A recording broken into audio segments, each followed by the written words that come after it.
Hunting Hollywood. Hey! Look who's back for more adventures. We love having you here to continue this story that keeps us all awake. Important note, all of this is pure fiction, so don't try any techniques you hear here in real life. Your neighbor might call the cops. This amazing novel and all its rights belong to the original author. We're just the ones giving it voice and drama. Are you enjoying the show? Prove it by subscribing to our YouTube channel and leaving that like that motivates us so much. And if you want VIP access to exclusive content, our Patreon is waiting with things you won't find anywhere else. Chapter 651 Female Guard. As one of the few female agents under the elite model agency, Grace Splinter felt that a certain assignment she received more than a month ago was simply terrible. In mid-April, Elite President John Casablanca called her to his office and handed her the three mothers and daughters who had just joined his company. Some gossip in Manhattan always spreads quickly, not to mention that they are well-informed professional agents. After listening to her boss's introduction of the identities of the mother and daughters, Grace Splinter immediately refused. She didn't want to get involved with such a disaster. Not to mention the tragic death of the man in this family. It is said that a Wall Street funds manager's career was almost ruined because of contact with his family. John Casablanca did not give her room to refuse. He gave her some instructions and finally revealed a name, saying that she was the candidate personally selected by someone. Grace Splinter immediately realized that she could not refuse, and she couldn't even make any mistakes, otherwise she would not be able to continue working in this industry. Because the person who arranged this matter was named Simon Westeros. Elite has no subordinate relationship with the Westeros system. On the surface, Simon Westeros seems to have no power to ask Elite to do anything for him. But this is not the case. Just like Hollywood, which is bowing to Daenerys Entertainment at this time, in the fashion industry, a young man has also unknowingly become an uncrowned king. For the fashion circle, neither the TV magazines that control media resources nor the model agency giants that have a fatal attraction to those dream-chasing girls are actually at the top of the pyramid. Standing at the top of the pyramid of this industry are actually a series of luxury giants and fashion product companies of various grades, because these companies are the advertising sponsors that all types of fashion media need to rely on, and they are also the main source of work for models under various agencies. Top fashion magazine editors, such as Anna Wintour, seem to be able to call the shots in the fashion industry, but if they offend fashion giants, the only result is to pack up and leave. As for model agencies, they are at the bottom of the food chain in this circle. They have to curry favor with fashion media to gain exposure opportunities for their models, and they have to do everything possible to please fashion giants in order to obtain more endorsement and catwalk contracts. The current Westeros system not only has the comprehensive luxury giant Melisandre & Company, but also has many layouts in other industries closely related to the fashion industry, such as fashion, home furnishings, and shoes. In addition, the influence of the Westeros system in Hollywood, as well as the media resources such as fashion TV, which are also in its hands, cannot be underestimated for major model agencies. Even if we don't talk about other things, just a Victoria's Secret show, the Super Bowl of the fashion industry that has rapidly emerged in the past 2 years, every Victoria's Secret angel quota is the object that major model agencies are fighting for. If a model promoted by a model agency can't even get on the Victoria's Secret T stage, let alone the title of supermodel, it can't even be considered an ordinary well-known model. Although the high-end fashion field has a lot of complaints about the Victoria's Secret show, it is an indisputable fact that the models who can get on the Victoria's Secret T stage are far more competitive in the high-end fashion field than those ordinary models. Whether it is a fashion company such as Melisandre & Company, or a fashion platform such as Fashion TV or the Victoria's Secret show, the ultimate power is in the hands of a young man behind the scenes of the Westeros system. In this situation, if Simon Westeros asked any model agency to do something, not to mention refusing, there would be many who would rush to join. Grace Spult certainly knew why this job fell on her. Because she was a woman. She had a very simple man's mind. She originally thought it would be a relatively easy job, because she was instructed not to be too nice to the mother and daughter, and even to be a little bit bad. The only requirement was probably to ensure that they would not be touched by other men without being pointed out. Grace Spult started as an agent assistant and has been in this circle for more than 10 years. She has seen all kinds of bad things and is not too uncomfortable with the thoughts of a young tycoon. However, these three mothers and daughters are not people who can be worried about. At the first meeting, John Casablanca also attended symbolically, and Laura Ralph cordially invited the founder of Elite to her home for dinner. Grace Spelt was sure that her boss, who also liked women, was definitely very tempted, but unfortunately he didn't dare to do it. When Laura Ralph approached him, he even avoided her very gentlemanly, which made Grace laugh. However, Grace soon stopped laughing. A big shot asked to temporarily hide the mother and daughters. Of course, Grace did it, but symbolically arranged 1 or 2 auditions for the 3 of them every week that were doomed to fail. She also arranged various trainings for the 2 girls on the grounds that Laura Ralph's 2 daughters lacked basic skills to kill time. In less than 2 weeks, Laura Ralph took the initiative to find John Casablanca, hoping that John would find a new agent for them, and very bluntly hoped that John would take the position himself. At that time, the woman was completely desperate. And in John Casablanca's office, which was soundproof and airtight, no one knew about it. The woman that Simon Westeros liked was very attractive. Moreover, even if she did something, Laura Ralph would not be stupid enough to bring it up in the future, and the big shot would definitely never know. At the critical moment when she was about to get started, a call came directly to John Casablanca's private mobile phone. A certain fashion tycoon, who was scared out of his wits, quickly drove the woman out of the office. Grace later learned about this and could probably guess what happened. The woman should have been bugged and someone was watching her 24 hours a day. The guess was soon proven. Laura Ralph, who failed to seduce the boss of Elite, repeated the same trick in the subsequent audition for a role in an MV. Then someone called Grace's mobile phone, and she had to break into the audition room to rescue the person. Of course, the audition was fruitless, and the relationship between her agent and the client became tense. This was just the work aspect. In life, the mother and daughter, who suddenly fell from a wealthy family in the Upper East Side to a rundown apartment in Midtown, encountered many problems. In theory, she didn't need to care, but she couldn't just sit back and watch the fire in the kitchen that almost burned down the entire apartment. She couldn't just let it go when she forgot to turn off the faucet after taking a shower and the water flooded the entire floor, causing the family to be surrounded and driven away by neighbors. In the end, she could only help the mother and daughter move to an apartment not far from her own home in Greenwich Village. This was just a small matter. Victoria Ralph, the youngest daughter, who couldn't stand this sudden fall in life, once ran to a restaurant to eat a free meal. The poor family couldn't even raise the $280 meal fee, and even called the police.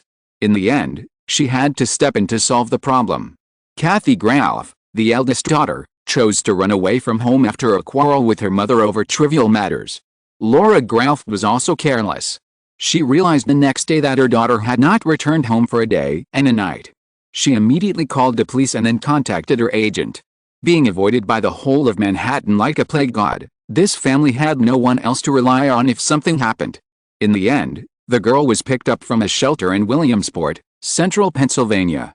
Of course, the news was given by a mysterious phone call directly to her mobile phone. The young girl, who had only eaten 1 meal in a day and a night, followed them back to Manhattan obediently, thinking that she could be quiet for a few days. That night, she was caught by the police again for illegally entering and leaving a nightclub. The drunk girl was almost picked up by someone. Grace didn't believe that the girl was likely to be picked up by someone, but the aftermath was still the responsibility of her unlucky agent. After more than a month of tossing around like this, Grace was exhausted. Fortunately, she should be able to get relief after tonight. Moreover, if she didn't get any compensation afterwards, she would rather give up the job than continue. She still has her own family and needs to live her own life. She is 41 years old this year and is no longer as energetic as young people. She doesn't want to be tossed around by such clients until she almost ages a year in a month. The Grand Hotel is located in the Soho district adjacent to Greenwich Village in Manhattan. Laura Ralph was arranged in advance to participate in a role selection for The Real Housewives of New York. The new season of The Real Housewives of New York plans to introduce 2 new characters, who will first guest star for 1 season and then consider whether to become permanent residents based on audience feedback. Tonight's party opportunity apparently came from this. Grace was not completely airtight, suggesting that Laura Ralph might have a big shot from Deanery's entertainment group interested in her. The 2 arrived at the party at the Grand Hotel together at 7 o'clock in the evening. There was still a little trouble beforehand. Laura Ralph, who had been excluded from the entire Manhattan for more than a month, realized that she finally had the opportunity to participate in social parties again, and asked Grace to borrow money without hesitation, hoping to rent a dress. Anyway, tonight, Grace did not refuse as she did in the past. She even contacted her connections to borrow a Gucci dress. However, Laura Ralph was not satisfied and said she wanted Dior or Chanel couture. It was not until she took the initiative to explain the connection that the woman agreed. In fact, Grace also valued the opportunity to participate in the party hosted by Deanery's entertainment group. However, after arriving at the scene, in order to prevent a certain woman from doing something out of line while she was not paying attention, causing her efforts for more than a month to fall short, Grace had to follow the other party all the time. The woman also easily got into the state, and quickly restored the style of the Upper East Side lady during the social gatherings, and completely treated her as a follower. The news in this party circle was obviously more informed, and Laura Ralph's identity was quickly exposed, which led to the woman's social gatherings for more than an hour, but basically no gains. Laura Ralph did not seem to care, as if she was satisfied as long as she could participate in such a party. "Hi, Ms. Hall, nice to meet you. I really like your show Fashion Workshop, especially the episode about Chanel's button workshop. Those buttons are simply works of art. They are so beautiful." In the party hall, Laura Ralph immediately approached Jerry Hall, the host of Fashion TV's popular show Fashion Workshop. Jerry Hall was chatting with Anna Coleman, the female president of Fashion TV. When he saw the woman who suddenly came over, he nodded politely and asked, "Thank you. May I ask who you are?" "I'm Laura Ralph, and I'm also working in the fashion industry." Grace noticed a little teasing in Anna Coleman's eyes next to Jerry Hall. She almost covered her face and ran away when she saw the woman's performance. Unexpectedly, Jerry Hall didn't know Laura Ralph, but recognized her as an agent. He politely shook hands with her client, looked at her for a few times, and then smiled and greeted, "Good evening, Grace. I didn't expect to see you here." As one of the former supermodels, she had met her several times at some parties before. However, Jerry Hall's contract was not with Elite, so the two sides did not have much contact.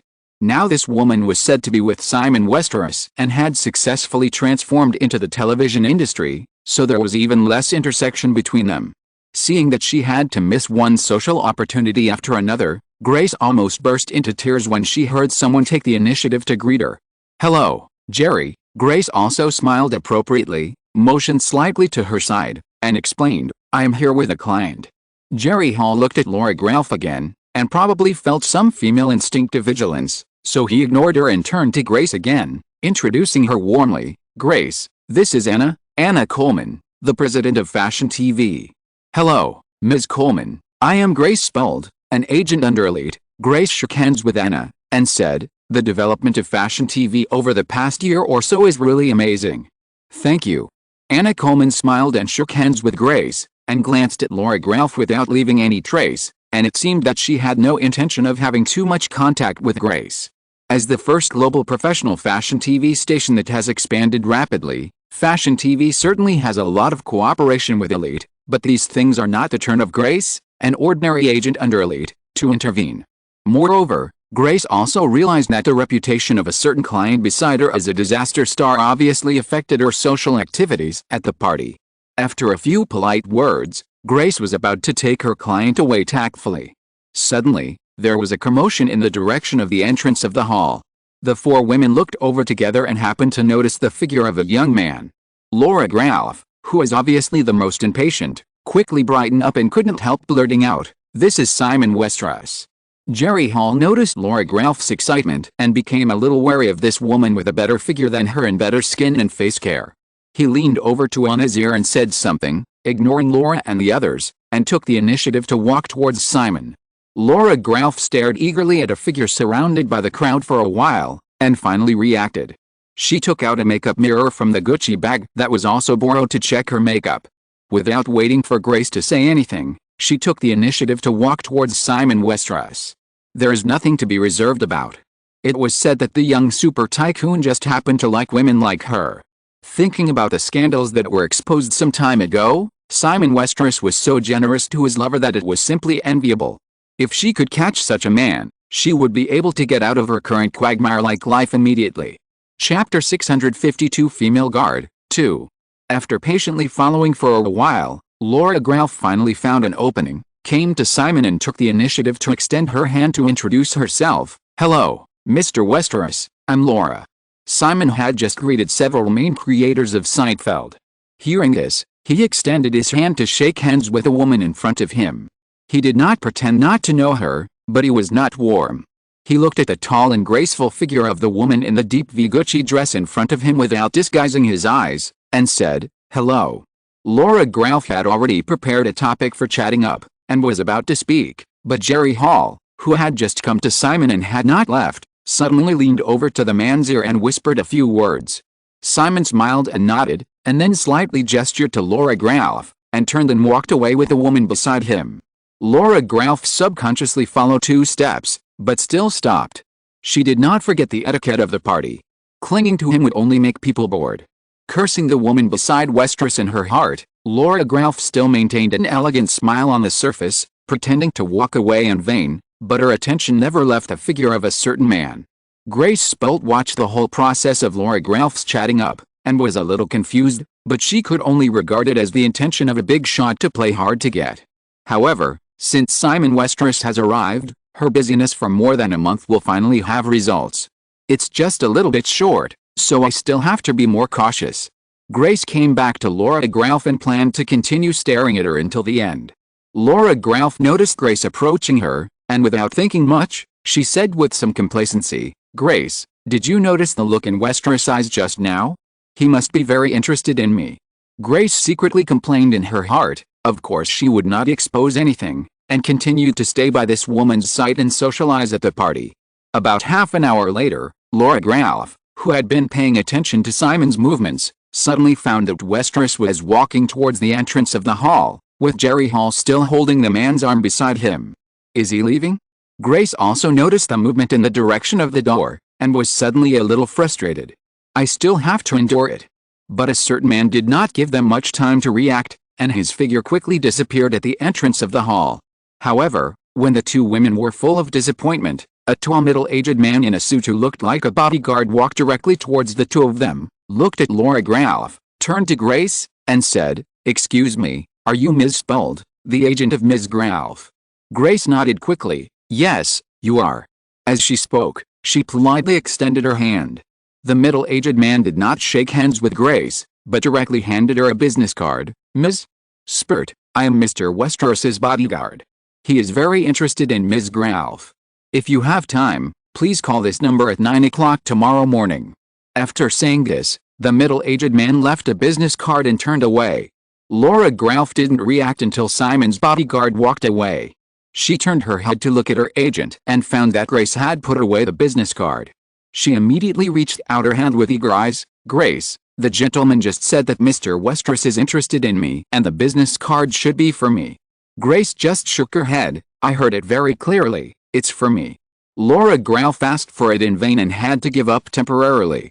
Then she realized something and asked, "How did Westeros know you are my agent?" Grace thought to herself that you are not stupid at least, and said casually, "Think about what kind of party this is.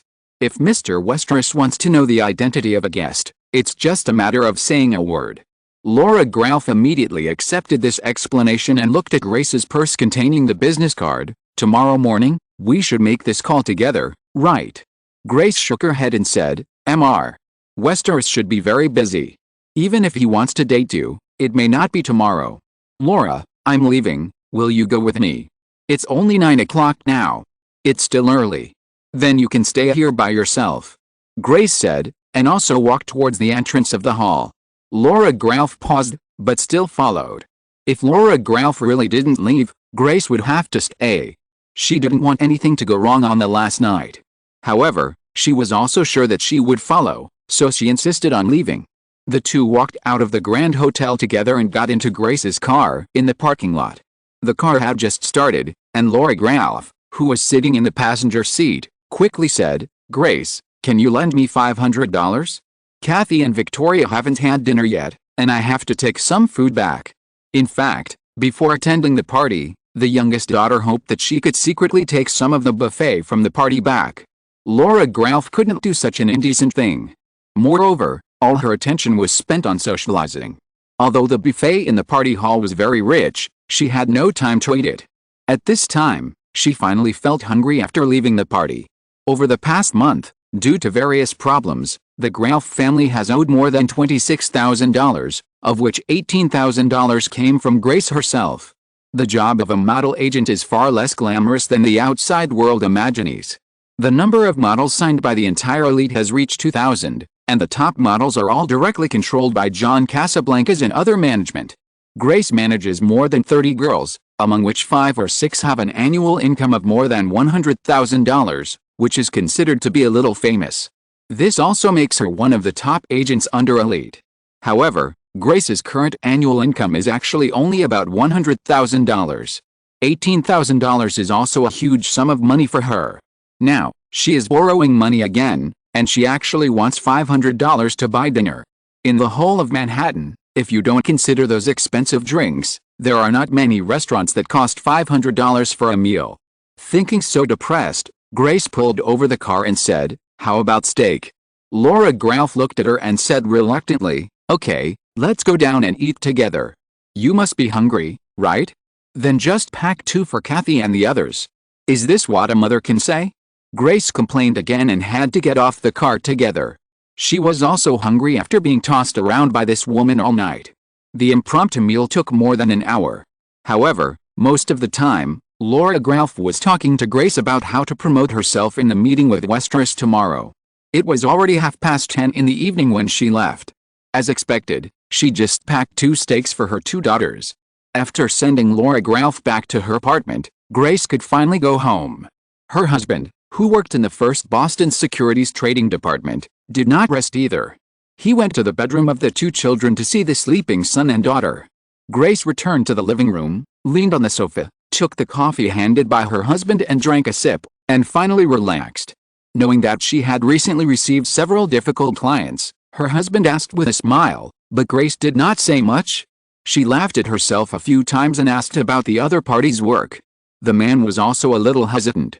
The couple got married 12 years ago and have always had a good relationship. However, in middle age, they have their own ups and downs. As a woman, in the model agency industry, Grace's career has basically reached the ceiling. During this period, she tried her best to manage the affairs of the Graf family, which was also the last expectation in her heart. As for her husband, he was full of ambition when they got married, but after so many years, he is only a vice president who manages a trading team of more than 10 people. People who know a little bit know that large investment industries often have hundreds of vice presidents. This is just a title, and the power is very different from that of the vice president of a physical enterprise. Because of her unsatisfactory career, the promise of being a full-time wife when she got married has not been fulfilled so far. Grace knew that recently, Credit Suisse, the parent company of First Boston, was still conducting layoffs and integration of the Wall Street Investment Bank, and her husband, who was over 40 and was only a grassroots manager, might be one of the people to be eliminated. Thinking of this, Grace couldn't help but think of her recent job, the young man who was only 26 years old and already stood at the top of the world pyramid overlooking all living beings, and whether this would be a small turning point in her career. In the end, she even had some wrong ideas. It is said that the young man likes mature women very much. The next day, she got up early just after 6 o'clock, prepared breakfast for her husband and children, arranged the schedule for a bunch of girls under her name in advance, and specially called her boss John Casablanca. During this time, Laura Graf also called and explained how she should tell Westeros about herself. She was so busy until 9 o'clock in the morning, and finally found the business card from last night and dialed the number on it. Then she was notified to rush to Greenwich, Connecticut. Fortunately, she didn't need to drive dozens of kilometers, and a helicopter pickup was arranged for her on the Hudson River. Around 9:30, the helicopter landed at a manor in the northern suburbs of Greenwich. A baby-faced girl came over and introduced herself as Zoe Parks, then took Grace into the manor villa. As a model agent, Grace felt that if the tall girl with a cat-like baby face entered the fashion industry, it would definitely be easy to become popular. In recent years, the demand for baby-faced models has been very high. However, she immediately laughed at herself. The maids around Westeros had a higher annual salary than her, not to mention the development prospects of girls like Claire Gain and Alice Ferguson. Any girl with a little brains would not give up this job to run into the fashion circle. The fashion circle is glamorous on the surface, but it is a quagmire in private. After arranging Grace to sit in a living room next to the living room and serving her coffee, Zoe explained, "The boss is busy, Ms. Spuld, you need to wait a moment." Grace took the coffee and said with a smile, "It's okay." Zoe took the initiative to help turn on the TV and handed the remote control to her, saying that she still had things to do, and turned to leave the living room. Grace waited for Zoe to leave before looking around. Although it was the living room for the host to meet guests and rest, the room was more than 60 square meters and was divided into a rest area and a small bar. The main decoration was a warm light yellow hue. The artwork on the wall, the decorative bookshelf for isolation, and the black bar on the inside made the whole room look layered and complemented each other. It was obviously carefully designed. I once dreamed of owning such a suburban villa, but unfortunately, after so many years, many of my initial expectations had long become extravagant hopes. Then I remembered a thought from last night again. Then I felt that I was wishful thinking. In fact, her appearance was not bad. At the beginning, she also wanted to be a model, but she became a model agent by mistake. Grace forced herself to dispel some unrealistic thoughts, and couldn't help wondering what Westeros was doing at the moment. Zoe just said that her boss was busy. However, the man seemed to have left with Jerry Hall last night, and he was always surrounded by a group of beautiful women. With his current wealth and status, it seems that he doesn't need to fight for anything anymore. Maybe, it's not certain that he hasn't gotten up yet. Simon has of course gotten up. At this time, he was discussing the establishment of the Westeros family security team with Celia Miller, who had arrived early, in another study in the villa. Simon had thought about this matter a long time ago, but he just couldn't spare the time and energy. Now that several private military companies covering security business have been established, of course he can start this matter. Many wealthy people like to use special forces as bodyguards, which is actually very unprofessional.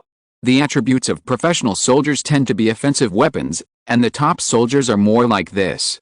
But if they are used as shields, even if they undergo retraining, it is difficult for them to pass the test. Of course, this does not apply to war zone security, where offensive soldiers are needed.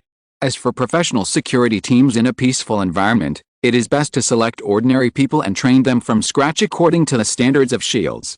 The Federal Secret Service's agents responsible for the security of the president and senior officials are rarely military personnel, and most of them are recruited and trained from the society. In the study, Celia explained to Simon some professional common sense that most people would misunderstand, and said, "As for our security team, I suggest selecting them from various professional sports colleges, or some university students with sports expertise, so that we can first ensure that they have good enough physical fitness. If you are not in a hurry, it is best for us to provide targeted funding and training for freshmen as soon as they enter college, so that they can start working directly after graduation." Simon nodded in approval, and then said, "However, I need you to train a group of female guards as soon as possible. This matter is very urgent. My wife, children, and you all need such people. There are actually some female bodyguards at home, but there are not many of them. And, most importantly, Simon does not trust them too much." When Celia heard the man bluntly say that he also had a share, she threw him a charming look, then restrained herself and said seriously, "In this case, we can first recruit a group of people from other security companies." Simon shook his head and said, "I need to train them completely from scratch. The most important thing is that they can be trusted. It doesn't matter even if there are temporary flaws in their professional qualities. The main security work of the Westeros family is still in the hands of male bodyguards. Simon just hopes that there will be an extra layer of trustworthy barrier around women and children." After thinking about it, he said, "Or you can choose some female soldiers. They have a good foundation." Celia immediately shook her head. "Boss, you'd better give up this idea." Simon wondered, why. Celia hesitated for a moment, but still said frankly, "In the Federal Army, the proportion of female soldiers who have been violated is very high, much higher than the worst imagination of the outside world. So, boss, you should be able to imagine the psychological state of federal female soldiers. Most of them cannot pass the preliminary psychological test at all. In fact, if some pass the psychological test, it will bring more uncertainty." After hearing Celia's explanation, Simon recalled a lot of information and dismissed the idea. Perhaps those people deserve sympathy, but Simon would not recruit them around him. The potential uncertainty of PTSD patients can be understood by thinking about what Robert De Niro did in Taxi Driver. After Celia finished speaking, she noticed that Simon was looking at her with a slightly strange look in his eyes, and she immediately rolled her eyes at the man and said, "I only worked in the Ministry of Defense and have no military service experience. Moreover, because of my husband's family, no one dared to do anything to me when I was working in the Ministry of Defense." Chapter 653 Dream Factory. It was not until about 10:15 that Simon finally finished talking to Celia, sent the woman away, and then came to the living room. Grace Spolt saw the man come in and immediately stood up. There was no dissatisfaction with the long wait on her face. In fact, she was not dissatisfied at all. If there was a chance to meet Simon Westeros, let alone 40 minutes, even 4 hours or even 4 or 40 days, there would probably be people who could wait. Simon shook hands with Grace, sat down on the sofa casually, and motioned to the woman, "Sit down."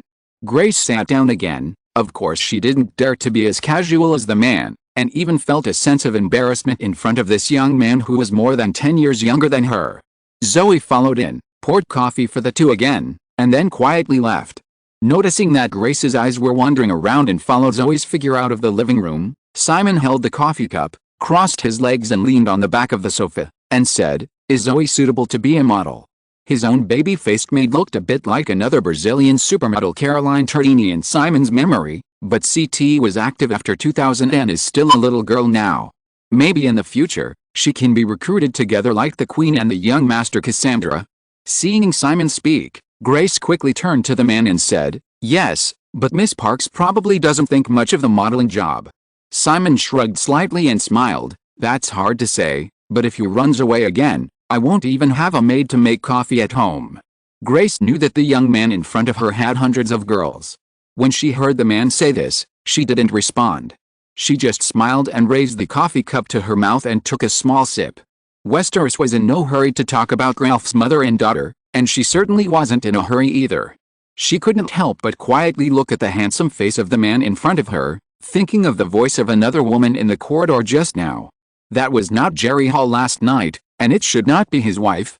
For some reason, Grace felt that her breathing was a little faster, and her legs in flesh-colored stockings under her tulle skirt changed slightly. Simon just used this casual chat to sort out the things he had just discussed with Celia.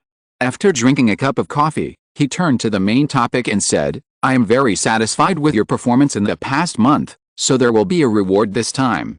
Grace's slightly distracted mind was suddenly sobered up by Simon's words.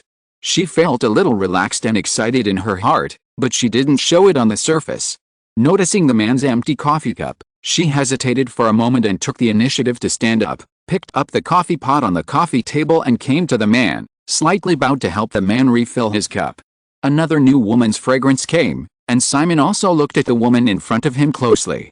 The typical Nordic female face is soft and not beautiful, but very attractive. The overly fair skin, shoulder-length light blonde hair and light green eyes all prove Grace's Nordic ancestry. If it weren't for her height slightly below 175 centimeters, she would have been easily favored as a model when she was young. In the files I saw in advance, Grace is already 41 years old. The skin exposed on her neck and wrists is still fair and plump, without the terrible sunspots that can cause trypophobia in many middle-aged Western women. Obviously, she pays great attention to maintenance on weekdays. The black OL suit wraps her perfect figure that is common among upper-middle-class women in the United States. Even if there is nothing special in the heart, getting along with such a woman can at least make people happy physically and mentally. In fact, if it weren't for these basic conditions, Grace Spolt would not have been selected by Simon from dozens of candidate agents provided by several model agencies in New York. Now Simon has no need to compromise his visual enjoyment. Feeling the man looking at her unabashedly, Grace poured a cup of coffee with a trembling voice, and sat back in her previous position. She realized that the man's eyes were following her, and her cheeks were unconsciously burning. Thinking that she blushed in front of the little man whom she had just met for the second time, Grace wanted to find a hole to crawl into. It was so embarrassing. In this circle, she was used to seeing too many handsome men and beautiful women, as well as all kinds of big shots who came into this circle to hunt. She thought she would get used to it in this life. Now she knows that the aphrodisiac of power and wealth can be so hot. Simon looked at the blushing woman next to him with interest for a moment, and said, It's nothing, it's just an instinct. Grace felt a little confused, her eyebrows were lowered, and she just cooperated with the questioning. In nature, females are always more likely to fall in love with the strongest males, because the instinct rooted deep in their genes tells them that combining with such males can give birth to the strongest offspring, and the offspring can also obtain the most extensive territory, the most abundant food and the most solid protection, and finally can more smoothly pass on their genes.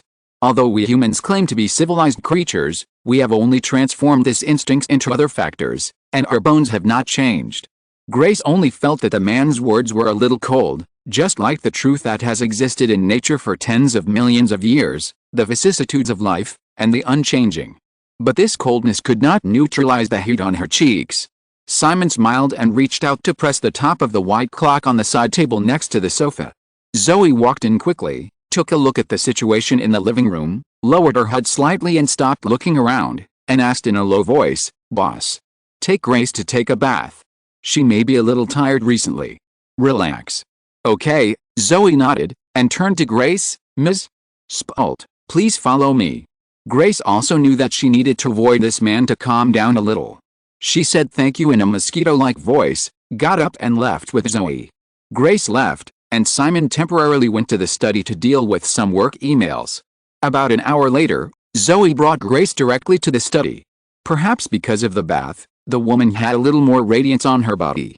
She sat down on the sofa in the reception area again, calmed down, and no longer lost her composure before.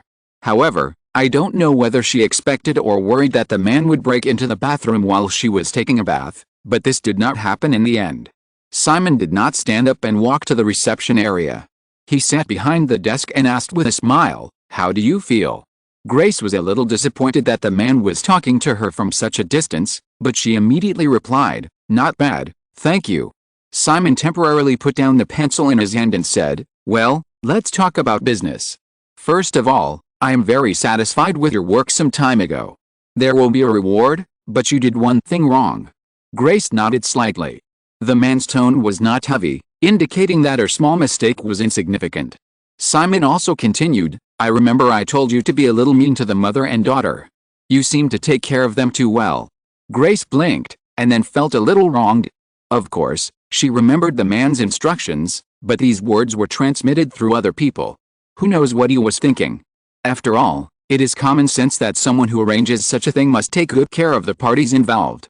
Simon didn't wait for Grace's response and continued, "So, this time I'll make it clear that you have to position yourself as the master.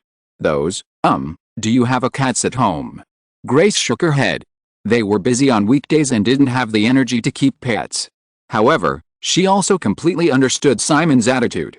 If it was someone else, such as her lustful boss, who said this, she would definitely be very disgusted, but at this time, in front of him, she didn't have much negative emotions about the little man's undisguised desire to train several women into playthings.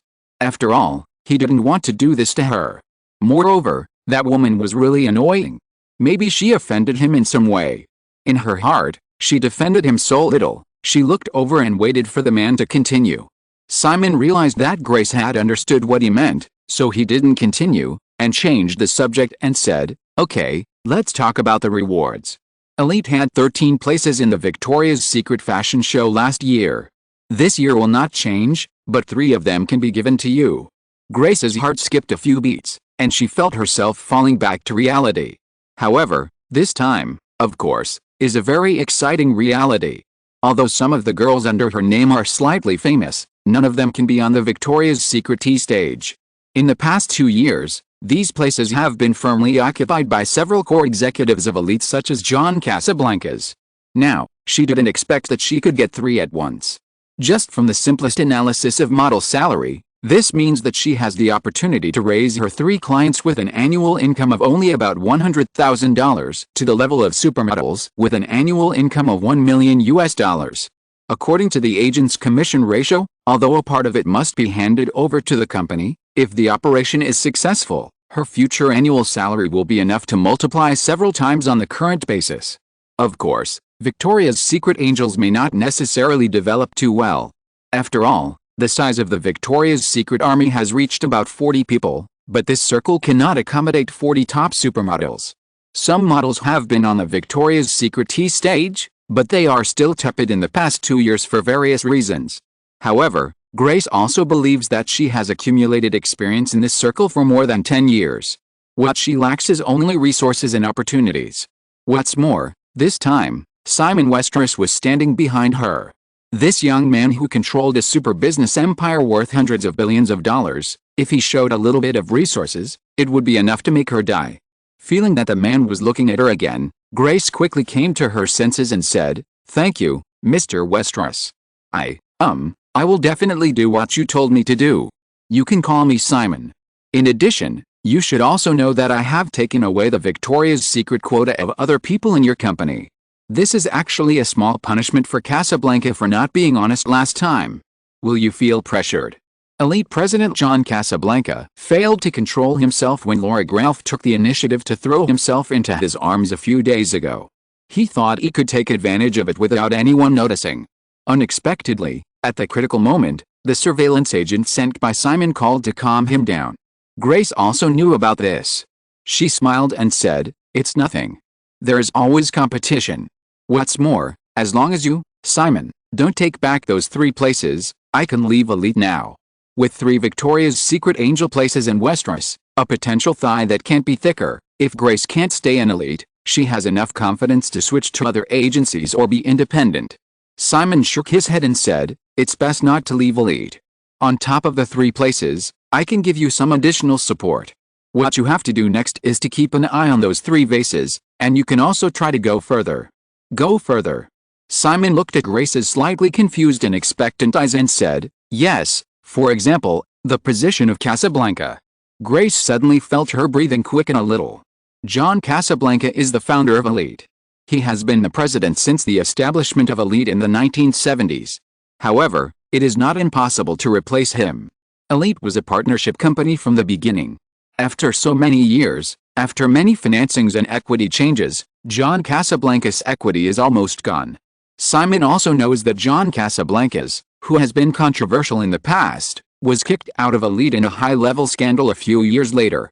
After hesitating for a moment, Grace finally asked, "Simon, why is this?" The little man obviously had no intentions towards her personally, otherwise, he would not be indifferent when she had surrendered just now. Simon shrugged and said, "Because I have a lot of girls in this circle, and I think you know better than me what kind of character your boss is. I don't want a hyena to always think about the lion's prey. So, changing Elite to a woman can make me less worried." The reason given by the man was really a bit frivolous, but Grace gradually figured it out.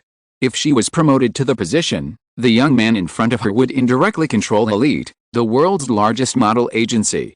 Perhaps this is the way the big guys control power. The Westeros system has been able to develop to its current size in 8 years. Simon's amazing talent is indispensable, and his vision is also crucial.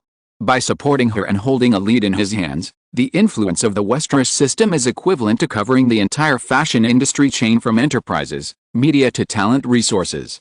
As for whether she will continue to obey him after she controls Elite in the future, Grace knows that she has little choice. Although Elite is the largest model agency in the industry, it can only bow its head and obey the Westeros system, which is not at the same level of size. After all, let alone Westeros's support for her, if Elite does not submit to this young man in the future, the Westeros system only needs to cut off the various resources of this model agency, and many pillar supermodels will leave and scatter at the first time, and Elite will also fall apart quickly. Just like the Hearst Group, which is many times stronger than Elite in recent times. Grace doesn't mind that she may become a puppet. After all, if you think about it, how many people in the entire Westeros system are not Simon Westeros's puppets? Grace was a little confused again. In this case, who is the main and secondary one among the 3 mother and daughter, and in this matter at this time? Simon seemed to be able to hear her thoughts and said with a smile, "At first I just wanted you to watch over the 3 of them, but later I thought that maybe we could go a step further. Of course, whether you can really take the position of Casablanca depends on your own ability. I'll set up the ladder for you. If you don't have the strength to climb up, don't even think about it. If you are listening to this novel on a channel other than Fanfic World, it means it was downloaded and re-uploaded without effort. We warmly invite you to visit our channel, Fanfic World. There you will find the original version of this story and many other novels of various genres. We look forward to seeing you dive into a world of incredible novels. Chapter 654 Dream Factory 2. The second box office week of the summer season has passed quickly without anyone noticing. From May 20th to May 26th, the new film Speed, which opened last Friday, successfully topped the weekly box office chart with its strong creative team and excellent media reputation. It earned $32.17 million in the first 7 days of its release. Although it was not as good as Stargate's first week performance of $36.61 million, it also reached the level of $11,000 per theater, and the market performance basically met MGM's expectations. Moreover, the first week box office of Speed was not as good as Stargate, which was actually due to the intensified competition in the theater market this week. Mavericks, The Gambler, which was released at the same time as Speed and had a production budget of $75 million, did not even get the second place on this week's list. Stargate, directed by Michael Bay, saw a 31% drop in box office in its second week of release, and earned $25.26 million in the second week, ranking just behind Speed. In 2 weeks, the cumulative box office of this wormhole concept science fiction adventure movie has reached $61.87 million. Even if Batman, The Dark Knight Rises on June 3rd is still eyeing it, the domestic box office of the film has exceeded 100 million yuan. The former Stargate has developed into a very large series with movie sequels and TV adaptations. This time, after the box office success of the film, Deaneries Entertainment also began to consider the possibility of developing sequels, producing TV series and even developing game peripherals. Mavericks, The Gambler by Richard Donner and Mel Gibson, failed to replicate the success of the Lethal Weapon series. With a production budget of $75 million and a publicity of $30 million, it only brought Warner Bros. Pictures a box office of $20.72 million in the first week of opening. The average box office in the theater barely exceeded $8,000, and it only ranked third in the single-week box office list. The box office in the first week was only $20.72 million. Considering that Batman, The Dark Knight Rises will be crushed on June 3rd, Time Warner's huge losses on this project are almost inevitable. In Simon's view, Hollywood westerns are destined to be a type of film that is difficult to attract the interest of the core young audience group in the era of blockbuster films with big investments and big special effects, just like martial arts films after the new century on the other side of the ocean. After the top three, the fourth-ranked Meg Ryan starring romance When a Man Loves a Woman began to fall behind in box office performance. The film's box office fell by 32% in the second week, and the box office revenue was only $7.67 million, and the cumulative 2-week revenue was $18.96 million, which was not even as good as the first week performance of any of the top 3 films on the list. The fifth place on the list is not Spike Lee's new film, The Races, which opened in the first week of the summer season on May 13th, but Ace Ventura, which was released for the 7th week. The film's box office fell by 25% in the past week, and it received another $4.51 million, with a cumulative box office of $87.73 million. Although it is only a little over $12 million away from breaking the $100 million box office, considering Batman, The Dark Knight Rises on June 3rd, it is still unlikely that Jim Carrey's vulgar spoof comedy will achieve a domestic box office of $100 million. There were 16 mainstream movies released in North America this week. The total weekly box office of the top 5 movies alone reached $90.33 million. Although the weekly box office of the remaining 11 movies was less than $5 million, the cumulative box office was $22.79 million. The week from May 20th to May 26th became the first 7-day box office week in 1994 to exceed $100 million, with a single-week box office total of $113 million. On May 27th, the week before the release of Batman, The Dark Knight Rises, all the movies that were unwilling to be crushed by this phenomenal super blockbuster next week avoided it, which resulted in only a few non-mainstream movies with opening scales of hundreds of dozens of yuan this week. This week, Gaoman Films released Cowgirls Blues, directed by the famous independent director Gus Van Sant, starring Uma Thurman, telling the wandering story of a girl with a deformed thumb. The film opened on 327 screens. This is the second film that Gaoman Films has collaborated with Gus Van Sant, Who first attracted the attention of the industry with Cowboy? Gus Van Sant's previous film Unbound Skies, which received widespread acclaim, was invested by Gay Omen Films and starred Keanu Reeves and River Phoenix.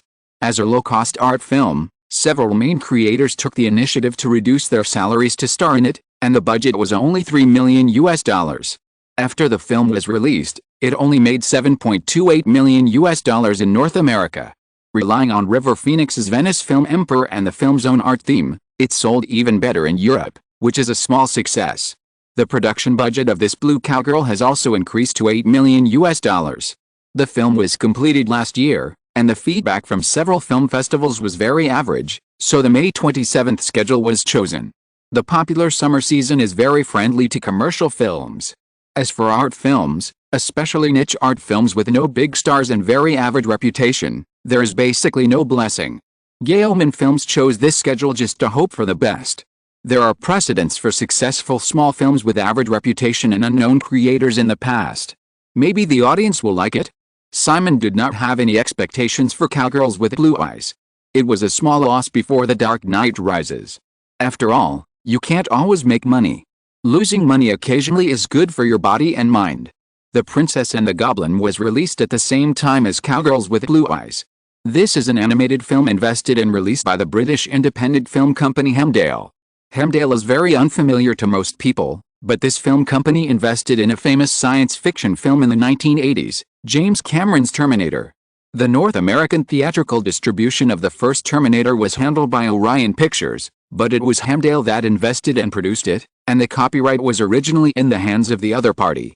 When making Terminator 2, Fox spent $3 million plus 5% of the box office net profit to get the copyright from Hemdale. According to the original agreement, after Terminator 2, the copyright of this science fiction series will be shared by Fox and Dinaries. The global box office of Terminator 2 exceeded $500 million, and the potential value of this IP copyright also directly rose to the tens of millions level. Of course, neither Fox nor Dinaries has any plan to sell this copyright. This time, The Princess and the Goblin does not have any sales potential of Terminator. It is produced and sold by Hemdale Company, and the number of screens opened is only 769. In addition to the two new films with hundreds of screens, there are 3 other niche films with only a few or tens of screens, which are not worth mentioning. In short, this week can basically be regarded as the calm before the storm, and it also gives the box office space for the last week of the new films released in the previous half month. Simon returned to Los Angeles with Janet on Friday, May 27th, and the family spent a weekend together. They did not leave the West Coast again in the new week. It was mainly to attend the premiere of Batman, The Dark Knight Rises, which was scheduled for Wednesday, June 1st. Last week, Janet personally went to Washington to communicate with Congress about the acquisition of State Street Bank's asset management department, but unfortunately, there was still no progress. However, some people privately offered a price tag. If Congress wants to approve this transaction, the Westeros system must first give up interfering in this year's midterm elections.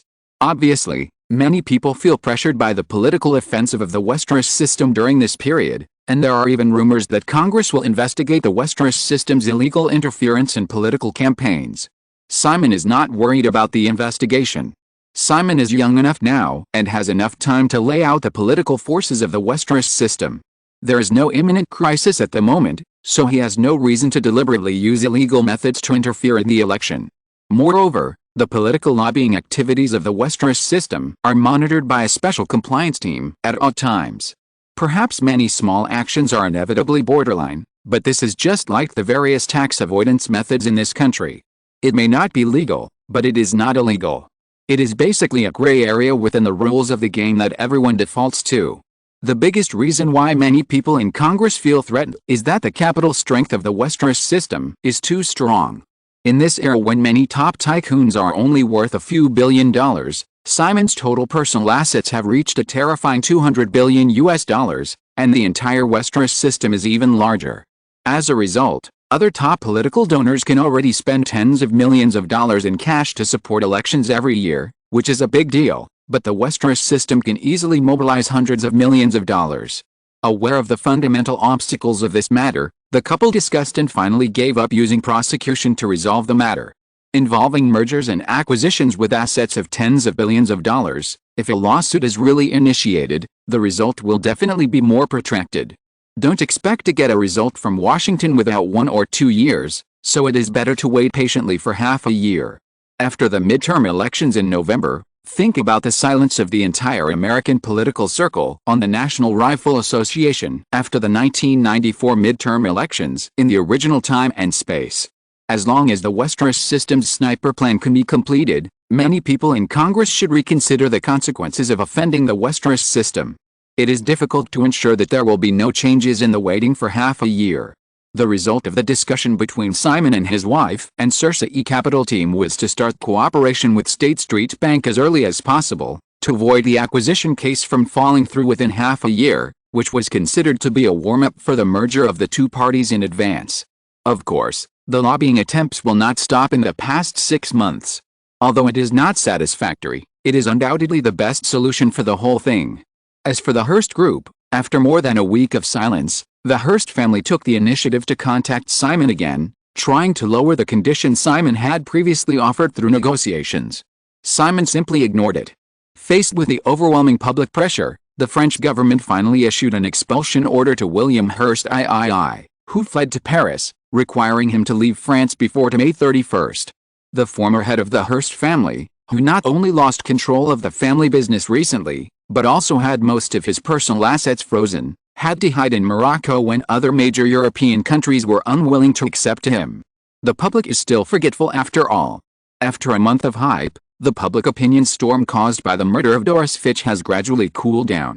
If that were the case, perhaps the News Corporation, which had gone through the wiretapping scandal in Simon's memory, would have lost a newspaper without suffering any damage.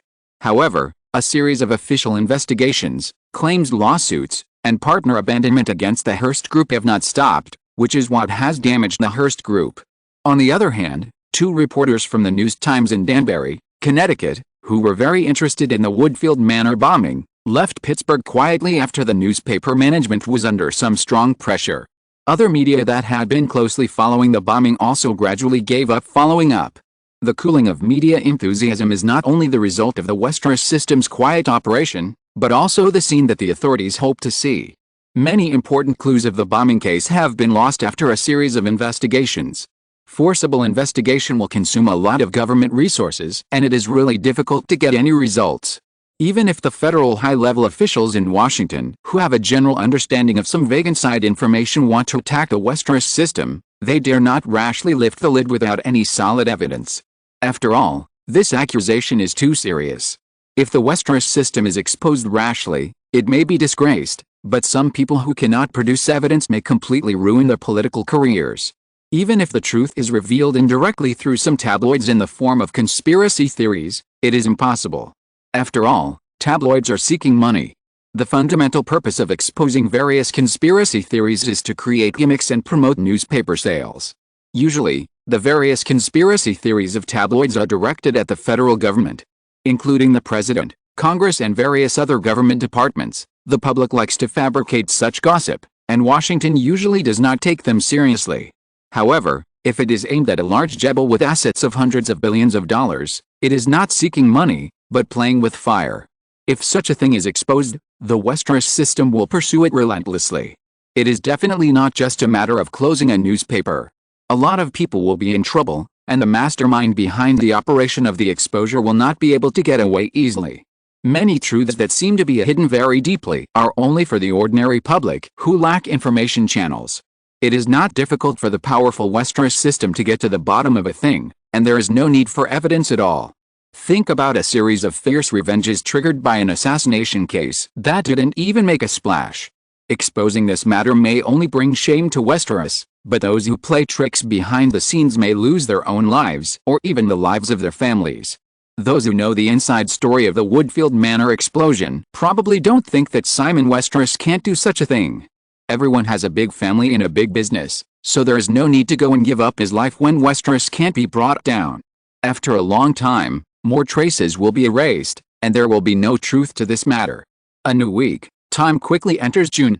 On Wednesday, June 1st, International Children's Day, the much-anticipated premiere of Batman, The Dark Knight Rises will be held at the Chinese Theater in Los Angeles at 6 p.m. West Coast time. However, on this day, former record industry tycoon David Geffen, Hollywood legendary director Steven Spielberg and former Disney production head Jeffrey Katzenberg made a big news in advance in the morning on the East Coast. The three entertainment industry bigwigs, who are also important supporters of the Democratic Party, were originally guests at the White House over the weekend. At 10 o'clock in the morning on the East Coast, the three suddenly held a press conference in Washington and announced that they would work together to establish a new Hollywood film company, DreamWorks. Chapter 655, The End of the Trilogy. The news that David Geffen, Steven Spielberg and Jeffrey Katzenberg jointly established DreamWorks did steal a lot of the limelight from the release of The Dark Knight Rises. At the press conference that morning, David Geffen and the other two directly announced a list of 25 film projects to be developed, and publicly stated that they would enter the field of animated films. Throughout the day on Wednesday, the media was paying attention to digging out more news about DreamWorks. However, at 5 o'clock in the afternoon, when the Egret portal opened the live broadcast of the premiere of The Dark Knight Rises, most of the media and the public's attention was brought back to this DC superhero masterpiece. Just the powerful guest lineup on the red carpet of the premiere, which was not inferior to the Oscars, has feasted the eyes of countless audiences in front of the computer screen. Of course, the fans are most concerned about the movie itself. It's a pity that most people who want to see the movie have to wait until the midnight show tomorrow night at the earliest. Although he is the behind-the-scenes controller of the entire DC Movie Universe series, Simon did not appear on the red carpet of the premiere this time, but quietly entered the screening hall from the back door of the theater with Janet. The premiere red carpet ceremony started at 5 o'clock and lasted for nearly an hour. At 6 o'clock, all the guests in the Chinese theater took their seats. After the host gave a brief speech, the final chapter of Batman's solo trilogy finally appeared on the big screen of a public theater for the first time. At a relatively back position in the Chinese theater, when the lights dimmed, Grace Spald, who had arrived on the West Coast yesterday, no longer tried to find a young person in the star-studded crowd of guests in the front row. A short-haired girl in a white local dress next to her also breathed a sigh of relief, recalling the entire premiere red carpet experience half an hour ago, confirming that she had not made any mistakes, and then turned her attention to the gradually lit big screen. The girl's name is Tris Goff, who just turned 18 this year, or, to be more accurate, she will be 18 in 5 days. Of course, these details are irrelevant. As one of the more impressive models under Grace's name, Tris Goff also has a baby face. Her short hairstyle and petite face are slightly different from Zoe next to Simon, but they are also completely in line with his aesthetics. The girl who debuted at the age of 15 has become famous in recent years under Grace's operation, but she has always lacked opportunities to go further. After getting the 3 Victoria's Secret angels promised by Simon, Grace quickly packaged all the model information under her name and sent it to the man, even some underage girls who were still in the training stage. The minimum age requirement for the Victoria's Secret show is 18 years old, but it is not a bad thing to be able to send your clients to Simon Westeros. In the end, only Tris Goff was selected. Simon did not give her any explanation, but Grace roughly understood that perhaps her other clients lacked more distinctive personal characteristics. At this stage, the top batch of supermodels have a very clear impression on the public and are generally highly recognizable. Typical examples are the waist beauty and leg beauty that Westeros personally promoted. Although some feminists criticize Westeros for objectifying women by giving such nicknames, those people did not know that in the entire fashion circle, if they could get a nickname with public recognition from a big man like Simon Westeros, countless girls would definitely not mind giving their all. After confirming the first spot, Grace was planning to continue to work hard to poach some clients from other agents or model agencies who might satisfy Simon. Unexpectedly, the man soon gave her the first resource and invited Tris Goff to participate in the red carpet ceremony of the premiere of The Dark Knight Rises. In Simon's memory, why did those actresses on the other side of the ocean go to various film festivals to be carpet stars despite all kinds of ridicule and criticism? The key is that this is indeed a shortcut to fame that can get a lot of exposure in the shortest time. As a blockbuster that the global entertainment media is paying close attention to, the premiere of The Dark Knight Rises is no less influential than the opening ceremony of many film festivals. If you can show up on the red carpet of this premiere, your popularity will immediately soar as long as it is properly managed. Moreover, the fresher the face, the more obvious this gain effect will be. After all, the audience can recognize long-established supermodels such as Cindy Crawford and Linda Evangelista at a glance. Even if their appearance is stunning, it is only icing on the cake for their own fame. Now, suddenly there is a strange baby-faced girl whose figure, appearance and temperament are not inferior to those Hollywood actresses. The millions of viewers who are paying attention to this premiere can't help but ask, who is this? The result is imaginable. In the screening hall of the Chinese theater, Grace, who was originally calculating the details of the subsequent media operation, was quickly attracted by the lit big screen. I don't watch movies very often on weekdays, but Grace's family basically watched all the previous DC movie universe masterpieces. Thinking that the two little ones at home would definitely envy me for being able to see this movie first, Grace temporarily put aside her thoughts and turned her attention to the big screen. The most intuitive feature of all the movies in the DC movie universe is that they all give the audience a sense of grandeur. A more appropriate description is epic. Of course, this characteristic is largely the result of the crazy burning of huge production budgets. As the finale of Batman's solo trilogy, after the studio logo opening, the first panoramic shot of the film overlooking the steel forest of Gotham City made most people in the theater feel that this was a super blockbuster. The camera gradually zoomed in, and the sound of the hour hand beating resonated with the audience's heart sounded, and then, with a bang, a floor-to-ceiling window somewhere in a glass and steel structure building burst open. Behind the bursting floor-to-ceiling window, two minions wearing strange clown masks shot flying guns at the rooftop of the opposite building. The camera switches to a figure wearing a purple suit and carrying a shoulder bag, standing on the side of a busy road with a strange hunched posture. On one of his arms, he also holds a clown mask. The scene switches again, and several robbers in a van drive to a bank, discussing a guy named Joker who is in charge of the robbery. In front of the big screen in the cinema, the audience quickly understands that this is a bank robbery. Moreover, compared to those lackeys who have more or less lines, many viewers have a deep impression of a figure that seems to naturally exude a bad aura just because of a flash of the camera. For the final chapter of the trilogy, Simon once again refers to the beginning of Nolan's Batman, The Dark Knight in his memory. However, the subsequent plot is very different from Nolan's version. The robbery started very smoothly, but this time, the Gotham police responded very quickly. They took out a special square suitcase from the depths of the bank vault, leaving a purple figure behind to cut off the rear and let the others leave with a large amount of money. The robbers who left early confronted the police, but the purple man who had arranged a retreat for himself was leisurely. The injured bank manager in the confrontation saw the box in the purple man's hand and suddenly became very excited. He threatened the purple man with a trembling voice that he could take all the money but not the box. The purple man finally took off his mask, revealing another scarred clown face, like a cat teasing a mouse, saying that he was not interested in money. All he needed was fear, boundless fear. The robber's van that confronted the police suddenly exploded. In the chaos, the clown left calmly with a mysterious box. The 5-minute plot prologue revealed two key elements in the gripping, the clown and the mother box. Even if it was not pointed out, after the foreshadowing of several previous DC movie universe blockbusters, most of the audience could tell at a glance that the clown must be holding another mother box. In addition, although it was determined early that the villain of the finale of Batman's solo trilogy would be the clown, Deaneries Entertainment has been keeping the actor of the clown very secret. Until this moment, many audiences in the theater roughly recognized that the actor of the Joker was River Phoenix, the Hollywood golden boy who has become famous in recent years. This young actor was nominated for the Best Supporting Actor Oscar at the age of 18 and won the Venice Film Festival Best Actor 2 years ago. In just a few minutes, he portrayed the image of a Joker with a dangerous and evil aura.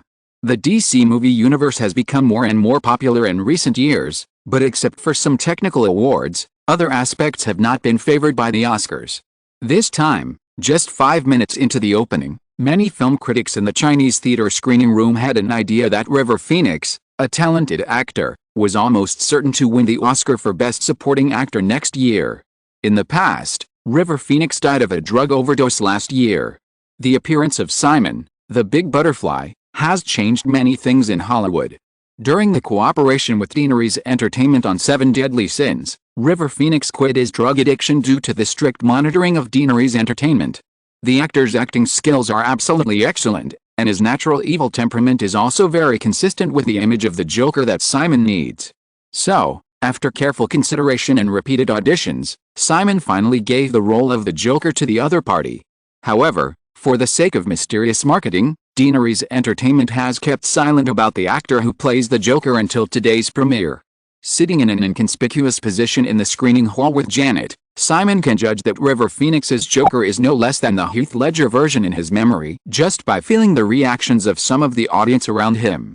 After the prologue and the opening, the plot officially unfolds.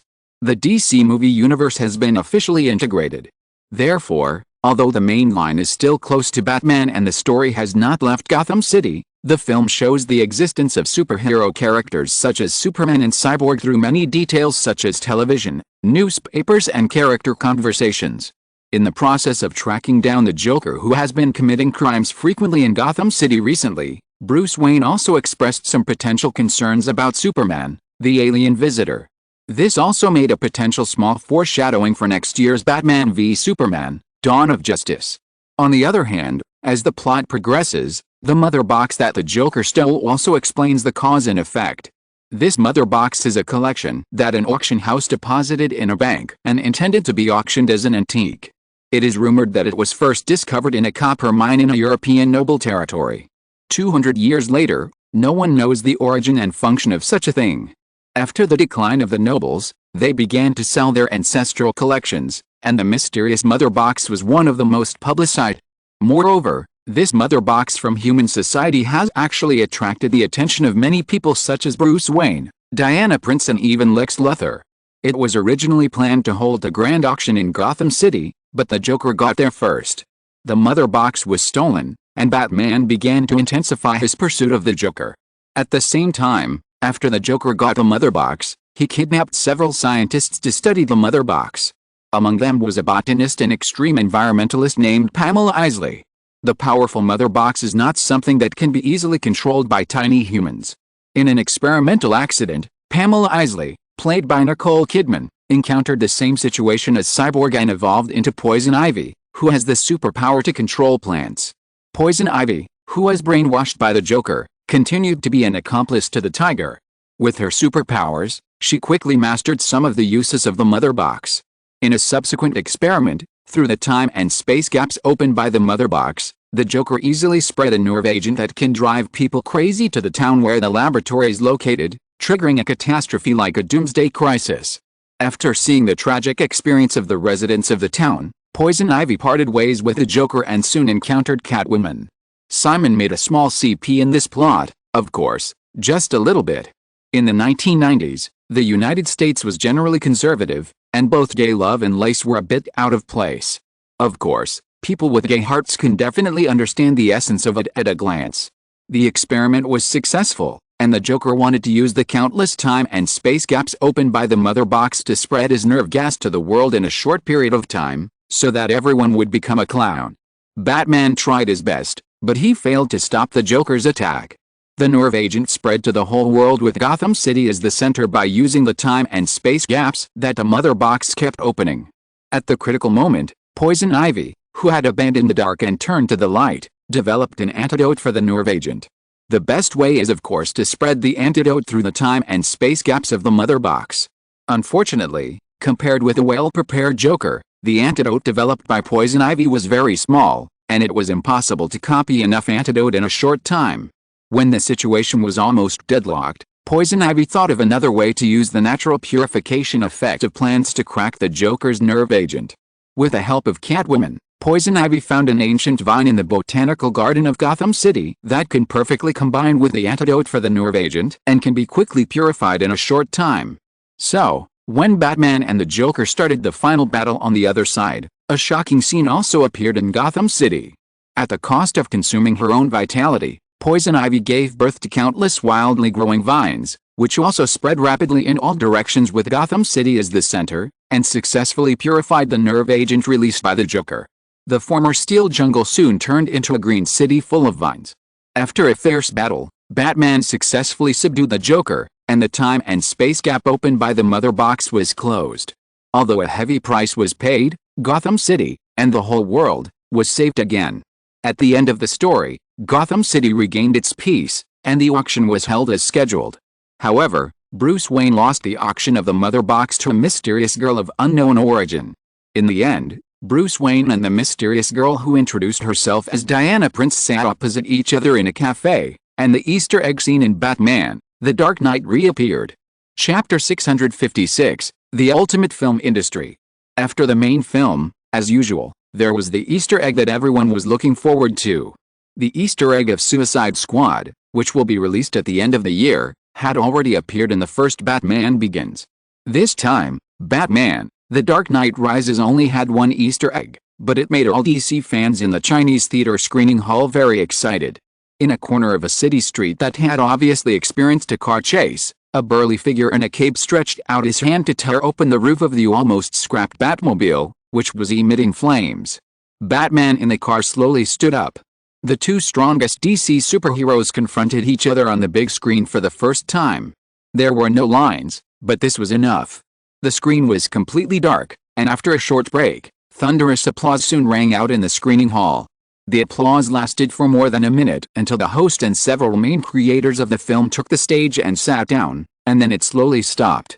During the media interaction session, the first reporter from Variety who was called by name did not rush to mention River Phoenix's superb performance of the Joker, nor did he sigh at Nicole Kidman's charming performance as Poison Ivy. Instead, he asked how the shocking vines around the city were made. Generally speaking, the more panoramic the CG special effects are, the easier they are to make. However, in the film just now, the scene where Poison Ivy gave birth to ancient vines that wrapped around the entire Gotham, whether it was the vine sprouts that rolled out from the asphalt road, or the thick vines that two people hugged wrapped around the entire building, or many buildings collapsed due to the crazy growth of vines, every shot and every detail gave people a sense of being in the scene and being difficult to distinguish between true and false, as if a modern metropolis was really wrapped by wildly growing green vines in a short period of time. The most critical point is that this part of the special effects scene still took place during the day. Anyone who knows a little bit knows that compared with the same type of night CG scenes, daytime special effects will greatly increase the difficulty of CG picture production and rendering workload, which naturally means more budget. In fact, the special effects scene of vines around the city, which lasted more than 3 minutes, burned through the production budget of $12 million. The production cost of Batman: The Dark Knight Rises reached $135 million, and this was still based on the huge 15% tax rebate given by the Australian government. Otherwise, the production budget of this Batman movie would exceed $150 million. Huge movie production budgets are usually not equal to the quality of the film, and many Hollywood blockbusters that failed at the box office have proved this. However, after Deaneries Entertainment has produced 6 DC movie universe blockbusters, including Batman Begins, Batman: The Dark Knight, Wonder Woman, The Flash, Superman, and Cyborg, and accumulated in recent years in blockbuster films such as Terminator 2 and Jurassic Park, the development and application of the Hollywood film industry has reached the extreme of this era. Therefore, the dazzling special effects scene of Batman: The Dark Knight Rises that can still shock the audience after many consecutive DC blockbusters is actually just a natural result. Hollywood peers who have been chasing Deaneries Entertainment in recent years are actually being left further and further behind. Apart from other things, Deaneries Special Effects has 2 large rendering farms with computing power exceeding most supercomputers in the world, which is not something that other Hollywood film companies and independent special effects studios can have.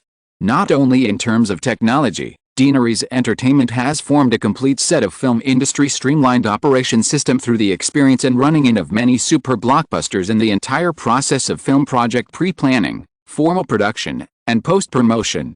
The first impression of the assembly line to the public is often mediocrity, but it is not the case in reality. Deaneries Entertainment's streamlined operation system, which requires the highest standards, strives for excellence in the production of each blockbuster under its umbrella. Even if the movie itself is not too outstanding, it can maximize more commercial benefits through strong post-promotion. This inevitably raises a question. Can other Hollywood studios imitate it? Of course there is no problem. However, whether the imitation can be successful is the biggest problem. After the great success of Disney's Marvel Cinematic Universe in the original time and space, various Hollywood movie universes came one after another, including the DC movie universe, the Monster movie universe, the Transformers universe, and so on. As a result, Even the DC movie universe, which had the greatest hope of replicating the Marvel model, ended in failure. The problems of DC are obvious. Excessive interference from Warner executives, lack of perfect production ideas, lack of trust in the main creators, and so on. Looking at the Marvel Cinematic Universe again, the success of Iron Man in 2008 was actually just a coincidence. Neither Marvel itself nor Paramount, which was originally responsible for the distribution, had much confidence in this project. When Iron Man was a big hit at the box office, Paramount, which had the opportunity to take over Marvel at first, was still hesitant, and ended up being picked by Disney. Disney, which obtained the Marvel Cinematic Universe, really played this good hand to the extreme. Even if many people publicly criticized Disney for assembly line operations, they could not erase the Marvel Cinematic Universe, which was destined to leave a brilliant mark in the history of world cinema. The same is true for Deaneries Entertainment now.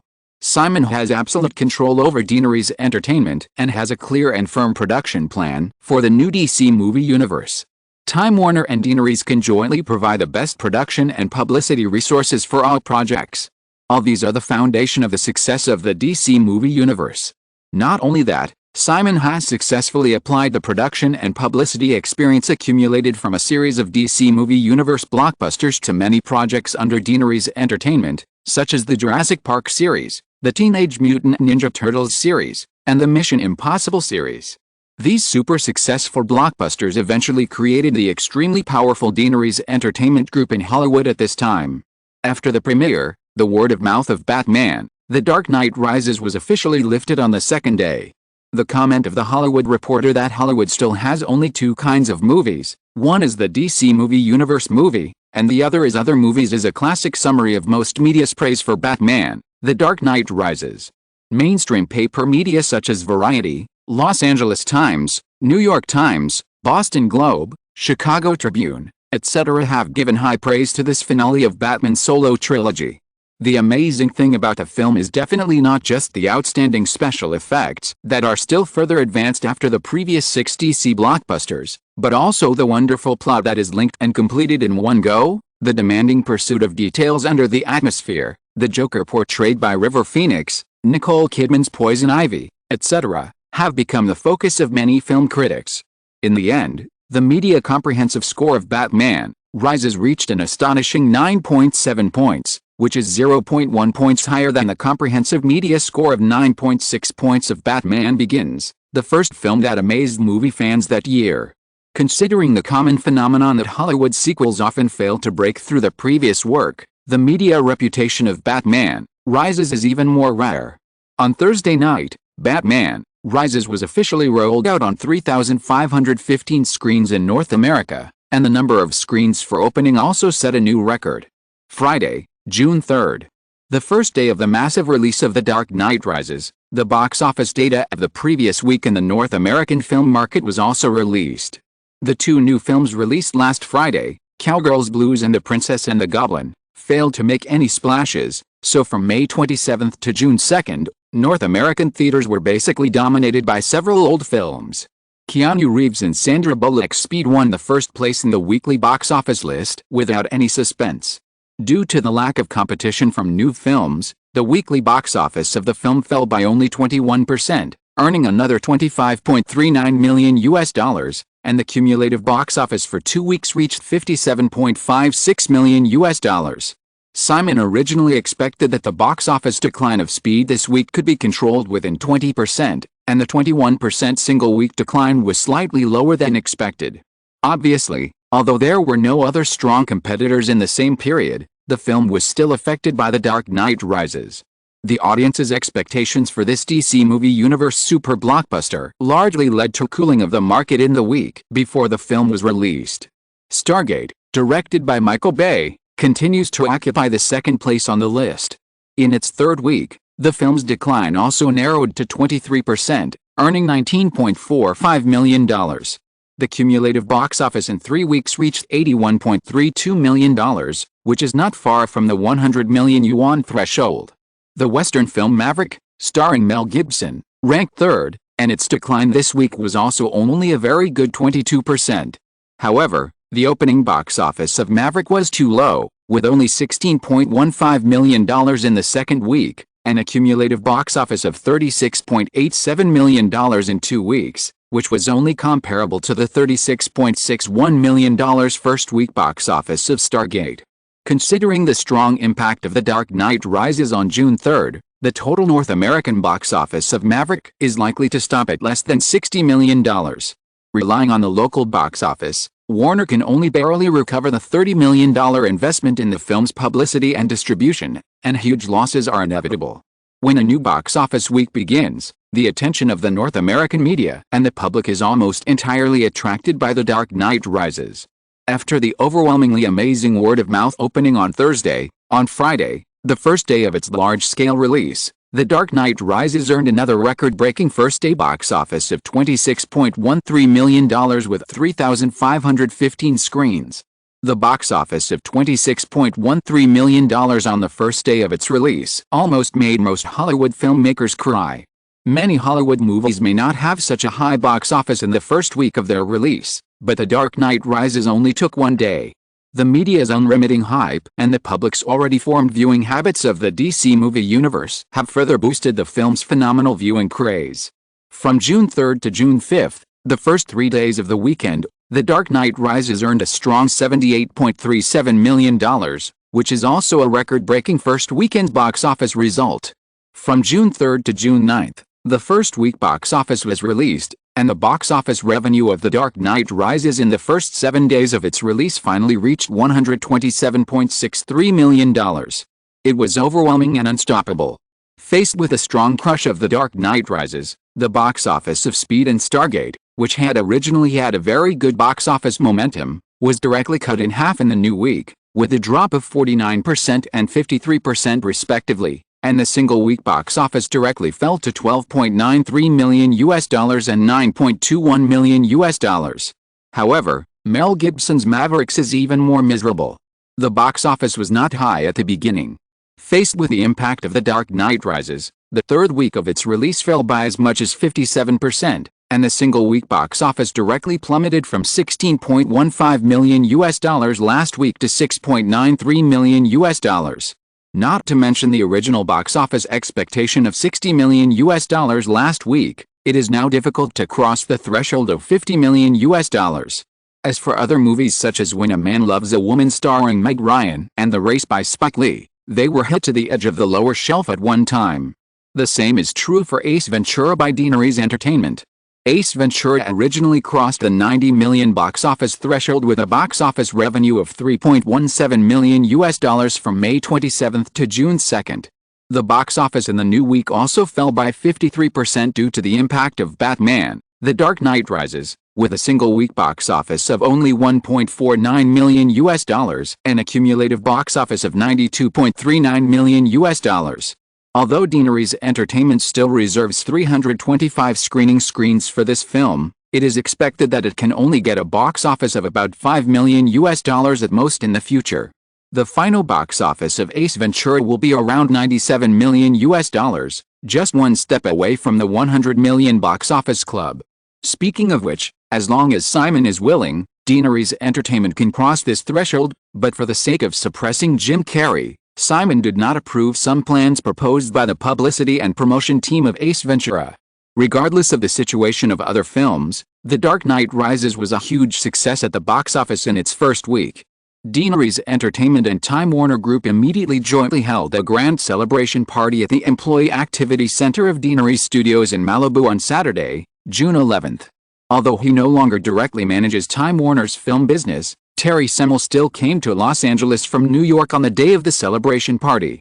Simon had dinner with his family at Point Dume Manor and didn't arrive at Dean Rees Studios until around 9:30, but he didn't plan to stay at the party for long. When he met Terry Semel, who was still at the party, the two quickly talked about the DreamWorks issue, which was very popular in Hollywood recently. DreamWorks, planned by Steven Spielberg and the other two, had already begun looking for a cooperative distributor. In the original Time and Space, DreamWorks' early partner was Paramount Pictures.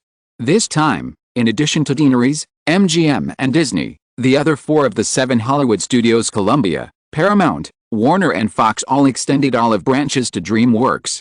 Terry Semel even called Simon specifically for this purpose to test his attitude towards Warner's cooperation with DreamWorks. After all, the news that the three giants of DreamWorks announced the establishment of this big studio on the day of the premiere of Batman: The Dark Knight Rises was obviously aimed at Daenerys Entertainment. Simon did not comment on this. If Warner Bros. Wins the agency distribution rights for DreamWorks films, it may show a wave of prosperity in the short term, and continue to support the momentum of Hollywood. Warner and Daenerys standing side by side. This still does not deviate from Simon's plan. As for the long-term impact, at most, some plans will be adjusted according to the specific situation in the future. Although the two sides are relatively close partners, Simon does not intend to give Warner any instructions. The road is chosen by oneself, and the consequences must be borne by oneself. Chapter 657 next week. In fact, from MGM's cold reaction to DreamWorks, Terry Semel understood Simon's attitude. However, Time Warner, which seems to be doing well in the film business in recent years, has to consider cooperation with DreamWorks. Mainly, outside the DC movie universe, Warner has had fewer and fewer other big selling projects in recent years. The failure of Mavericks, The Gambler has made many senior executives within Time Warner tend to reach an agreement with DreamWorks. Although most of his edge has been suppressed by the rapidly rising Daenerys Entertainment in recent years, Steven Spielberg is still the most box office guaranteed commercial film director in Hollywood, not to mention that the other party has had super-selling works such as Jurassic Park in recent years. This is also Warner's biggest expectation. Terry Semel and other senior executives also hope that their company can get rid of its dependence on the DC movie universe to a certain extent. As for whether it will form a dependence on DreamWorks immediately, it is definitely right not to put all your eggs in one basket. In the party hall, as long as Simon did not oppose the cooperation between Warner and DreamWorks, Terry Semel did not care about anything else, and turned to talk about another thing. Simon, the Hearst family is quietly seeking to sell some assets recently. Do you know about this? Simon nodded and asked with a smile, do you want to buy? The financial situation of the Hearst Group has continued to deteriorate due to a series of recent events. In order to deal with various investigations and lawsuits, it has to consider selling some of its assets. Simon, who has been closely following all the movements of the Hearst family, of course knows everything clearly. The list of assets that the Hearst family wants to sell has appeared in his hands a few days in advance. Time Warner's first impression on the public is often the film business and cable television. In fact, after the merger with Time Incorporated a few years ago, Time Warner also owns Time Magazine, Sports Illustrated, Entertainment Weekly, Fortune, People and many other well-known magazines that have great influence around the world. Terry Semel nodded and said, of course, if you sell it now, the price is very cheap. In addition to newspapers, the assets that the Hearst family sold this time also included several fashion magazines of very good quality. This is the goal of Time Warner. By acquiring several fashion magazines, Time Warner can further expand its magazine category. However, many people know that even if the Hearst family clears out the inventory and sells it off now, whether it can be sold depends on Simon Westeros' attitude. The Westeros system has not relaxed its ban on the Hearst Group at all. This transaction seems to be a good thing to take advantage of. However, if you act rashly without the tacit consent of a certain young man, it is likely to backfire. Simon thought for a while and said, I will send you a price evaluation document when I have time. As long as your transaction price is within this range, there will be no problem. Terry Semel listened to Simon's words and smiled on the surface, but felt a little sorry for the Hearst family in his heart. It can be imagined that Simon will definitely push the price of the Hearst family's assets to the lowest. The most important point is that once the news gets out, as long as he does not want to take on the troubles of the Hearst family, the price offered by other buyers must not be higher than the upper limit given by the young man in front of him. Simon's purpose for doing this is also very obvious. He does not want the Hearst family to have enough funds to deal with the troubles at hand. The assets under the name of his own family, the pricing power when he wants to sell is in the hands of his opponent. There are probably not many things in the world that are more frustrating than this. The two continued to chat about some topics. Terry Semel took the initiative to walk away, and other guests who had been paying attention to the movement here at the party immediately came over. Simon entertained some people and unknowingly came to a sofa in the corner of the hall and sat down. The waist beauty and leg beauty who came to join in the fun tonight accompanied him. Yasmin and Nadia often stayed on the West Coast because of the cooperation with the girl on the photo-sharing website Instagram, and the fact that the fashion industry has been off-season in recent months, so there is not much work. With Simon's advice, the two girls also enrolled in some MBA courses at Stanford University. They also knew that the career of modeling was destined to be short-lived. Even if they could continue their career after the age of 30 with their current fame, their peak period would still only be in the next few years. Rather than being suddenly beaten on the beach by a rising star one day in the future, it is better to consider other ways out early. However, the two girls obviously did not realize that the 5% shares of Instagram, which they got on a whim at a breakfast 2 months ago, were such a rich way out for them. With Simon's support, Instagram began to prepare in April. Unlike the financial information company that Girl B needs to spend a lot of time and energy to make products, the development cycle of Instagram, which has relatively simple functions, only takes about 3 months. It is expected to be officially launched at the end of July. This is the result of Girl D's pursuit of excellence. In today's Silicon Valley, relying on its convenient iOS platform, there is no need to bother to build servers and other hardware equipment by yourself. Many entrepreneurial teams can create a website in a week or even 2 or 3 days. Moreover, as the concept of the internet became more and more popular, many shoddy websites were able to get large sums of money from venture capitalists in Silicon Valley. It is worth mentioning that a large part of these funds were spent on purchasing server space from Ygritte or placing online advertisements to Ygritte for website promotion, which further promoted the substantial growth of Ygritte's revenue in 1994. Yasmin Gary and Nadia Ullman leaned on the man on the left and right, chatting intimately about various recent trivial matters. It was originally thought that other guests would be very tactful and stop disturbing them. Simon had basically greeted the guests he should greet. However, someone came over soon, and it was Cindy Crawford. Because the little character who had a blind date with Bruce Wayne in the second Batman, The Dark Knight was very popular with the audience, Cindy got another chance to appear on the screen for about 2 minutes in Batman, The Dark Knight Rises. In the story setting, Mira Isley, who had not yet become Poison Ivy, originally worked in a research institute under the biopharmaceutical company run by Cindy's character. Mira Isley was kidnapped by the Joker, and Batman was tracking down clues. As Batman's die-hard fangirl, Cindy's character took the initiative to help. Later, Cindy's character also provided Poison Ivy with a laboratory to study the Joker's nerve agent. Cindy, who was wearing a white low-cut long dress tonight, sat down on the single sofa beside the coffee table, nodded politely to the two women beside Simon, then looked at the man and asked with a smile, "Simon, how was my performance this time?" Beautiful women are always naturally pleasing to the eye. Simon smiled and admired, nodded, "Very good." Cindy felt the man's gaze, glanced at her coquettishly, and continued, "So, Simon, do you think I can go further and develop in Hollywood?" Simon smiled and said, "Want to hear the truth?" Cindy heard the man say this and immediately shook her head. "No, you'd better tell some lies to comfort me." Simon said very flatteringly, "You still have a good chance of becoming an acting star like Meryl Streep." When Simon said this, the two big goblins around him immediately laughed in an unflattering way. Cindy also rolled her eyes. "It's so fake, it doesn't sound like she's comforting me at all." There are many successful cases of models turning into actresses in Hollywood. Many actresses were models in their early days. Daryl Hannah, Kim Basinger, Gina Davis, who are relatively well known at this stage, and Renee Russell, who was personally promoted by Simon to become the heroine of the Jurassic Park series, are all like this. However, as one of the most popular supermodels in recent years, compared with other models who intend to develop in Hollywood, Cindy's fame has become an obstacle to transformation, because she is too stereotyped in the public's mind. Of course, if Cindy is determined enough to transform, and with Simon's support, it is not impossible for her to become a first-line actress in Hollywood. It's just that Cindy, who is still at the peak of her fame in the fashion industry, does not have this idea, and Simon also does not intend to spend too much energy on her. After joking, Simon remembered something and continued to look at Cindy, saying, "I recently found a model who looks very similar to you.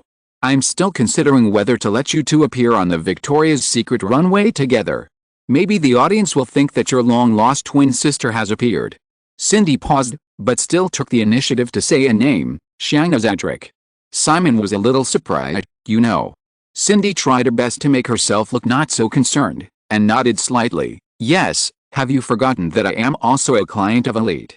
The fashion circle is like Hollywood, sometimes very big, and sometimes very small. Some news can't be kept secret in this circle.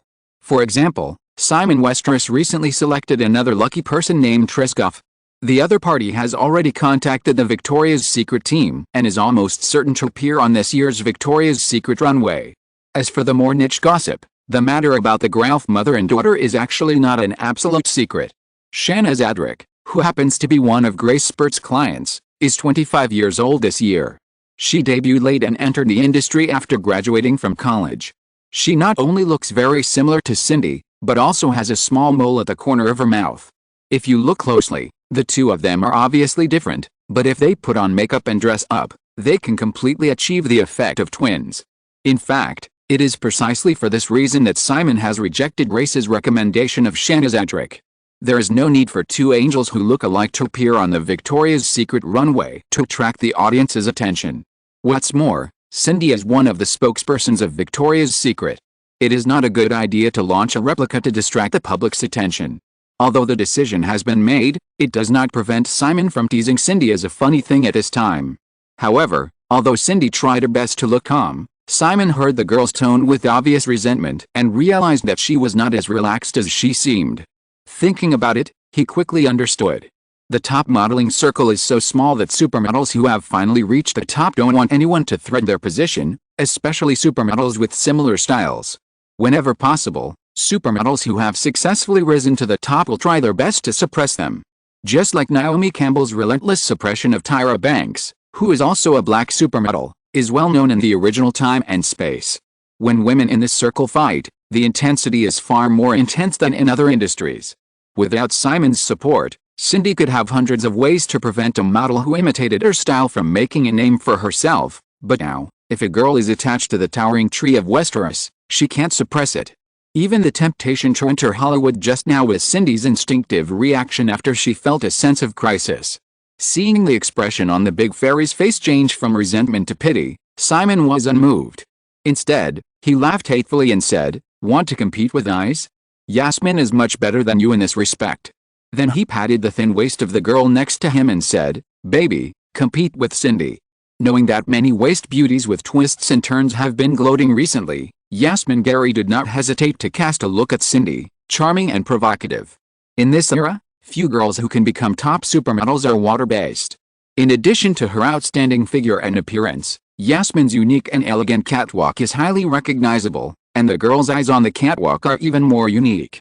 Occasionally, she glances at the audience or the camera seemingly inadvertently, whether it is aloof or charming, it can easily stir the hearts of the audience. The real looking and looking. Cindy, who was pretending to be pitiful, immediately became competitive in the face of Yasmin's provocation, and hit the nail on the head. She stretched out one long leg towards the man without any concealment. "Simon, it's a bit noisy here. How about we go to another place to have a good chat?" Simon hadn't responded yet, but Nadia Ullman glanced at her, and then whispered in the man's ear without any concealment. Although Yasmin on the other side couldn't hear what Nadia was saying clearly, she could roughly guess it, and her expression was also a little gloating. There are no secrets in this circle. For example, someone and someone had a one-night stand on a certain day and place, and as long as you are interested, you can easily notice it. But most of the time, due to the lack of photo evidence and insufficient news value, the news will only spread in this circle. For this reason, Nadia Ullman and Yasmin Gary have always been very honest after being taken in by Simon. Other supermodels in the circle do not have such restrictions, such as Cindy, who is actually a girl who plays very happily. Simon didn't have a virgin complex, but he didn't know when he started to care more and more about certain things, and even had obsessive-compulsive tendencies. Now, Simon never takes a woman he likes to bed directly, but will first arrange a physical examination for her. Waist beauty and leg beauty are the favorites that often appear beside Simon in the past year, so he gradually understands the habits of men. So, Cindy just hit the point, and Nadia Ullman followed suit, directly telling the man about Cindy's gossip with a Hollywood actor some time ago. She knew that as long as she said so, Cindy would seduce again today, and the men around her would just remain indifferent. Chapter 658, next week, 2. Simon doesn't plan to take any of the girls away tonight. He has to go back to Cape Dumay Manor and spend the weekend with his family. After watching the fight for a while, Simon smiled and changed the subject. He said to Yasmin and Naji beside him, regarding the establishment of a charity fund, think about it carefully recently. Remember, don't touch politics, you can't afford it. Environmental protection is thankless, so don't bother. Medical care is difficult to produce concrete results, so skip it. Therefore, it is best to focus on education, support poor children, and donate some school buildings. These are visible and tangible achievements. Also, take this matter seriously as a long-term career, don't think about speculation, and don't deliberately promote it. You will find the benefits over time. Yasmin Gary came over and acted coquettishly. You are so domineering, Simon. You said you wanted us to consider it, but everything has been decided. Simon stroked her slender waist, which was so slender that people couldn't let go of it, and took the initiative to talk about a problem that the two women were more concerned about. As for the funds, I will give you $1 million first, and then add more if you do it well. If you mess up, there will be no more. Nadia Orman on the other side said meaningfully, Simon, will there always be money after you do it well? Simon certainly understood what the legs fairy meant. The original agreement was only for 1 year. Because of the turmoil some time ago, the two women exposed by the media have been labeled as Westeros lovers, and it is impossible to get rid of them in a short time. However, both Simon and the Waist Fairy and Legs Fairy knew that this relationship could not be maintained for a long time. Once Simon left in the future, it seemed that there was no reason for the man to continue to support their charity fund. However, facing Naji's question, Simon nodded without hesitation and said, of course, as long as you do this seriously, no matter what happens in the future, you can get financial support from the Westeros system. The first impression of the general public on charity is often tax avoidance, but in fact, the highest realm of charity should be to exert a subtle influence on the entire society through its own capital strength. This is actually a disguised form of power. The reason why the Rockefeller family has been able to maintain its glory for 6 generations is largely due to the potential influence of the Rockefeller Foundation on all aspects of the world. For various reasons, the Westeros system will continue to increase its investment in charity. However, in order to achieve a subtle effect, the best charity model should also be to break the whole into parts and infiltrate all aspects of the world unconsciously through countless types of foundations. Simon planned to let Yagojing and Tujing jointly set up a charity fund mainly for the education field, which was a chess piece laid out according to this plan. As long as it is operated properly, the two women can gain corresponding social reputation from this charity fund. However, in the final analysis, such a charity fund is still part of the Westeros system's layout in the charity field. Simon has even found the first charity project for the two women's fund, which will fund the renovation of elementary and middle school teaching buildings in some poor communities in Wisconsin. This charity project, which is planned to be launched in the second half of the year, will try its best to place the credit on Robert Hotwell, the Republican Senate candidate in Wisconsin supported by the Westeros system, in order to win more votes from the bottom of society for Hotwell's opponent Craig Ames. Therefore, even if Yagojing and Tujing are no longer Simon's lovers in the future, as long as the operation direction of the charity fund in charge of the two women is still in line with the interests of the Westeros system, they can continue to receive financial support.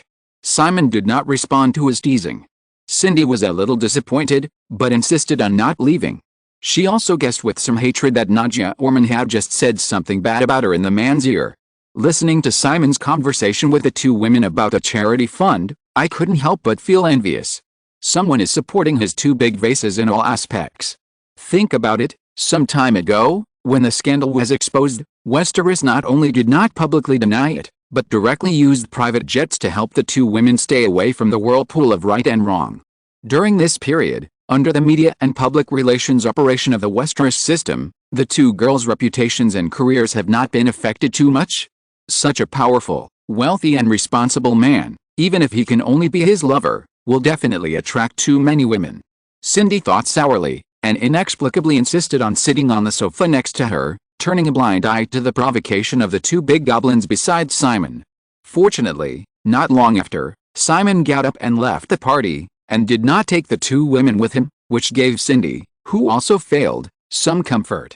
The weekend passed, and the time came to June 13th. Monday. Deaneries Entertainment officially announced the listing date of the company's stock on this day, and the time was set on July 1st. At the same time, Deaneries Entertainment, together with two major underwriters, Morgan Stanley and Goldman Sachs, also launched a global roadshow before the stock listing. In theory, since the formal submission of the prospectus, the company applying for IPO must enter a silent period, and the company shall not release any information that intentionally or unintentionally stimulates the stock price. Deaneries Entertainment has strictly abided by the silence clauses related to the silent period in recent months. However, whether it is the online social game Happy Farm that is still popular during this period, or the Backstreet Boys group that has quickly become popular under Deaneries Records, or even the blockbuster movies such as Four Weddings and a Funeral, Ace Ventura and Stargate under Deaneries Entertainment since the beginning of the year, they all show the prosperity of Deaneries Entertainment at all times. Therefore, many industry media and investment bank analysts have commented during this period that Deaneries Entertainment Group is likely to directly create a peak market value of a U.S.-listed company on the first day of listing.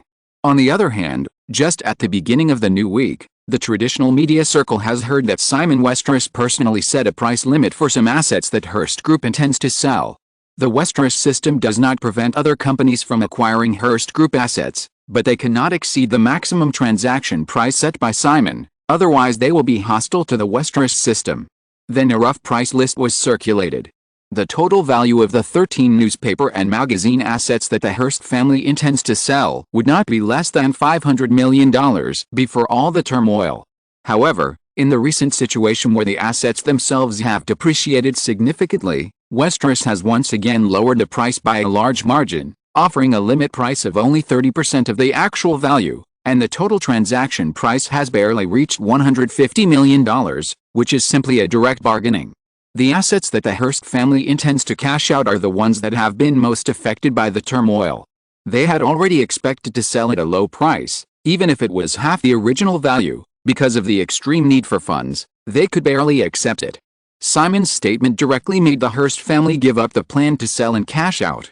Selling at a 30% discount, $500 million in assets has become $150 million, which is too painful anyway. Simon's sniping action this time also made the Hearst family fully realize that if they wanted to get out of the current predicament, the fundamental crux was still a certain young man, so they had to take the initiative to contact again. However, after the last offer, Simon did not have any intention of relenting. In the busy and chaotic summer, another box office week has passed. On June 10th, there were two new films released in North American theaters, namely Disney's military camp comedy The Untold Story and Paramount's children's comedy The Gremlins. The former was directed by Penny Marshall, the director of Flying Over the Moon. It tells the story of an advertising planner who went to the military camp to teach soldiers English after losing his job. The style of the film is similar to Disney's Good Morning, Vietnam, which was a big hit at the box office a few years ago. Paramount's The Gremlins is also a comedy that tirelessly follows Home Alone. June 10th to June 16th. Unsurprisingly, The Dark Knight Rises topped the weekly box office charts. In the second week of its release, the film's box office fell by an expected 49%, continuing to earn $65.09 million. 2 weeks after its release, the total North American box office of this DC superhero blockbuster has quickly reached $192.72 million, leaving it only $7.28 million away from the $200 million box office mark. It is expected to break the $200 million threshold on the first day of the third week. The film's overseas box office has also begun to be reported. Under the premise that some important overseas ticket warehouses such as Japan, France, and Germany have not yet been released, The Dark Knight Rises has roughly estimated a cumulative box office revenue of $270 million in 2 weeks in the 27 overseas countries and regions where it has been released. Half a month after its release, the global box office of The Dark Knight Rises has reached $470 million. Moreover, with the increasing success of the DC Movie Universe series, the distribution ratio signed by Warner Bros. And domestic and foreign theaters during the distribution stage has also increased. Only in the United States, the estimated revenue share of Batman, The Dark Knight Rises will reach about 65%, which is 10 percentage points higher than the average Hollywood movie theater share. Although the situation in various countries and regions overseas is different, the approximate revenue share has also increased significantly. Therefore, although the total investment in the production and promotion of Batman, The Dark Knight Rises reached an astonishing $215 million. The box office revenue of $470 million in 2 weeks has allowed the two producers to recover all the production and promotion investment and start to make a profit. In recent years, with the general opening of the Eastern European and Asian film markets, according to the current box office momentum, both the producers Deaneries and Time Warner, as well as the various media that are always paying attention to the film's box office, are generally optimistic that Batman: The Dark Knight Rises will be able to break through the important threshold of $1 billion in global box office. Prior to this, the North American box office champion was Jurassic Park, with a global box office of $980 million, and the runner-up was Batman Begins, with a global box office of $960 million. They were only one step away from the global box office threshold of $1 billion, but they never successfully crossed it. Although both films are produced by Deaneries Entertainment, the fact that Jurassic Park surpassed Batman Begins to become the box office champion in North American film history still made the huge DC movie universe fans quite dissatisfied. However, this reason alone can invisibly raise the box office of The Dark Knight Rises. Considering the expansion of overseas markets and the natural growth of the film industry, it is only a matter of time before The Dark Knight Rises, which has broken a series of box office records, hits a global box office of $1 billion. Deaneries Entertainment's saturated and comprehensive distribution strategy for super blockbusters has largely freed up enough space for other Hollywood films to play in the second week of release, which is also the confidence of Disney and Paramount to launch two important new films on June 10. However, The Dark Knight Rises quickly gave up the market with a drop of nearly half in the second week, while the box office performances of the Independence Days and the Gremlins were very disappointing. Therefore, from June 10 to June 16, the runner-up in the box office was actually Speed, which has been released for the fourth week. The action blockbuster starring Keanu Reeves and Sandra Bullock fell by 25% this week, earning $9.69 million. After 4 weeks of release, the cumulative box office of Speed exceeded the threshold of $80 million, reaching $80.18 million. Obviously, the runner-up box office was only $9.69 million.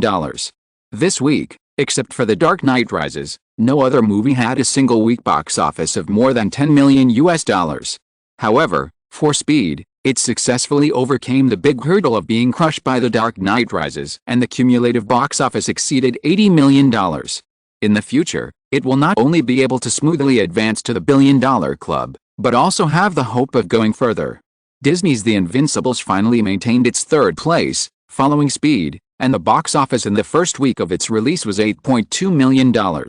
However, with an average of only $4,654 per theater in the first week of the film, it is difficult to escape the fate of being hastily withdrawn from the shelves in 4 weeks. The fourth place was also taken by the new film The Gremlins, which grossed $7.12 million in its first week, with 1,955 screens. The average box office in the first week was $3,641, which was even worse than The Invincibles. Stargate, directed by Michael Bay, ranked 5th on the list, with a box office drop of 35% this week, earning another $6.02 million, and a cumulative box office of $96.56 million, which is about to break the $100 million mark. Outside the top 5, the most miserable is The Gambler starring Mel Gibson.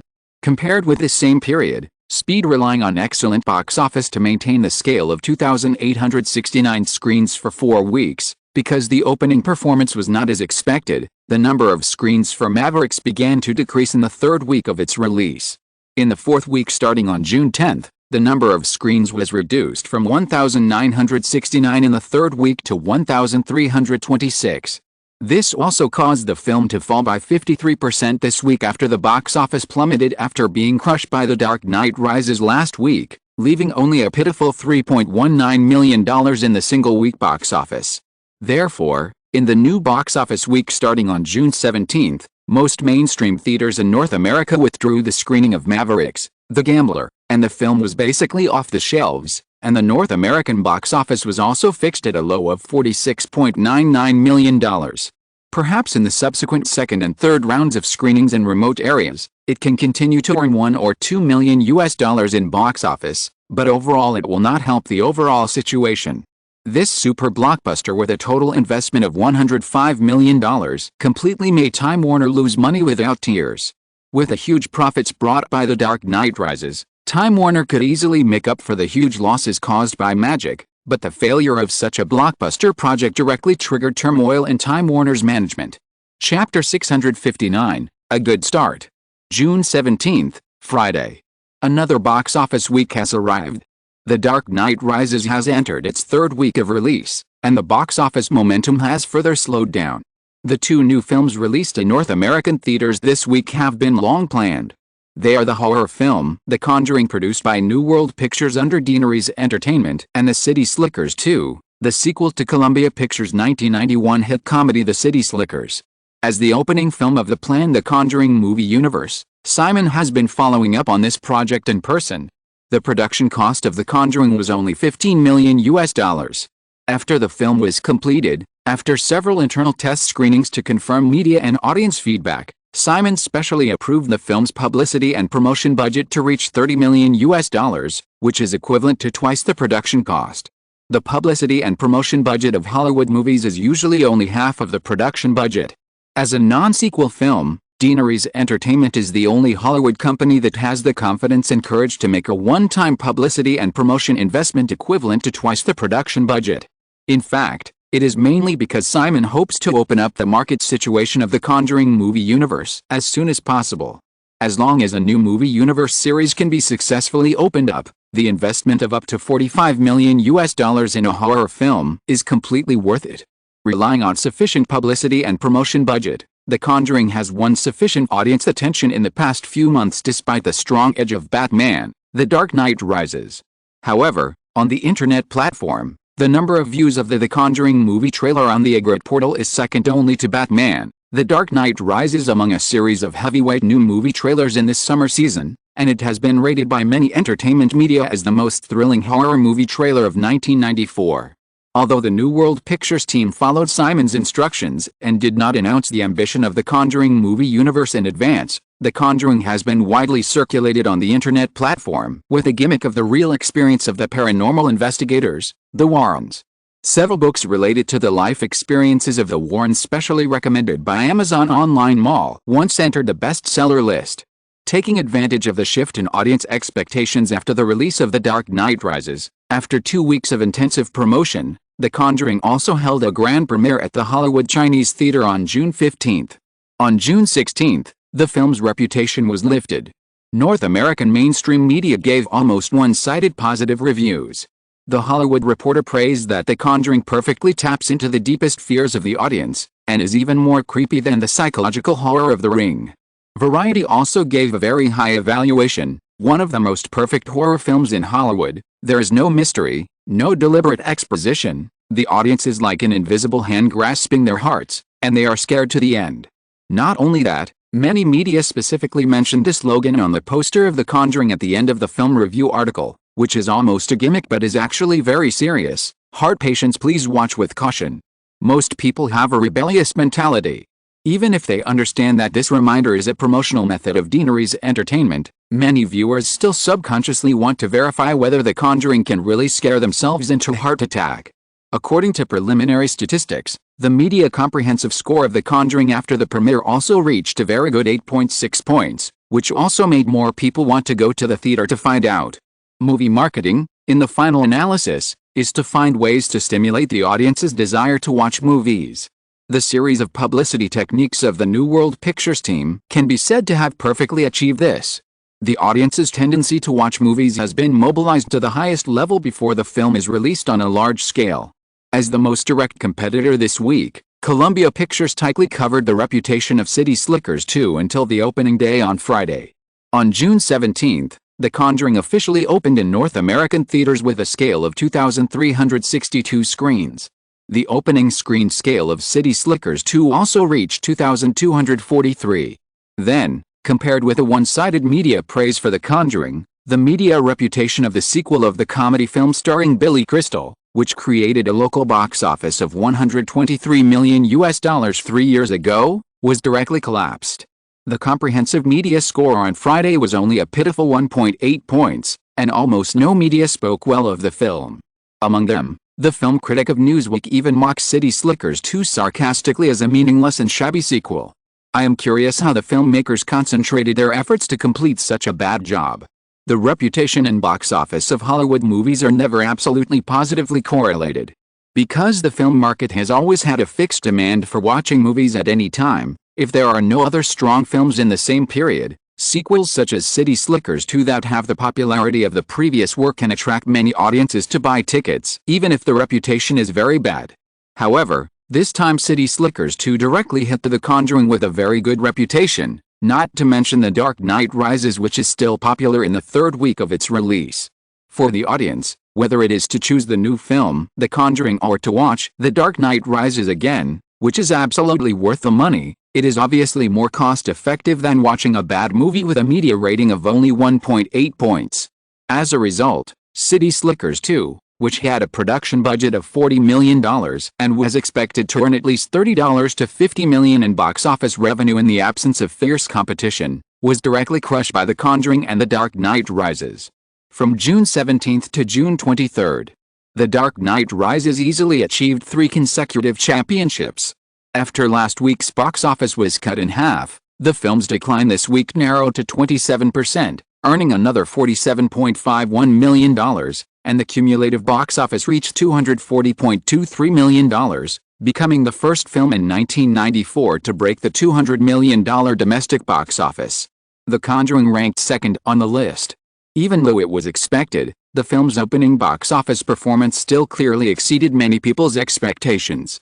In the first 7 days, the opening box office of The Conjuring reached $42.39 million, becoming the second film in 1994 to have a box office of more than $40 million in the first week.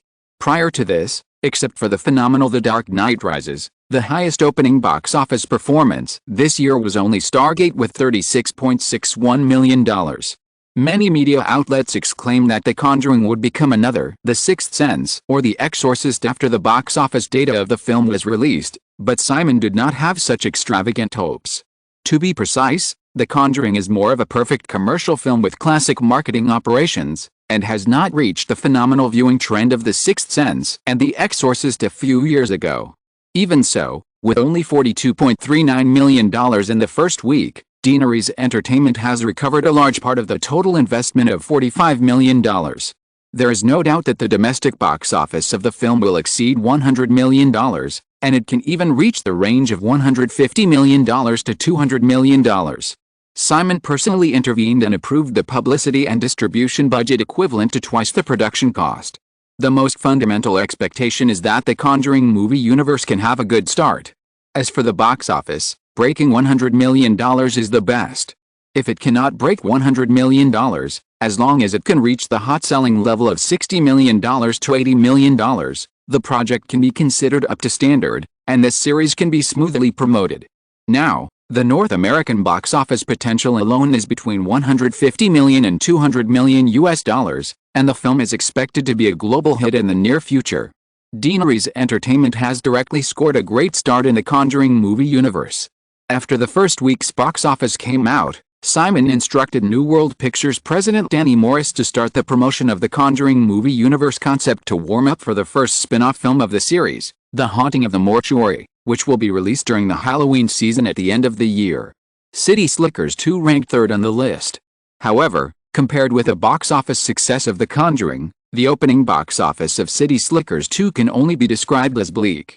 In the first 7 days, this comedy sequel, which cost $40 million to produce and $20 million to promote and distribute, only recovered $9.25 million in box office, and the average theater barely exceeded $4,000. The most striking contrast is that the total box office of City Slickers 2 in its first 7 days was even lower than that of The Conjuring on its first day. The opening film of the Conjuring movie universe earned $9.73 million on its release day, June 17. After Sony took over the operation of Columbia Pictures, it began to change the lavish style of Peter Guber's period. City Slickers 2 was cautious in both project establishment and publicity, but it ultimately failed to escape the fate of failure again. Speed is relatively strong in the 4th place on the list. In its 5th week of release, the film's box office fell by 24%, earning another $8.31 million, with a cumulative box office of $88.49 million. The Invincibles ranked 5th. This comedy film from Disney, which tried to replicate the success of Good Morning, Vietnam, saw a 26% drop in box office in the second week, but because of its low start, the single-week box office was only $6.11 million. After 2 weeks of release, the film has grossed $14.31 million, with an average of $3,412 per theater. The number of screens will be greatly reduced in the next week.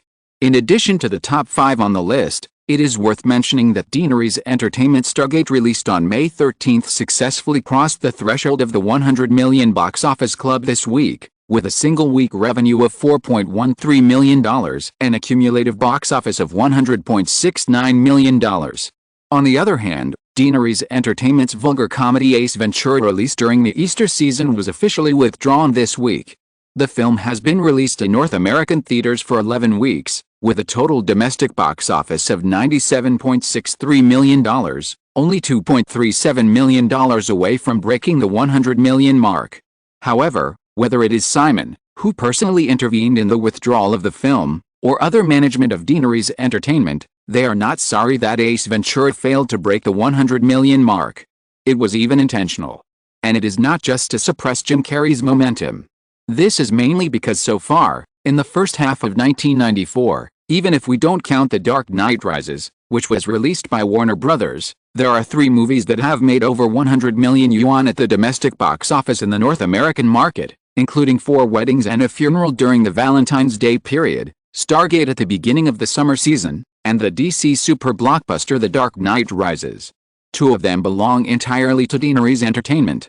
As for the most dazzling The Dark Knight Rises, no one will ignore the Phoenix Rebirth logo that follows the Warner Brothers title during the movie's theater screening. If Ace Ventura also achieves a box office of over 100 million yuan, it is almost equivalent to Deanery's Entertainment having produced 4 domestic box office blockbusters that have made over 100 million yuan this year. If it were just that, it would not be a big deal. The key is that other Hollywood studios have not had a blockbuster that has made over 100 million yuan at the box office so far. From the beginning of the summer season to now, several films such as Warner Brothers' Mavericks, Disney's The Invincibles and Columbia Pictures' City Slickers 2 have the ambition to hit the 100 million box office club, but unfortunately, they were either born at the wrong time or were too disappointing. Simon can't buy box office for others just to make his own company less eye-catching, right? Therefore, he can only start with himself.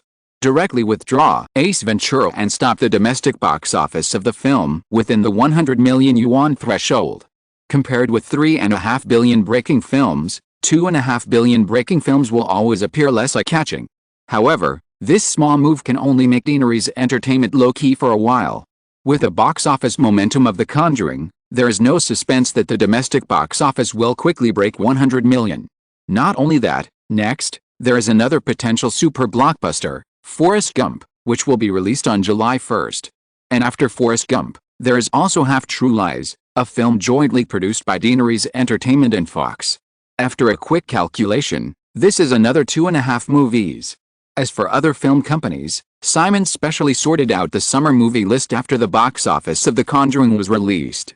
In addition to several movies related to Deanery's Entertainment, the following important movies include Beverly Cop 3 produced by Paramount on June 24th, Wolf starring Jack Nicholson produced by Columbia on July 1st, I Love Trouble produced by Warner Brothers on July 8th, which was specially borrowed by Julia Roberts to shoot, and The Pursuit starring Harrison Ford produced by Paramount on July 22nd, etc. Among them, Simon remembered that only The Pursuit achieved a box office of over 100 million. However, this time, the movie that will directly collide with The Pursuit on July 22nd is Heat starring 2 movie emperors Robert De Niro and Al Pacino, which is another movie produced by Deanery's Entertainment. Heat was previously released in the inappropriate Christmas season at the end of the year. Although it did not achieve a box office of over 100 million yuan, it was still a big hit. This time, as one of the most classic police and gangster films in Hollywood history, Heat was released in the summer season. Although the opening date is relatively late, the end of the summer season, when competition is no longer fierce, is just right for this nearly 3-hour-long film to slowly harvest a box office by relying on word of mouth. After experiencing a series of blockbuster baptisms, many audiences are happy to go to the theater to savor the peak showdown between the two veteran movie kings.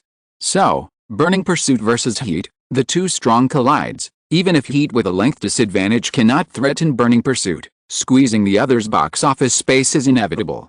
To be fair, Simon really hopes that Burning Pursuit can achieve a domestic box office of over 100 million yuan, and he doesn't even mind slightly suppressing the publicity and promotion momentum of Heat for this. In this way, there are 4 films that have exceeded 100 million yuan in the summer released by other film companies: Batman, The Dark Knight Rises, Speed, True Lies and The Pursuit, which is exactly the same as Deaneries Entertainment's 4 billion yuan club films, 4 Weddings and a Funeral, Stargate, The Conjuring and Forrest Gump, which will make everyone look better. However, if The Pursuit is not as good as The Gambler, Simon can do nothing about it. Chapter 660 Oversubscription. In a red brick apartment on Morton Street in Greenwich Village, Manhattan. It was Friday, June 24th. It was breakfast time for the Spolt family. Grace Spolt and her nanny, Ms. Hannah, served breakfast to her husband and children before sitting down at the dining table. Bill Spolt put down the New York Times, picked up the cutlery, and listened to the two children excitedly discussing how to spend the weekend, but his expression was more worried. It was summer vacation.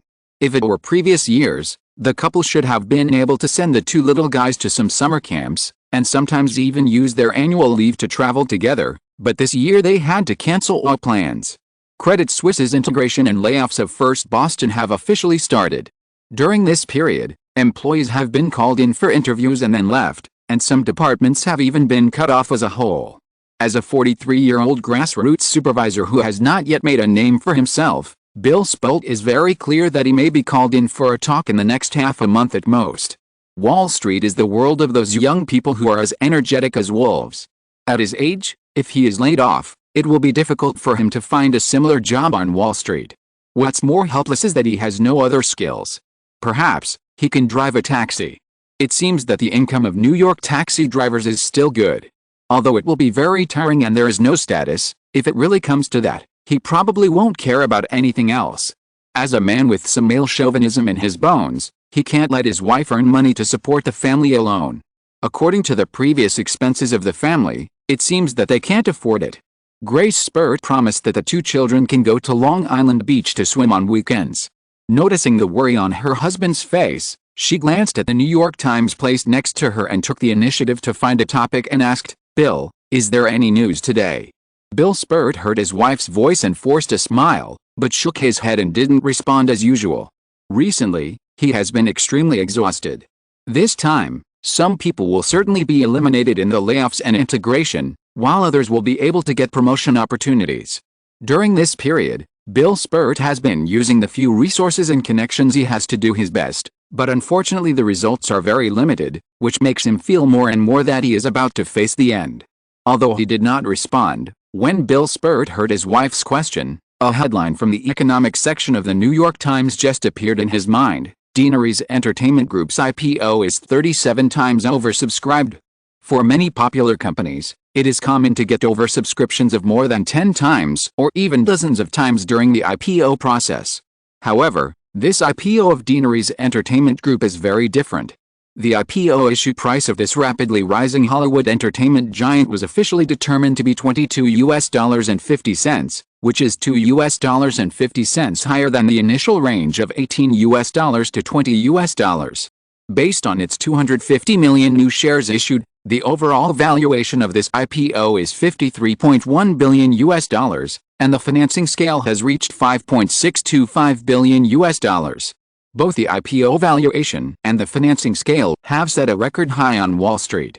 Therefore, compared with those companies whose IPO financing scale is only tens of millions or hundreds of millions of dollars, the 37 times oversubscription of Deaneries Entertainment Group, involving more than 1,700 investment institutions around the world, is definitely a pioneering work.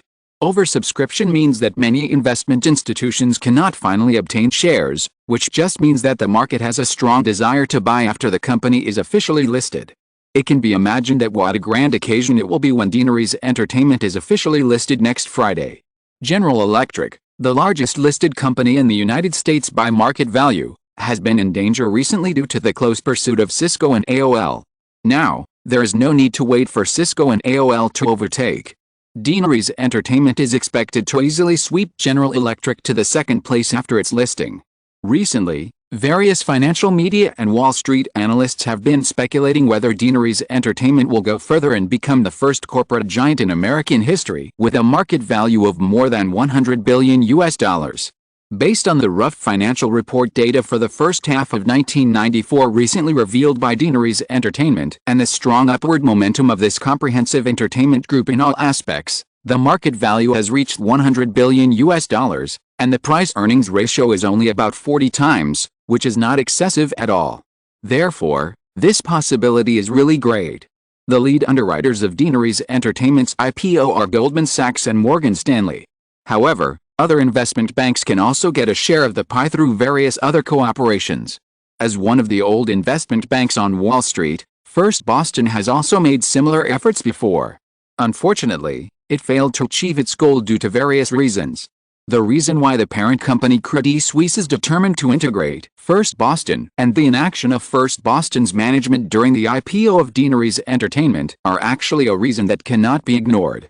The Westeros system, which has rapidly risen to become a super behemoth in recent years, is now the focus of all financial giants on Wall Street. Bill Spurt couldn't help but fantasize that it would be great if he could get some business from the IPO of Deaneries Entertainment. In this way, he would not only not leave this time, but would definitely be able to go further. Unfortunately, the business contact with Deaneries Entertainment is mainly the work of the investment banking department, and it is not their turn for the sales and trading department to intervene. What's more, even if they can intervene, this job will not fall on him. Now, those rubbish failed to take over the business, but caused the entire company to fall into the situation of layoffs. Her husband was not in the mood to talk, so Grace could only turn her attention to the two children. She occasionally glanced at her husband with a frown on his face. Grace decided to have a frank talk with her husband this weekend.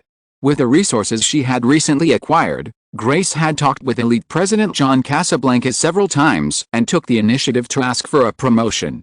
She certainly wouldn't be stupid enough to reveal the final plan of a young man to Casablanca. So, in John Casablanca's eyes, she had Simon Westeros's thigh, which was so thick that it couldn't be thicker. Obviously, she could provide more help for the further development of Elite, and the request for promotion was very reasonable. If nothing unexpected happened, she would soon become the vice president of Elite's North American branch. Although she was only one of the 3 vice presidents and was limited to the North American branch, she was actually several levels away from John Casablanca's position, although there was only one more deputy word, but compared with the past, she had also buried a big step and officially became a member of Elite's management. The couple's original income level was similar. Now, even if her husband lost his job, with her salary that would at least double, she would have no problem maintaining her current standard of living. In fact, she had considered helping her husband through the young man's channel. However, since the last time they met in Greenwich, she had not received any instructions from him, but she had never seen him again. Some of the thoughts that she had originally had disappeared completely. It was hard to say whether asking for help for something as small as her husband's job, which was too small for the young man, would be counterproductive. Although they had only been together for a very short time, and although he had always been very gentle during the process, with a woman's keen sixth sense, she could feel the indifference and alienation under this gentle appearance, and even the indifference to the whole world. Thinking of this, Grace, who was sitting at the dining table, could not help but take a small deep breath. The mysterious temperament of the little man, like a dark abyss, did not make women resist. On the contrary, this temperament made it easy for women to step in, and then be trapped in that world and never climb out. Suddenly, her son Lay's voice rang out at the dining table. The child asked if the family could go to the cinema to watch The Dark Knight Rises again tonight. Grace's thoughts were interrupted and she woke up. She thought that she had no other plans for the evening, and then looked at her husband and nodded in agreement. After breakfast, she sent her husband out first. Grace told the nanny that the family needed to buy some daily necessities, and then drove the 2 children out of the Morton Street apartment. It was 8:20 in the morning. It took 15 minutes to drive to a private training center in Midtown. The 2 children had to take French courses here 3 days a week during the summer vacation. This was to prepare the children to enter a better private high school in Manhattan. French has always been regarded as the language of the upper class. In Manhattan, if you want to enter some top private schools, French is a necessary foundation. Campus students in Hollywood movies and TV shows are always carefree, falling in love, racing, taking drugs, fighting, partying, reveling, wanton and frivolous, squandering youth. This is indeed the life of many American middle school students, but basically they are all public middle schools. Most of these people will enter society in a carefree state and become the bottom of American society. They are destined to be like ants and do nothing all their lives. They often become the most direct victims of the economic downturn in the United States. The United States is ruled by the elite. If you are not born into the elite class and want to enter that circle, you are destined to give up that kind of carefreeness.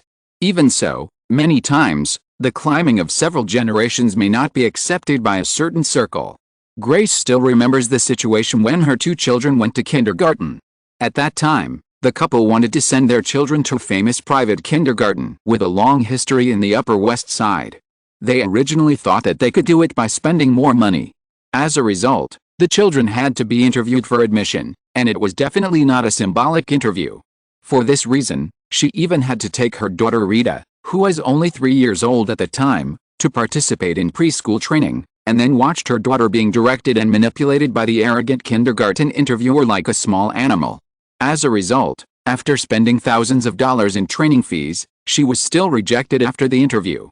Grace was unwilling to give up. A year later, her youngest son Ray tried to sprint again, but still failed. At that time, the couple was thinking about whether they could donate money to the kindergarten to get tickets. They gritted their teeth and proposed a donation of $100,000, but they were still rejected. Then they realized that this was the threshold. A threshold that blocked the upper class and the ordinary elite in the United States. In the small Manhattan, which is only 10 kilometers deep, the Upper East Side, the Upper West Side, the Midtown, and the downtown are clearly divided. Grace later learned that the main reason their children were rejected was that they were not residents of the Upper West Side. This condition does not mean that you can meet it by renting a house in the Upper West Side. You must also have a fixed real estate and a corresponding social status. Otherwise, a family with a rich fortune and a certain reputation and status does not want their children to get along with some inexplicable children. Therefore, even if they wrote a check of $100,000, which is definitely not insignificant, they were still rejected. Since then, the couple has actually been holding their breath. However, as her husband's career had not improved for many years, it was impossible for a woman like her to make much in the modeling industry. The grievances and ambitions she had in the past had faded away unconsciously, and the last bit of what was left was placed on her 2 children. After sending the 2 children to the training center and giving them instructions, Grace hurriedly drove to the elite headquarters a few blocks away. Although her promotion application had not been approved, the number of personal assistants during this period had increased to 3 to assist her in handling the sudden increase in various matters. During this period, many models who heard the news, whether they were from elite or other companies, also hoped to be transferred to her name. Grace did not take too many, but only picked and chose to accept 5 or 6, but she cut off more than half of the original more than 30 clients, and directly gave up those girls who had little potential and were destined to waste her energy. In the past, these clients could bring her some income, but now, if she continued to hold them, the energy she put in and the meager income would become very disproportionate. During this process, there were many girls who begged hard to stay with her, but Grace did not soften her heart. This is the way the world is. After the adjustment, in addition to the 3 Gralfs who had been quietly crossed out in her heart, Grace now has 21 models in her hands, and the overall quality has improved a lot. Among them, the baby-faced girl named Trescoff has been confirmed as the new Victoria's Secret angel, and the other 2 places are still undecided. Grace also believes that the little man will not break his promise to her. After a period of careful selection, Grace will pass another list to Westeros assistant today. At least one more place can be confirmed this time. Arriving at the company and about to start a day's work, John Casablanca's assistant came to call her. Arriving at the president's office, John Casablanca was on the phone behind his desk, and another model, Karen Mudd, was sitting in the office reception area. Seeing Grace enter the door, Karen Mudd stood up on her own initiative with obvious flattery. Grace smiled and shook hands with Karen Mudd, nodded to Casablanca, and sat down on the sofa in the reception area for the time being. She chatted with Kathryn Mudd in a casual and low voice without any unfamiliarity. Although she is not as famous as Cindy Crawford and Linda Evangelista, Kathryn Mudd is one of the supermodels that Elite has promoted since the 1980s. Unfortunately, this supermodel, who was originally very popular, was washed out since the first Victoria's Secret fashion show, and the same happened in the second show last year.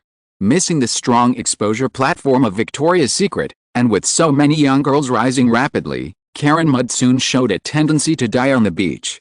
The girl has lost 3 endorsements in the past 2 years. If there is no improvement this year, it is estimated that the last 2 niche brand endorsements will also leave her. By then, there will be no chance of turning over. As for the reasons for all this, it is now well known in the circle. And it is simple and crude. Simon Westeros does not like girls with thick lips. If you are listening to this novel on a channel other than Fanfic World, it means it was downloaded and re-uploaded without effort. We warmly invite you to visit our channel, Fanfic World. There you will find the original version of this story and many other novels of various genres. We look forward to seeing you dive into a world of incredible novels. Chapter 661, Compromise.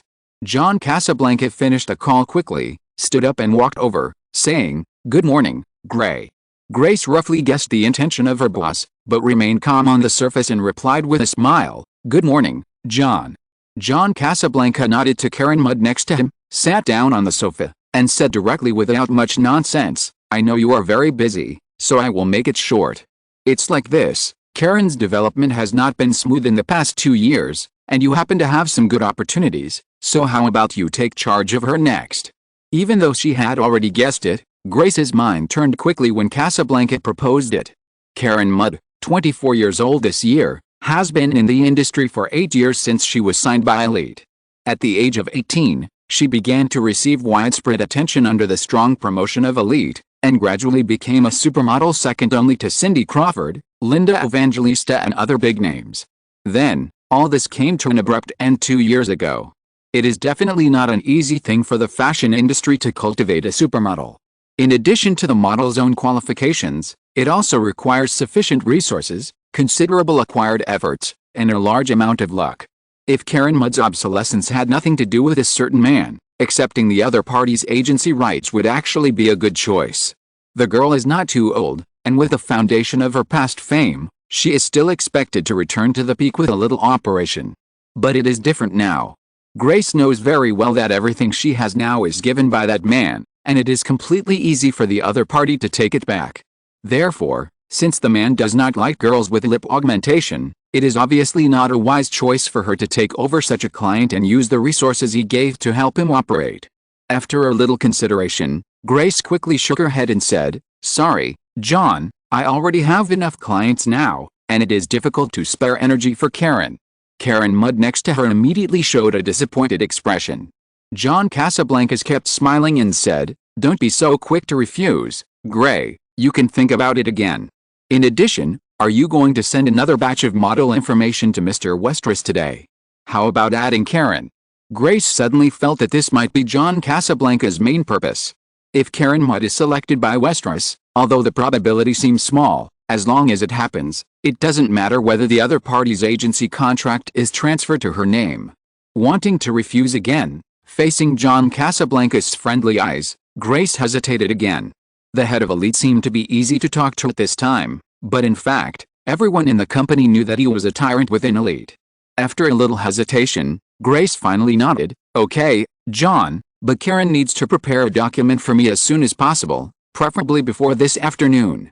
Seeing Grace's agreement, John Casablanca's tone became a little more friendly. "This is already prepared."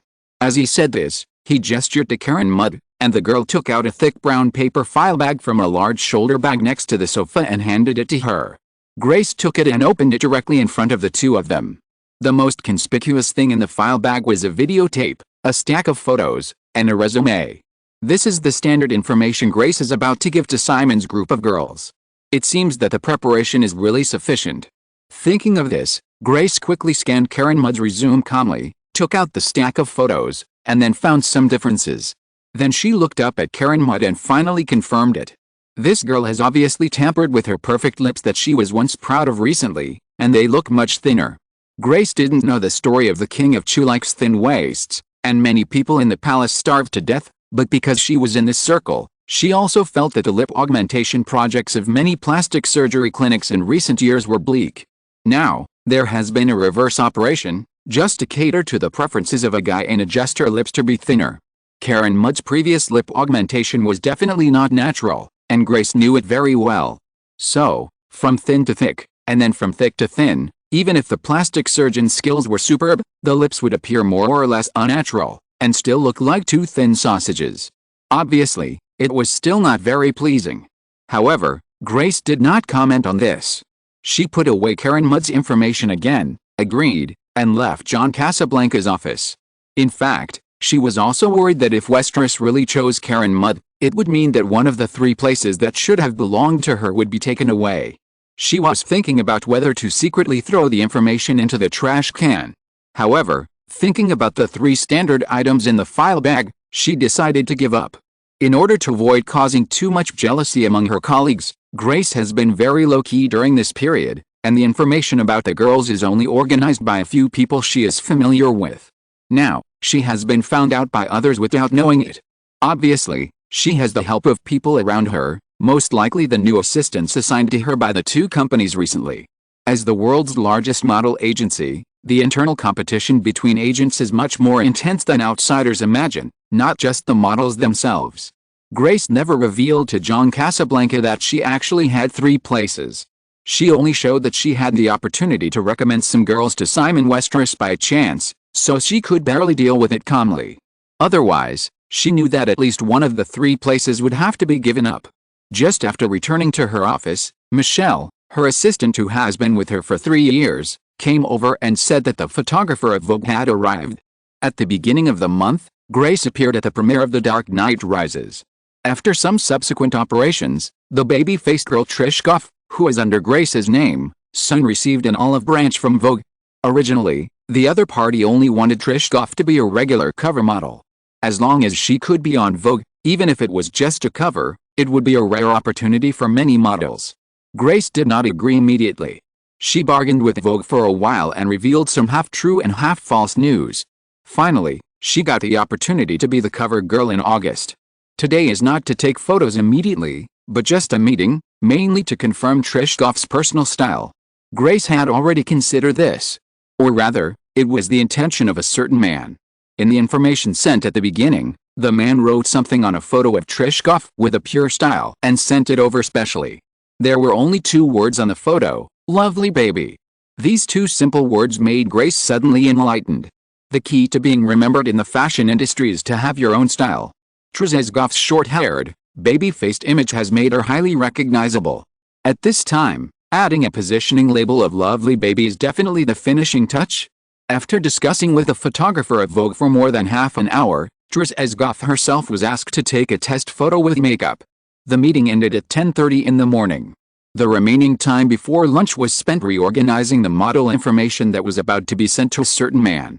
Near noon, she dialed a phone number that she would not easily use. She originally thought that someone would be sent to Los Angeles. The female assistant on the other side of Westeros heard her intention of calling and said that someone would come to pick it up in the afternoon. Grace was keenly aware that Simon was on the East Coast at this time, so she offered to send it over in person and said that she wanted to discuss something with Simon. The other side was obviously hesitant, but finally agreed, saying that she could rush to the manor in the northern suburbs of Greenwich around 6 p.m. Thinking of being able to see that man again, she inexplicably felt some joy, and it was inevitable that she had a slight suffocating feeling as if someone was holding her heart. However, the good mood did not last long. At lunchtime, Grace received a call and had to rush back to Greenwich Village from the elite headquarters in Midtown. Laura Ralph worked in an Italian restaurant here. Ever since she received Simon's face-to-face instructions last time, Grace, who is already unbearable, no longer showed courtesy to the mother and daughter. Especially in the past month, the man who was probably very busy seemed to have forgotten about it. The role of Real Housewives of New York that Westeros originally thought would be provided to Laura Ralph was also not followed up. Grace was completely sure that he might not care about the mother and daughter as much as he cared about the casual selection of Victoria's Secret angels this time. Then, the Ralph family could no longer accommodate Grace. The mother and daughter signed a special training contract that was tailor-made for them with Elite. There was no basic salary of a penny, but they were promised to provide them with the training they needed to become professional models. In addition, if they wanted to terminate the contract, the total penalty for breach of contract for the three people was as high as $300,000. For a supermodel who has already achieved success, this penalty is not a large sum, but for Laura Gralf's family, who are destined to never make it, $300,000 is an astronomical figure. Now that Grace no longer supports their lives, the three of them must be self-reliant. After Grace informed Simon of this matter, Laura Gralf got a job as a waitress in an Italian restaurant in Greenwich under the arrangement of the man. Laura Gralf, who was pampered, was of course unwilling at first. She was used to the life of a lady in Manhattan's upper-class society. How could she possibly serve dishes, not to mention a low-end street restaurant in Greenwich Village that she would never even look at? Grace was not polite either, threatening that if she did not agree, she would have to move out of the two-bedroom apartment where the family currently lived and move to a basement dormitory with 8 people in one room with the newly signed models under Elite. Faced with this threat, Laura Gralf had no choice but to compromise. Then she started working soon. This woman was definitely not a qualified waitress, but it was obviously because of a man's arrangement that the restaurant was quite tolerant of her. Moreover, after all, she had a figure and appearance with a score of more than 80 points. Even if she had a bad temper, most customers would still like her. However, something happened before she had worked for a full month. When Grace arrived at the restaurant, there was already a police car parked on the side of the road. A corner in the restaurant was in a mess. 2 policemen separated the two groups of people and were mediating. She quickly understood the general situation. At lunchtime, 2 young and energetic male diners saw Grace's appearance and couldn't help but tease her a few times. When Grace served the food, one of them wanted to fight. As a result, Laura Gralf, who definitely had a bad temper, poured a bowl of boiling soup on the other's head. At present, a certain unlucky guy has been sent to the hospital, but the other party's companion called 5 or 6 people, which directly disrupted the restaurant's business and demanded $50,000 in compensation from the restaurant. The restaurant owner knew that these were some gang members in Greenwich and wanted to settle the matter peacefully, but the other party asked for a huge sum of money, so he had to choose to call the police. The New York gangs in the 1990s were still rampant, which is why Rudy Giuliani, who had declared that he would focus on combating crime after taking office, was able to defeat David Dinkins in the election. After taking office this year, Rudy Giuliani did what he said and concentrated police forces to carry out large-scale sweeps of many gang gathering places in the Big Apple area, but it was impossible to achieve it overnight. When Grace appeared, the restaurant owner immediately came forward to complain, saying that he would never accept a certain lady no matter what, and asked Grace to be responsible for the situation he was facing now, otherwise, his business might not be able to survive in the future. Grace had to call a certain phone number for the second time in one day, and the other side only said that they knew and asked her to do her own thing. Less than 10 minutes later, several police cars appeared and took away a group of thugs in the restaurant. Grace also left the restaurant with Laura Gralf. It was not until Grace started her car that Laura Gralf, who was sitting in the passenger seat, finally stared at her with resentment and said the first sentence since they met today: "You hooked up with Simon Westeros, right?" Even if no one would take the initiative to tell Laura Gralf anything, Grace's changes during this period were obvious. Recalling some trivial things she had heard recently, even if her brain was not very smart, Laura Gralf could react to something.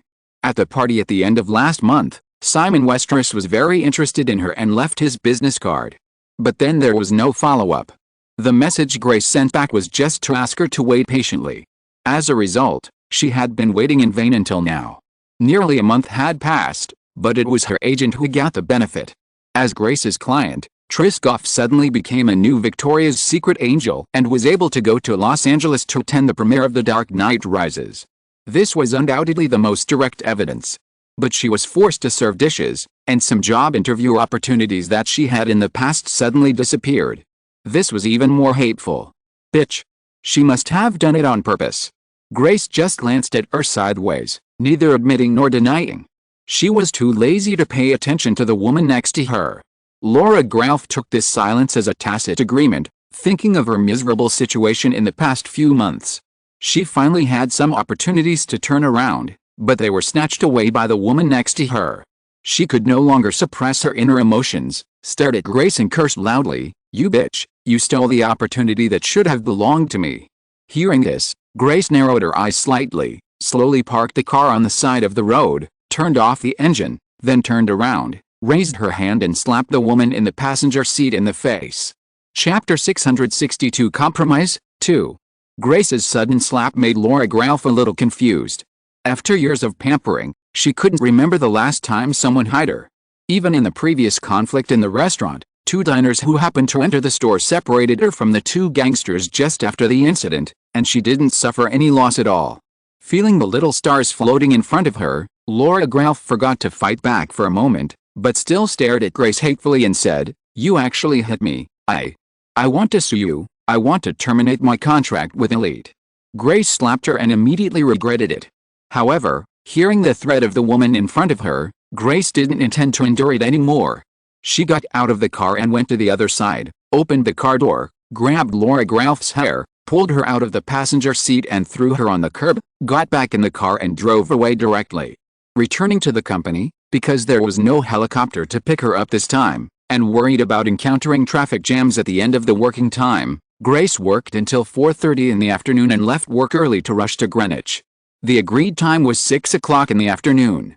Grace arrived half an hour early, but did not go there too early. She spent 20 minutes in a cafe in downtown Greenwich before setting off again. When she arrived at the gate of the manor she had been to last time, she was stopped by the security guard and was allowed to enter after a long struggle. Simon had not returned yet, and an Indian girl named Dahlia greeted her at the door. She was still taken to the living room as last time, and Zoe was there too. Moreover, after entering the villa, she found that a party was being prepared here. A group of beautiful girls who obviously had great potential in the fashion circle were busy shuttling around in the villa, which even made Grace feel a little inexplicably inferior. Simon did not return from outside until 6:30, along with his wife Janet Westeros. He felt a little guilty again. However, until more than 10 minutes later when Simon walked into the living room, Janet Westeros did not appear. In the living room, Simon sat down casually on the sofa, smiled and looked at her. "Did you beat Laura at noon?" I didn't expect the man to suddenly talk about this, nor did I expect him to know so quickly. Grace hesitated for a moment, not knowing how to explain. It's just that, well, the man didn't seem to be very angry, which made her relax a lot. Seeing that Grace didn't answer, Simon didn't ask any more questions, and said, "I said you have something to talk to me about, tell me." Her head was buzzing, but fortunately she didn't forget the excuse she had thought of before. "Simon, I just want to ask what to do next, about the three of them. I'm sorry about what happened at noon, but I really can't take care of it." Simon shook his head slightly and said, "Actually, you did a good job at noon. By the way, the house they live in is rented by you, according to your idea some time ago. Since you can't stand it, just drive them to live in the basement tomorrow." Hearing this, Grace looked at the man with a strange expression. Simon didn't hide anything, shrugged, and said, "Every day someone sorts out the three of them for me, just for fun." After saying this, Simon thought for a while, summoned Zoe, and said a few words. The baby-faced girl quickly brought a booklet over. Grace pretended to look at it casually. Judging from the accompanying picture, it should be some real estate information. Simon picked for a moment, stopped on one of the pages and circled it with his finger, and handed it back to Zoe, but said to Grace, "Tomorrow someone will give you the key to a set of real estate. As for those three, if they behave well, let them move in. If they don't listen, kick them out. You can decide how to do it yourself. Don't worry too much about affecting your work." Grace nodded. "Although I don't know what the real estate given by the man looks like, I think the property purchased in Westeros can't be much worse, no matter how ordinary it is. At least it is more luxurious than the house they live in now. It's really a waste to give it to the mother and daughter to live in." Thinking of this, Grace was about to continue speaking when Lady A walked in and leaned over to whisper something in the man's ear. Grace only heard a single word, "Hurst." Simon listened to Lady A's words and nodded slightly. He said to Grace, "That's it. By the way, there happens to be a party later. If you don't have other plans tonight, you can stay." Grace promised her son at breakfast that the family would go to the movies tonight. Before she could decline Simon's invitation, the man had already stood up and walked out. Watching the man leave, Grace looked at the baby-faced girl who had been standing by her side. After thinking for a while, she asked, "Zoe, what party is it today?" "A party in the Wall Street financial circle. You know, Deanery's entertainment will be listed next week," Zoe explained, and then said, "Ms. Spalt, the boss was just being polite. If you have other plans, it's okay to leave early." A party in the Wall Street financial circle. Grace's heart skipped a beat, thinking of the difficulties her husband had recently encountered. After hesitating for a moment, Grace asked carefully, "Zoe, can I invite someone else?" Before Zoe could wonder, Grace added, "It's my husband, who also works on Wall Street, at First Boston." Zoe looked at her, and her baby face, which always made people want to pinch it, suddenly became a little cunning. "Is responsible for drawing up the guest list, Ms. Spald. If you really want to do so, you can discuss it with A, but I think she will definitely agree." Thinking of A's cold attitude towards her in the few contacts she had, and looking at the cunning expression on Zoe's face at this time, Grace quickly understood what was going on. The man had no interest in her, at least, not enough to go to bed. Therefore, Grace did not expect anything at all. After so many years, even if things had been dull for a long time, she still had feelings for her husband. Now that she had the opportunity, it was natural for her to turn to her family. Humans are very complex creatures. Sometimes, even if both the body and mind are cheating, it does not mean that they no longer care about others. Seeing that Grace had no objection, Zoe winked at her and said, "Then, follow me." The two left the living room. Zoe asked a few questions to the passing girl and soon found Girl A, who was directing the chef to prepare party dishes in the kitchen. Grace told her request and Girl A agreed. With permission, Grace didn't care about anything else for the time being. She called her husband and asked him to put down everything and rush to Greenwich as soon as possible. As for taking the children to the movies in the evening, it was of course irrelevant. Summer days are long, so the party was scheduled to start at 8 o'clock. For a full hour before the party, Simon was in the villa study discussing the final details of the settlement with Randolph Hearst, the current boss of the Hearst family, and the lawyers of both parties. After Simon ruined the last attempt to sell assets to ease the crisis of the family business, the Hearst family realized that if they wanted to get over this hurdle, they could not get around the Westeros system anyway. They continued to delay for some time. All possible methods had been exhausted. In the end, they decided to compromise and agreed to Simon's request. Several discussions had been held in advance, and the two sides only confirmed some details this time. Or, to be more precise, some details that the Hearst family cares about very much. The final agreement was that the Hearst family sold 20% of the ESPN TV network held by the Hearst Group to Westeros for $1, and paid a total of $370 million in compensation for 6 lawsuits in full, in exchange for the Westeros system no longer targeting the Hearst family in the future. After the formal signing of the agreement, the Hearst family can publish news on the family media in order to convey certain information to the media and the public. On the other hand, the Hearst family also guaranteed that in the future, all media under the Hearst Group will not have any news that slanders the Westeros system, and the Hearst family will not support politicians in promoting any government bills that may target the Westeros system.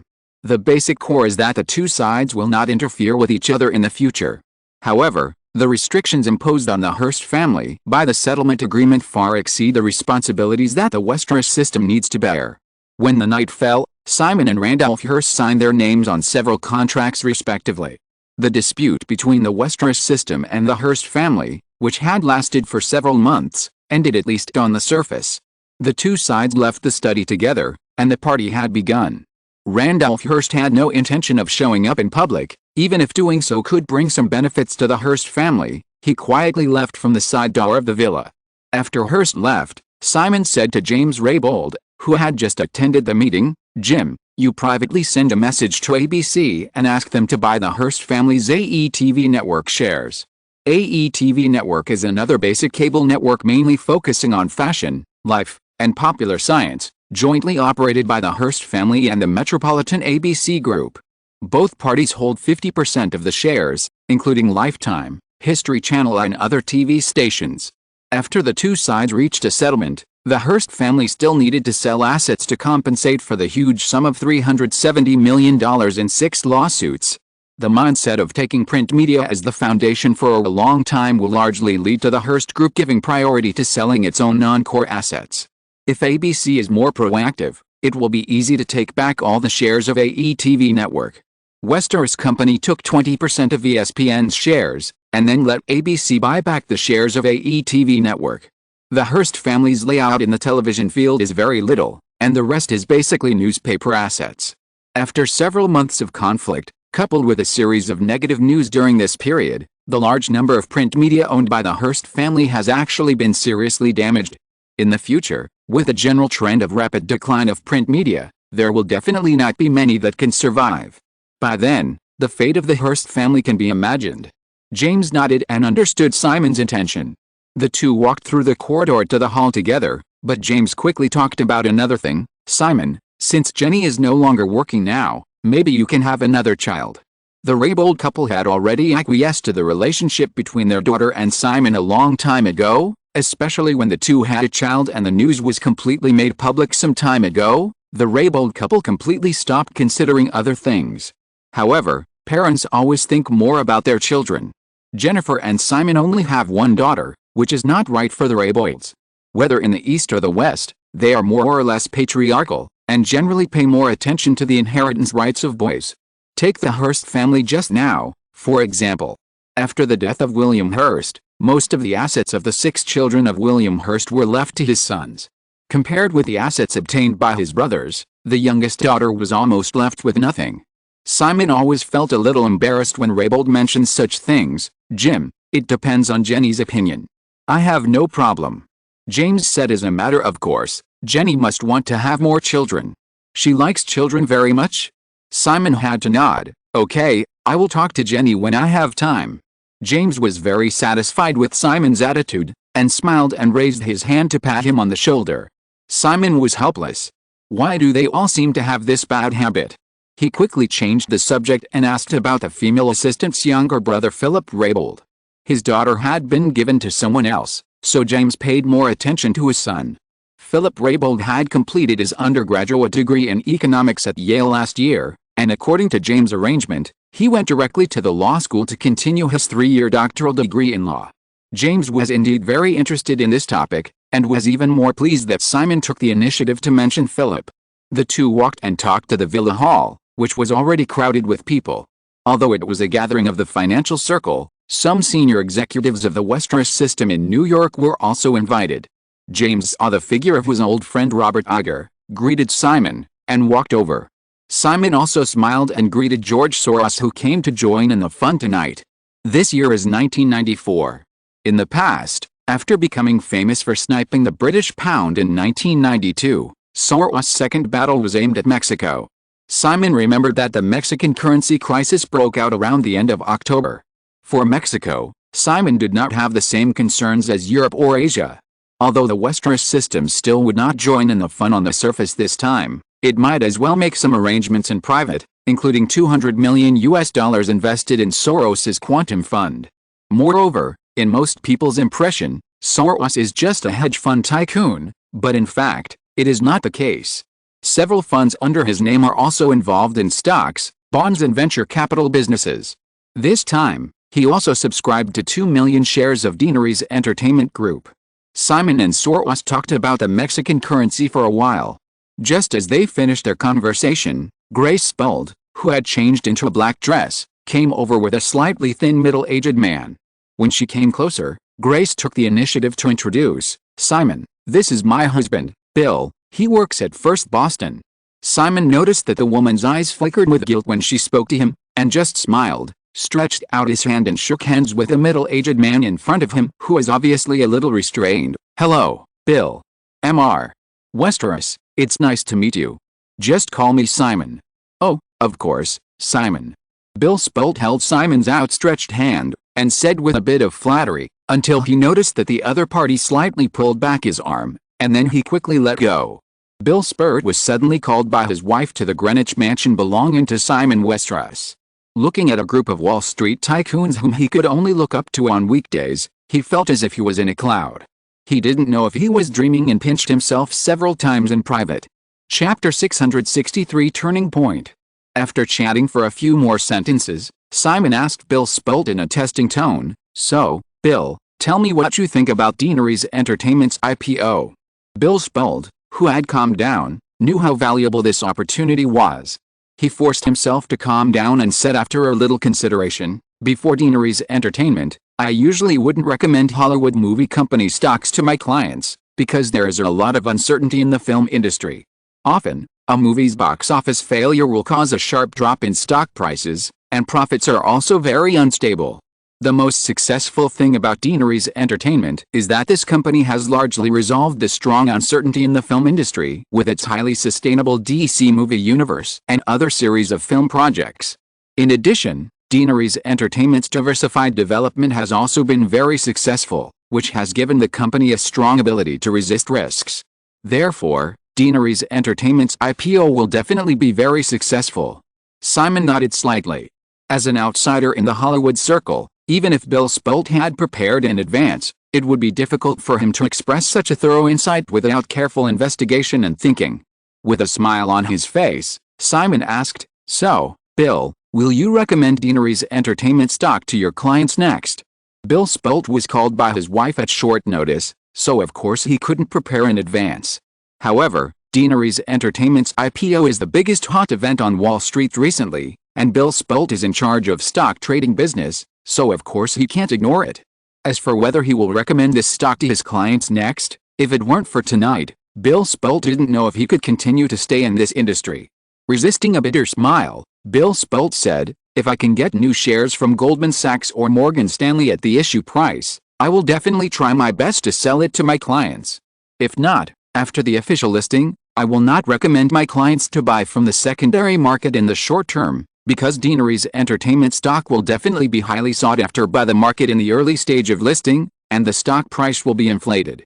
Grace Spolt was originally smiling and listening to her husband talking in front of Simon. Seeing the man's sudden change of tone, she couldn't help but turn her head and glare at him slightly as a reminder. "Even if you are right, it's better to say half of what you just said."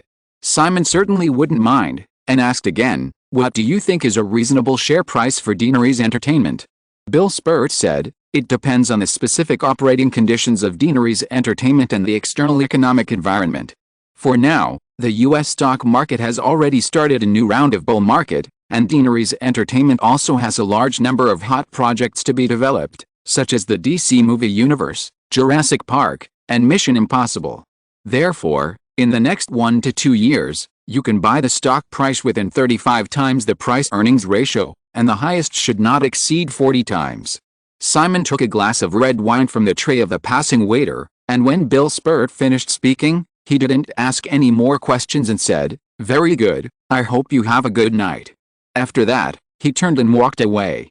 Bill Spolt watched Simon walk towards a lady in a burgundy silk dress, recognized that the other party was Westeros's wife, and quickly retracted his gaze. Noticing his wife looking at him with a slightly inquiring look, he thought for a moment and said, "Westerla will probably think that I am too cautious and lack the spirit of enterprising." Then he said with some self-mockery, "Or maybe he has forgotten me now." Although Grace Spolt didn't know much professional financial knowledge, it didn't prevent her from being experienced in human relations. Hearing this, she slightly signaled to the people around her, "But you don't need to focus on Westerla at all, right?" Bill Spolt nodded. Just now, the couple had a good chat with Simon Westerla, and the people around them who were paying attention probably noticed it. Bill Spolt also calmed down completely at this time. He looked around the crowd for a while, and took his wife to two middle-aged men who were chatting not far away. The two were Frank Walsh, CEO of First Boston, and Lawrence Fink, head of BlackRock Asset Management under Cersei Capital. Noticing the Spolt couple coming, the two middle-aged men, who were already quite curious about their identities, temporarily stopped talking. Speaking of which, apart from Frank Walsh, Lawrence Fink also came from First Boston. However, compared to Bill Spolt's years of wasting time, Lawrence Fink became the most dazzling young banker in First Boston when he was just over 30 years old. He founded and led a mortgage bond team of more than 100 people, which was also affiliated with the securities trading department. In 1988, the team led by Fink lost $100 million in an operation, which forced him to resign, but this Wall Street golden boy was soon recruited by Blackstone Group and then joined Cersei Capital. Now, Lawrence Fink, who is 2 years younger than Bill Spolt, is already an important capital tycoon on Wall Street. Although they were both under the big business department of securities trading, the highly watched Lawrence Fink did not know a small figure like Bill Spult, and the high-ranking Frank Walsh was obviously even more so. Bill Spult took the initiative to shake hands with the two and introduced himself. Frank Walsh was obviously a little surprised to hear that Bill Spult was a grassroots supervisor in the securities trading department of his own company, but he quickly recovered as usual. Bill Spult did not talk much with his boss, who was several levels higher than him. After meeting, he left with an impression and took his wife away. It was enough to understand that this was enough. The reason why Frank Walsh appeared here tonight was to get closer to the Westeros system and then win some business for First Boston. Bill Spult, a grassroots supervisor, could appear at a party where only core executives of Wall Street could be invited. This alone was enough to make people think a lot. If Frank Walsh remained indifferent, Bill Spult would have nothing to say. After all, it was a high-end party of Wall Street tycoons. The Spult couple entertained at the party and left early without staying for long. After all, there was a lack of common topics. Others discussed how to short a country's currency, while Bill Spult was only responsible for researching the stock trends of some companies. The gap was too big, and being too demanding might be counterproductive. The couple drove here separately. Because they drank some wine, they took the initiative to find a designated driver when they went back. There was no conversation along the way. After returning from one Greenwich to another, Bill Spurt entered the house, waited patiently for his wife to see the two children who had already fallen asleep, and sent the nanny away. Only then did he sit down on the sofa in the living room and wait for his wife's explanation. He had heard some things about Simon Westeros. Grace finally made a pot of coffee and brought it to the living room. She poured a cup for herself and her husband respectively, sat down next to him, and asked with a smile, "How do you feel?" His wife sat next to him without any scruples. The familiar smell of perfume came from beside her. Bill Spurt inexplicably relaxed a lot. He held the coffee in one hand and hugged his wife with the other hand and said, "It seems like a dream." Grace said, "I took the initiative to call you today. If this causes Westeros disgust or even loses his job, you will have to support us in the future." Of course. Bill Spurt smiled and subconsciously promised, but suddenly realized that he was able to talk to that group of Wall Street tycoons tonight because of Simon Westeros.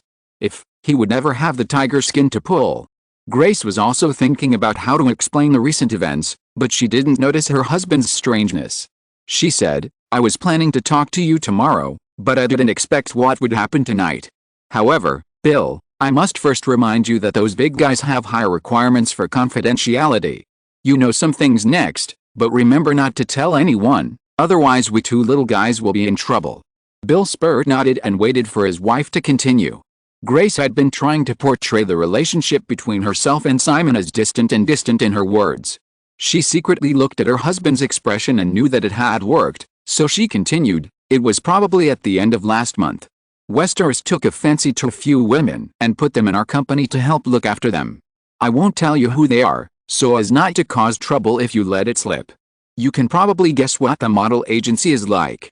I am a woman, so I was chosen to be the agent of those women." Bill Spurt listened quietly, and some doubts arose in his heart. Grace roughly guessed her husband's thoughts and quickly continued, "I thought that was it, but I didn't expect that. Hey, you'd better not tell anyone next.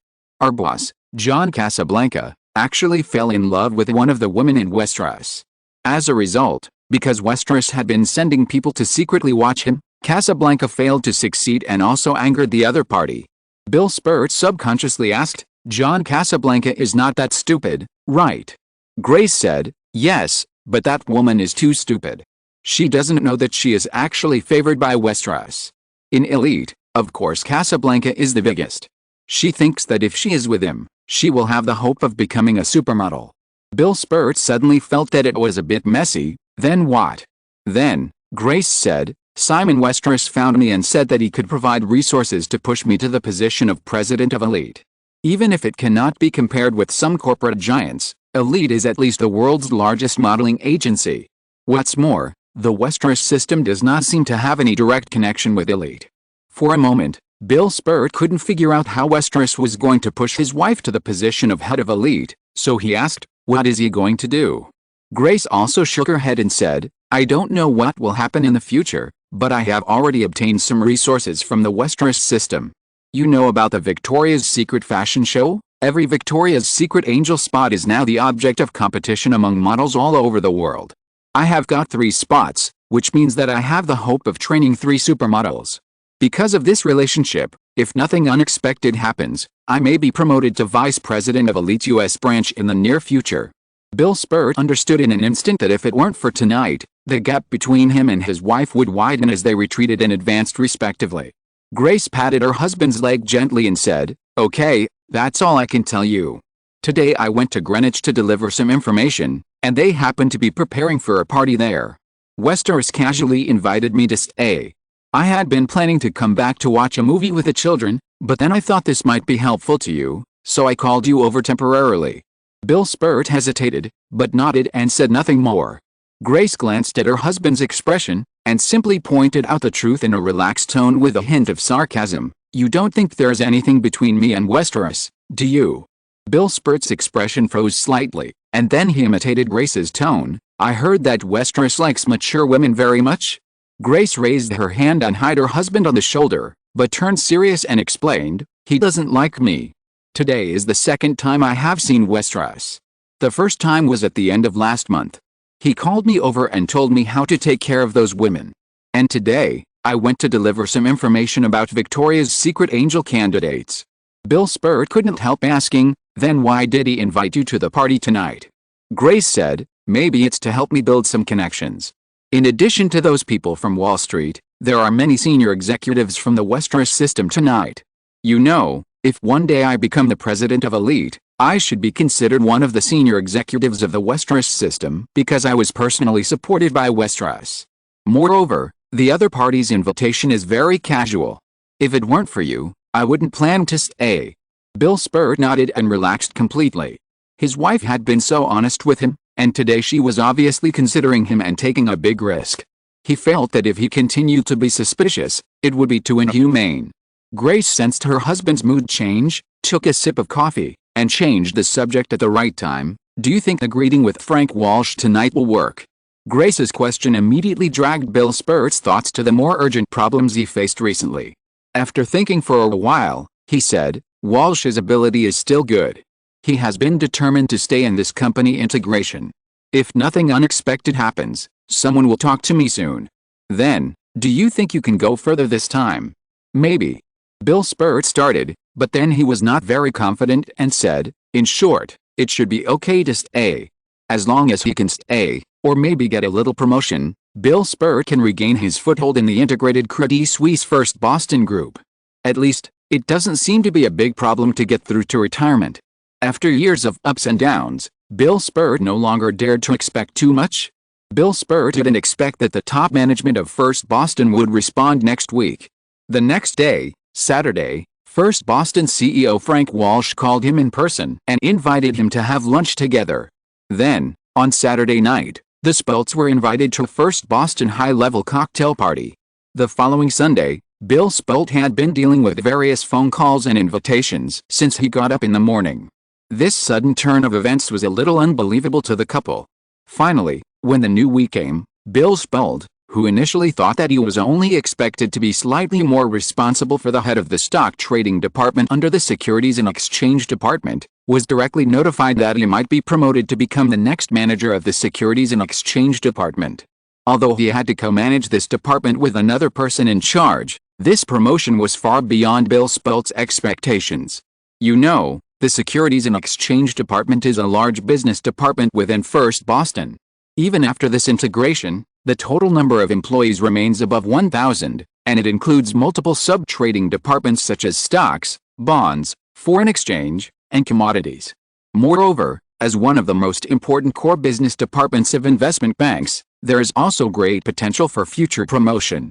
Frank Walsh, the current CEO of First Boston, was once the head of the Securities and Exchange Department. Chapter 664, Another Idle Chess. Bill Spurt's promotion was certainly not just because of a party.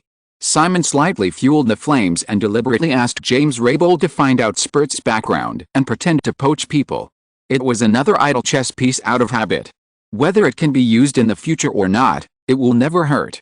Simon just didn't expect that UBS would have the courage to directly promote Bill Spurt to the position of head of a large business department. Although it was only a 2-level promotion on the surface, many investment bank employees may not be able to cross any of the thresholds in their entire careers. Of course, Simon would not spend too much energy on such a small matter. After the two parties reached a settlement, the Hearst family made the news public the next day. The other party originally wanted to be ambiguous, but Simon did not give them a chance. The New York Post then leaked the general details of the settlement in a more gossipy tone, including the sale of ESPN shares for $1 and the full compensation of $370 million for 6 lawsuits.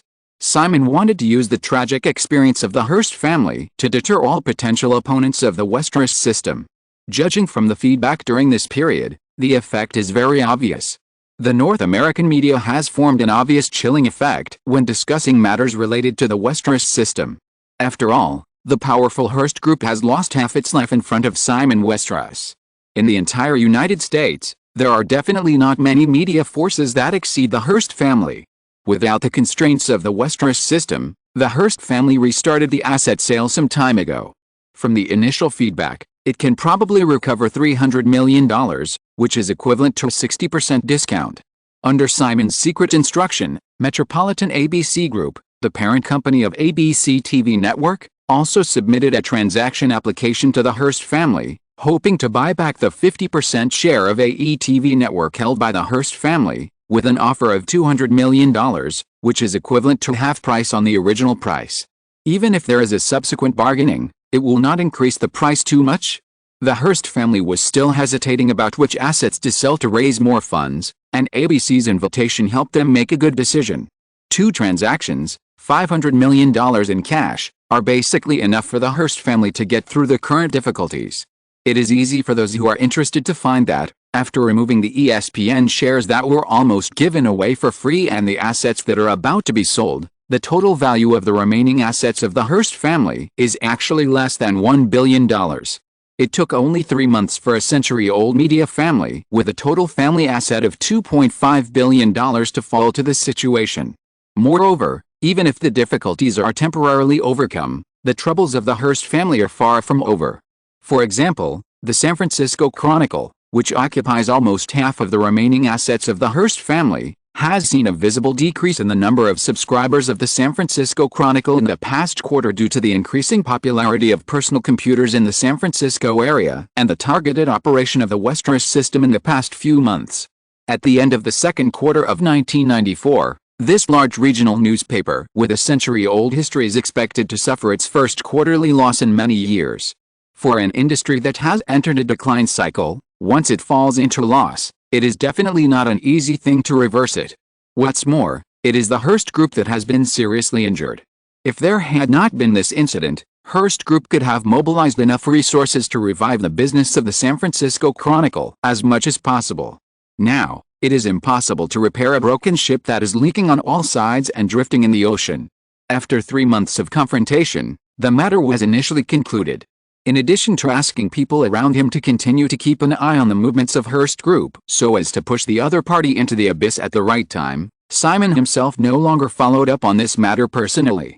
Preparations for the listing of Deanery's Entertainment on July 1st are still being made recently, and the summer season in North America is also continuing. From June 24th to June 30th, North American theaters once again launched 2 relatively important new films, namely Beverly Cop 3 produced by Paramount Pictures and 0 Point Blast, a bomb disposal-type action thriller produced by Fox Pictures. After launching 2 hit Beverly Cop series in 1984 and 1987, Paramount and the film star Eddie Murphy could not reach an agreement on the salary, so the third one was delayed until now, 7 years later. After so many years of delay, Eddie Murphy got the current top salary of $15 million as he wished, and the production cost of this sequel reached a blockbuster level of $50 million. Last Friday, Paramount prepared 2,936 screens for this classic action comedy sequel. The scale of nearly 3,000 screens for the opening is second only to Batman: The Dark Knight Rises among the films that have opened this summer. Then, it was similar to the fate of City Slickers 2 last week. The reputation also collapsed. Compared with the 1.8 media rating of City Slickers 2, the reputation of Beverly Cop 3 is even lower, with a comprehensive media rating of only 1.1 points. However, relying on the unremitting publicity and the influence of the previous film itself far exceeding the City Slickers series. The first week box office of Beverly Cop 3 was still pretty good, reaching $21.96 million. Although it only ranked third on the list, the box office performance of more than $20 million at the beginning of the film still gave Paramount some hope. From June 24th to June 30th, the first place in the weekly box office list was still Batman: The Dark Knight Rises. The film fell by 32% this week and earned another $32.31 million, with a cumulative box office of $272.53 million. After earning $42.39 million in the first week, The Conjuring did not show its phenomenal box office potential. The box office fell by as much as 43% in the second week, earning another $24.15 million, and the cumulative box office for 2 weeks was $66.54 million. It is expected that the total investment of $40 million in production and publicity will be recovered next week. At the same time, under the promotion of the New World Pictures team, the discussion about the Conjuring movie universe has also become a topic of great interest to movie fans recently. The first spin-off film of the Conjuring movie universe, The Mortuary Haunting Time, which was released during the Halloween schedule, has attracted widespread attention from the media and the public before the official publicity plan was launched. After Beverly Hills 3 ranked third, Fox's new film Zero Point Blast ranked fourth, with a box office of $13.15 million in the first 7 days. It was tepid. Fox invested $28 million in the production budget of this action thriller, starring Jeff Bridges, and the total investment exceeded $40 million including publicity. With a box office of $13.15 million in the first week, Fox can only hope that the film can then have a miraculous box office trend if it wants to recover its costs through box office. As a popcorn commercial film, this hope is obviously not great. The fifth place on the list was won by Speed. This highly acclaimed action movie surpassed last week's short-lived City Slickers 2 in its sixth week of release. This week's box office fell by only 19%, earning another $6.73 million. The total North American box office also reached $95.22 million, and it is expected to officially exceed $100 million next week. Outside the top 5, other films such as City Slickers 2 have basically withdrawn from the summer competition. Before the new box office week on July 1st, Deaneries Entertainment held a grand premiere for Forrest Gump, another super blockbuster in Simon's mind in 1994, on Wednesday, June 29th as usual. I don't know if there is a deviation in memory. The original creative team is basically maintained, and the film effect is no less than the original Forrest Gump in Simon's memory. After the word-of-mouth ban was lifted on the second day of the premiere, it did not receive too much praise, and the comprehensive media score was only about 7.4 points. A film critic of the Seattle Times criticized Forrest Gump bluntly. Only in the United States can you see a movie that uses a fool as a medium to run through the entire country's modern history, and it is not even a satirical movie. The original work of Forrest Gump is a satirical novel, which is why the film critic of the Seattle Times has such an argument. For the same reason, Winston Bloom, the author of the novel who was squeezed out by the main creators during the screenwriting stage, also publicly stated after the premiere that this movie completely deviated from his original intention of creating Forrest Gump, and the completely deviated theme of the movie therefore seemed even more ridiculous. In fact, the media reputation of 7.4 points is definitely not bad compared with films such as City Slickers 2 and Beverly Cop 3. It is just that in this summer, it pales in comparison with Deaneries Entertainment's Stargate, Batman, The Dark Knight Rises, and even the horror film The Conjuring. The comprehensive media ratings of the latter films are all above 8 points at the excellent level. Simon formulated a relatively conservative publicity and promotion strategy for Forrest Gump, hoping to form a phenomenal long-term box office trend through the word-of-mouth effect of the audience. Therefore, the number of screens for the opening of the film was only 2,137. Now, the opening reputation did not meet expectations, and the box office prospects of Forrest Gump were suddenly shrouded in a haze. Under the good cost control of Deaneries Entertainment, the final production cost of Forrest Gump was $50 million, $5 million lower than the original version. However, $50 million still reached the level of a real blockbuster in this era. Even with a relatively conservative distribution strategy, The film's publicity and promotion budget reached $20 million, $50 million in production cost, $20 million in publicity and promotion investment, and $70 million in total project budget. Even if all of them were lost, it would not actually hurt Deanery's entertainment. Unfortunately, the release of Forrest Gump was at a very unfortunate time node. The film opened on July 1st, and on this day, Deanery's entertainment group will be officially listed on the New York Stock Exchange. As Bill Spoltz said at the party last Friday night, the uncertainty of the film industry has always been the main reason for many capitals to stay away. If Deanery's entertainment group just went public and immediately suffered a box office failure of a movie with a total investment of $70 million, it is conceivable that this incident will inevitably affect the stock trend of Deanery's entertainment group. In any case, July 1st finally arrived on time. Deanery's entertainment group finally chose the traditional New York Stock Exchange for its listing, rather than the emerging NASDAQ exchange. There are many reasons for this, mainly because the market of the New York Stock Exchange is more mature. In addition, in order to compete with NASDAQ, the New York Stock Exchange also gave Deanery's entertainment more preferential conditions. Yes, in the United States, listed companies can negotiate with the exchange, including the commission with the underwriter, etc. There is room for negotiation. This is especially true for large IPOs such as Deanery's Entertainment, which raised more than $5 billion. For ordinary companies, the commission ratio of various aspects of IPO is often about 10% to 15% of the total amount of funds raised.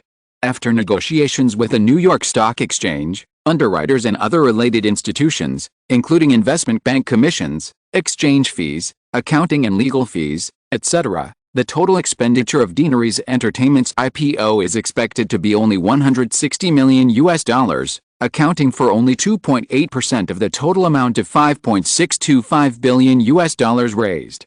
This is the result of Deanery's Entertainment's management's continuous consultations with all parties in advance. Of course, $160 million is already a very considerable income for all parties. The total amount of IPO funds raised by most companies in the U.S. stock market may not reach $160 million. After returning to Los Angeles for a short weekend last week, the Simons rushed to the East Coast again on Monday.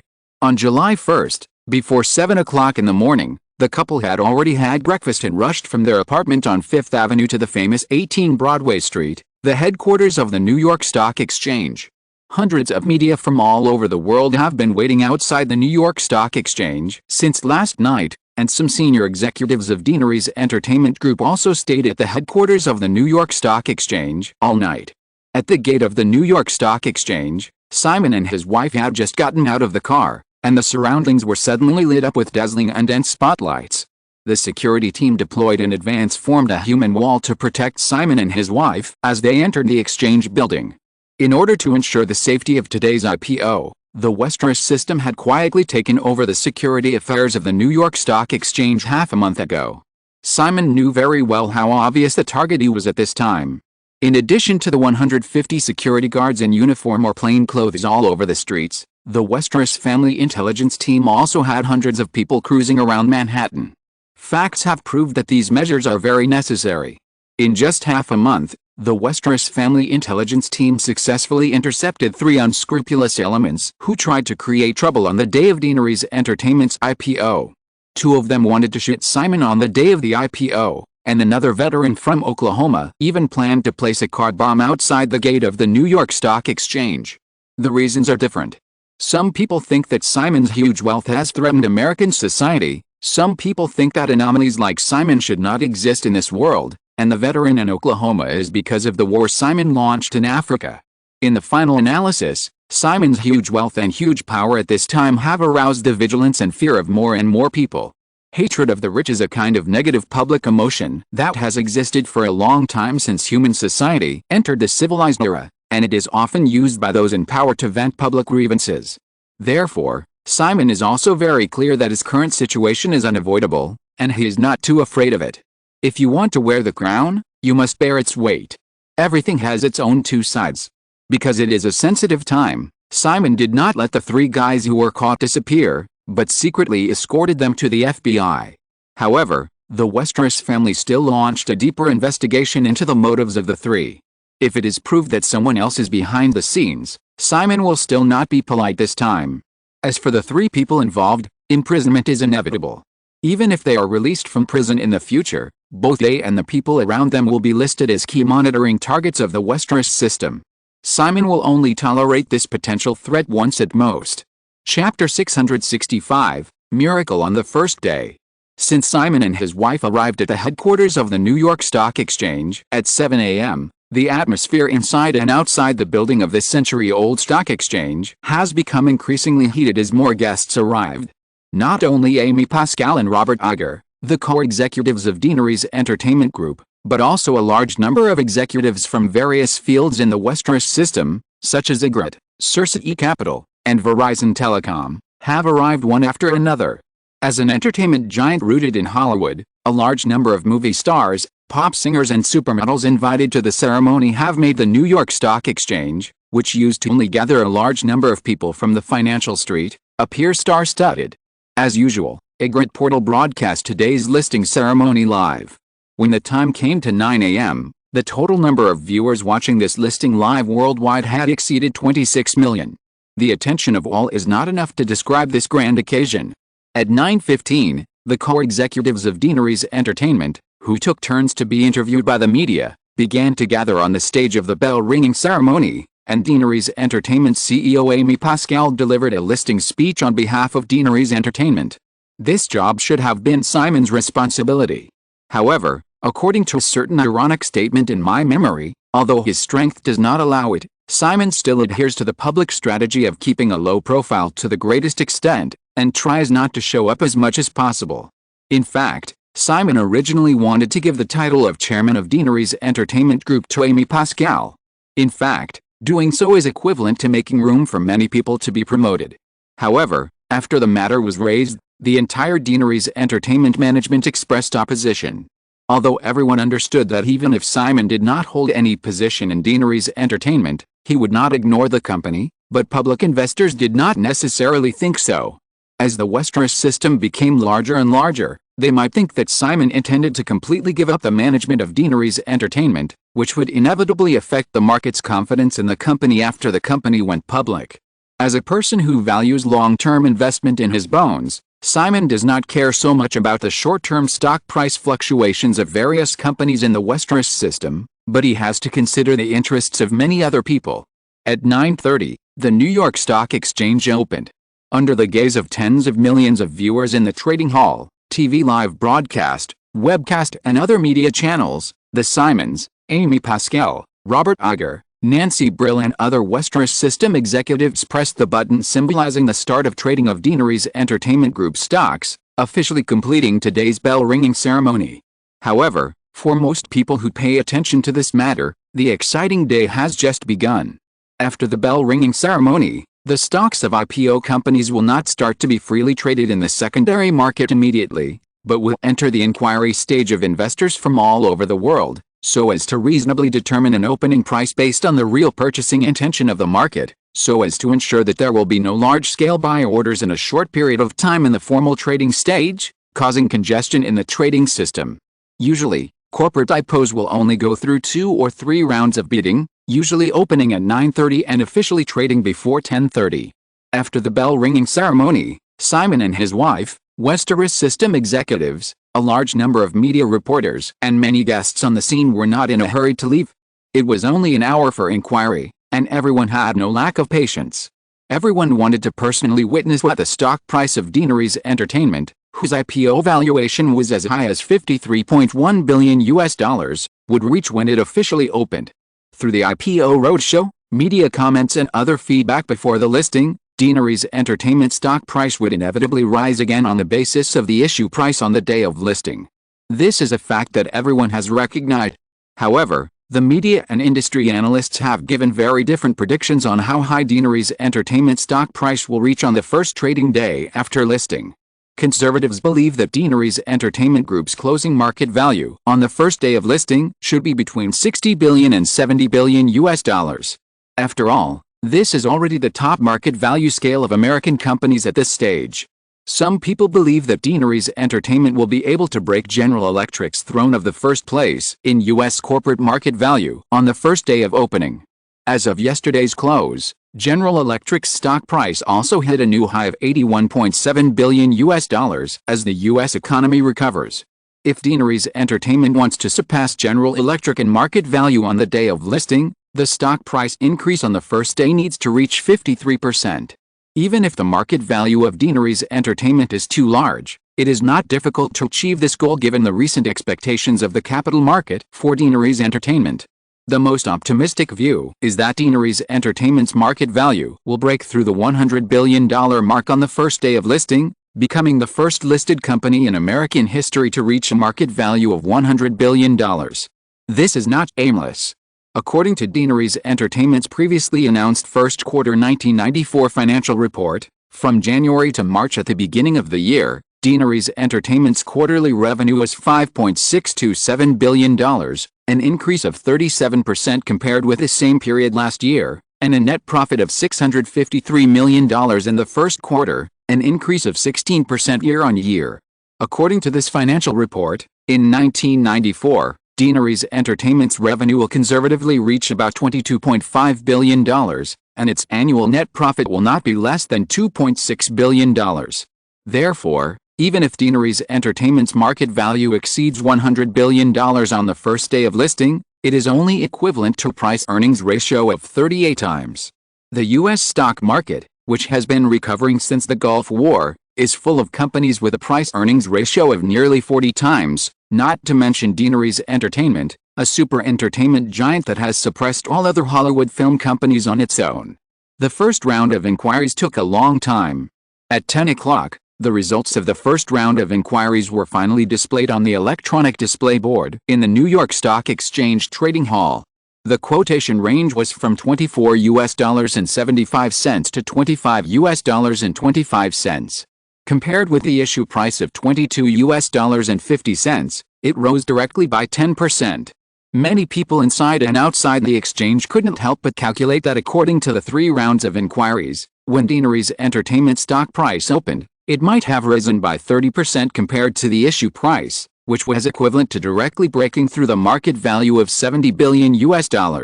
However, the development of things still far exceeded everyone's expectations.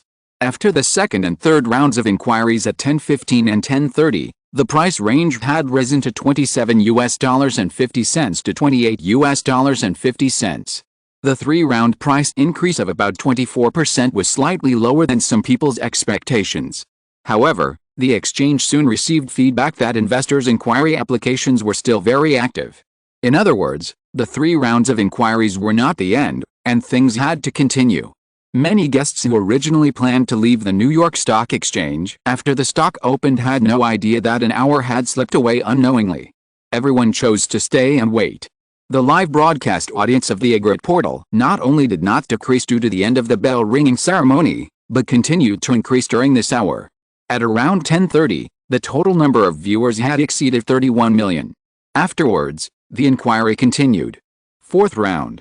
30.25 to 30.75 5th round. 31.5 to 32.25 6th round. 32.75 to 33.25 7th round. 33.75 to 34.75 8th round.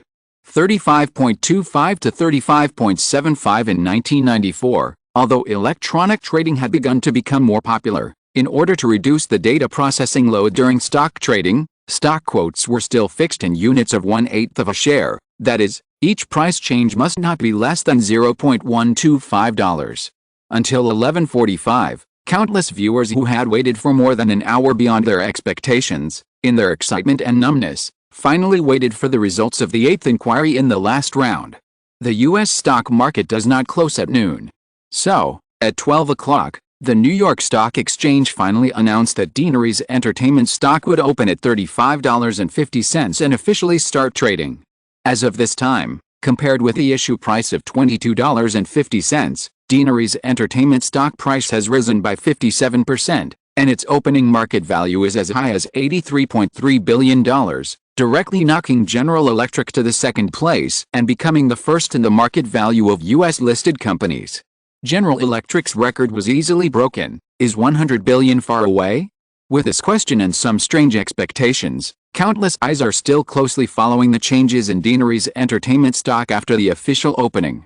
The Simons originally thought that they would be able to leave the New York Stock Exchange at around 10:30, but they didn't expect to wait until noon. Deanery's Entertainment prepared a lunch reception at the Hilton Hotel in the downtown area, not far from the New York Stock Exchange, to entertain the guests and media present today. Because of this delay, everyone arrived at the hotel banquet hall around 12:30, which was an hour later than the planned start time of the 11:30 reception. However, no one cared about this detail at this time. Even after arriving at the hotel, people were still discussing where the stock price of Deanery's Entertainment would fall at the close of the day. Some guests even hid in a corner to answer one or two phone calls during the cocktail party. Janet went to bed late last night, got up early today, and remained excited for the whole morning. She did not come to the cocktail party again. She went directly back to her apartment on Fifth Avenue from the New York Stock Exchange, intending to have a good beauty sleep in the afternoon. Simon, however, could not leave and rushed to the Hilton Hotel alone. Our market analysis team has collected the first batch of audience survey questionnaires on the East Coast this morning. Everyone's feedback on Forrest Gump is very positive. They think it is very interesting and worth watching. More than half of the audience said they would recommend it to people around them. Although the specific results will not be released until tonight, this is already a very good sign. The box office of the film should not be too bad. In the banquet hall, there have been too many discussions about IPOs. Simon and Amy talked about Forrest Gump, which officially opened on a large scale today. Everyone understands that the box office success or failure of Forrest Gump, which happened to be released at the same time, will greatly affect the box office trend of Deanery's Entertainment in the next period of time. Since it has been listed, even if Simon still firmly holds the absolute control of Deanery's Entertainment through the dual-class share structure, many things must be done according to the rules. Maintaining the stock price of a company is something that both shareholders and management of a company must do their best. In order to achieve a phenomenal viewing effect of word of mouth, the most important recommendation ratio to people around you in the audience feedback must exceed half to achieve it. Although Amy's attitude is still conservative, this index has reached the standard in the morning questionnaire. Simon was basically relieved and said, "Now we can discuss the additional publicity and promotion budget. You can arrange it in the afternoon. First, add $10 million US. Amy thought about it, nodded, but said, "I will allocate this part of the budget to other films." Allocating lost budgets is a common practice for many film companies to whitewash financial reports. Before the IPO, Deanery's Entertainment did not have this practice because it was unnecessary. Simon also required management to provide him with 100% accurate financial data. Now that it has become a listed company, it often has to take some special financial measures. If the water is too clear, there will be no fish. Simon does not dislike the cover-up and whitewashing behavior taken by enterprises when necessary, but this time he rejected it and said, "No need, just count it in the budget of Forrest Gump." Amy, Deanery's Entertainment's efficient management system over the years has not come easily. I don't want Deanery's Entertainment to make unnecessary changes so quickly to cater to market rules. Sometimes, it is very difficult to find something back after it is lost. Amy felt the serious look of her boss and nodded solemnly. The two chatted for a few more words, and Raymond Smith, CEO of Verizon Telecom, came over to say hello, and Amy took the initiative to walk away. After being taken into the pocket of the Westeros system, Verizon has been focusing on the layout of mobile communications and the expansion of overseas markets in recent years. Now, the layout of both aspects has reached a considerable level. If Verizon wants to go further, it can only look forward to the further relaxation of U.S. telecommunications regulations. The Westeros system had been promoting the bills related to telecommunications reform very smoothly, but due to the disruption of the Hearst family some time ago, Deanery's Entertainment's layout and lobbying for related bills suffered a setback, and attracted widespread attention from many congressional candidates who are working hard for the midterm elections. Don't expect any progress in the short term. Raymond Smith can only envy AOL. This internet service provider, which relies on the emerging internet industry to exploit loopholes in the U.S. telecommunications law, does not have to be restricted by the law that Verizon can only conduct business in a few states, and can freely expand its business across the United States. Although the simple internet access service seems much thinner than AOL's investment in basic equipment, as long as the U.S. telecommunications regulation is relaxed, AOL can easily expand its business to the cable TV and landline fields by using its own hundreds of thousands of kilometers of fiber optic networks that have been laid in the United States, which will inevitably have a serious impact on traditional cable TV and landline operators. In theory, traditional telecommunications manufacturers should be opposed to the relaxation of telecommunications regulations. The fact is just the opposite. Regional telecommunications companies such as Verizon also have ambitions to expand throughout the United States. To achieve this, even if they understand that the relaxation of telecommunications regulations will give AOL a boost, they have to participate in promoting the reform of federal telecommunications regulations. Otherwise, they can only sit in a city and decline slowly. The Westeros system has completed its potential layout in the fields of internet services, cable TV, and landline telephones through AOL. Raymond Smith understands that Simon cannot support a second similar telecommunications giant, and the U.S. government cannot allow it. Therefore, Verizon's development focus can only be directed to the emerging mobile communications field. According to the rapid growth momentum of the mobile communications industry in recent years, Raymond Smith also determined that the future market size of this field will not be much worse than that of the traditional telecommunications industry. While everyone was toasting at the Hilton Hotel, the New York Stock Exchange, Deanery's entertainment stock price did not stop rising after the official opening. The high opening price not only did not suppress the trading activity of this stock, but further stimulated the buying desire of investors around the world. When the cocktail party lasted until about 1:30 p.m., an hour and a half after the official opening, the New York Stock Exchange received exciting news that Deanery's entertainment stock price rose by 88% to $42.375. According to Deanery's Entertainment's total share capital of 2.363 billion shares, the market value officially exceeded the $100 billion mark. Then, the miracle still did not stop. After breaking through the $100 billion market value, Deanery's Entertainment stock price finally fluctuated, but the overall trend remained upward. At 3:46 p.m., in the upward fluctuation, Deanery's Entertainment stock price broke through the high of $45, achieving a 100% increase on the first day of listing. Then, in the last 40 minutes of trading this week, the stock's trading became more active. Finally, the time came to 4:30 p.m. At the close of the U.S. stock market, Deanery's Entertainment's share price finally settled at $47.75. Compared with the issue price, the share price rose by as much as 112% on the first day of listing. The final closing market value not only broke through the $100 billion mark, but even went further, reaching a staggering high of $112.8 billion. It was unstoppable. Chapter 666, The Hustle and Bustle After Listing. Globally, not to mention those large chaebols controlled or monopolized by the government, just in terms of listed companies, before the IPO of Deanery's Entertainment Group, the highest market value of listed companies occurred in Japan 5 years ago. At the peak of the economic bubble, the market value of Nippon Telephone and Telegraph Corporation, NTT, once reached 21.5 trillion yen, which was roughly equivalent to $160 billion based on the exchange rate of about 1 to 130 between the US dollar and the yen at that time. At that time, all the Japanese corporate giants ranked after NTT were banks. At its peak, the market value of Industrial Bank of Japan also exceeded $100 billion. Other Japanese banking giants such as Sumitomo Bank, Fuji Bank, and Daiichi Kangyo Bank also surpassed major American companies. Among them, Daiichi Kangyo Bank, which ranked fifth, had a market value of 8.6 trillion yen at its highest point, equivalent to $66 billion. In recent years, with the bursting of the Japanese stock market and real estate bubbles, the first to bear the brunt were Japanese banks. The bursting of the Japanese real estate bubble brought trillions of yen in bad debts to major Japanese banks, causing many banks to hover on the brink of bankruptcy and their market values to plummet. As for NTT, 3 years ago, Japan imitated the United States to split NTT. Coupled with the continuous decline of the Japanese stock market in recent years, the market value of NTT, a monopoly telecommunications industry giant, has also shrunk severely.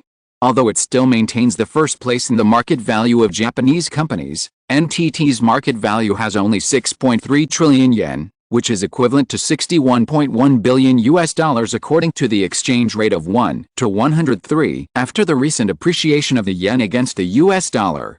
Even after the bursting of the economic bubble, Japan is still the world's second largest economy after the United States. The market value of Japanese companies is still like this. European countries that fell into economic recession after the currency crisis in 1992 did not have any listed companies that could compete with Deanery's Entertainment Group. Therefore, although it is not the first corporate giant in the world's history to exceed $100 billion in market value, Deanery's Entertainment's market value of $112.8 billion on the first day of listing has become the only company in the world with a market value of $100 billion. The stock price of Deanery's Entertainment Group soared on the day of its listing, which severely impacted the entire Hollywood entertainment sector. On the entire trading day of July 1st, the other 6 major Hollywood companies. Time Warner's stock price fell 3.1%, with a closing market value of $17.9 billion.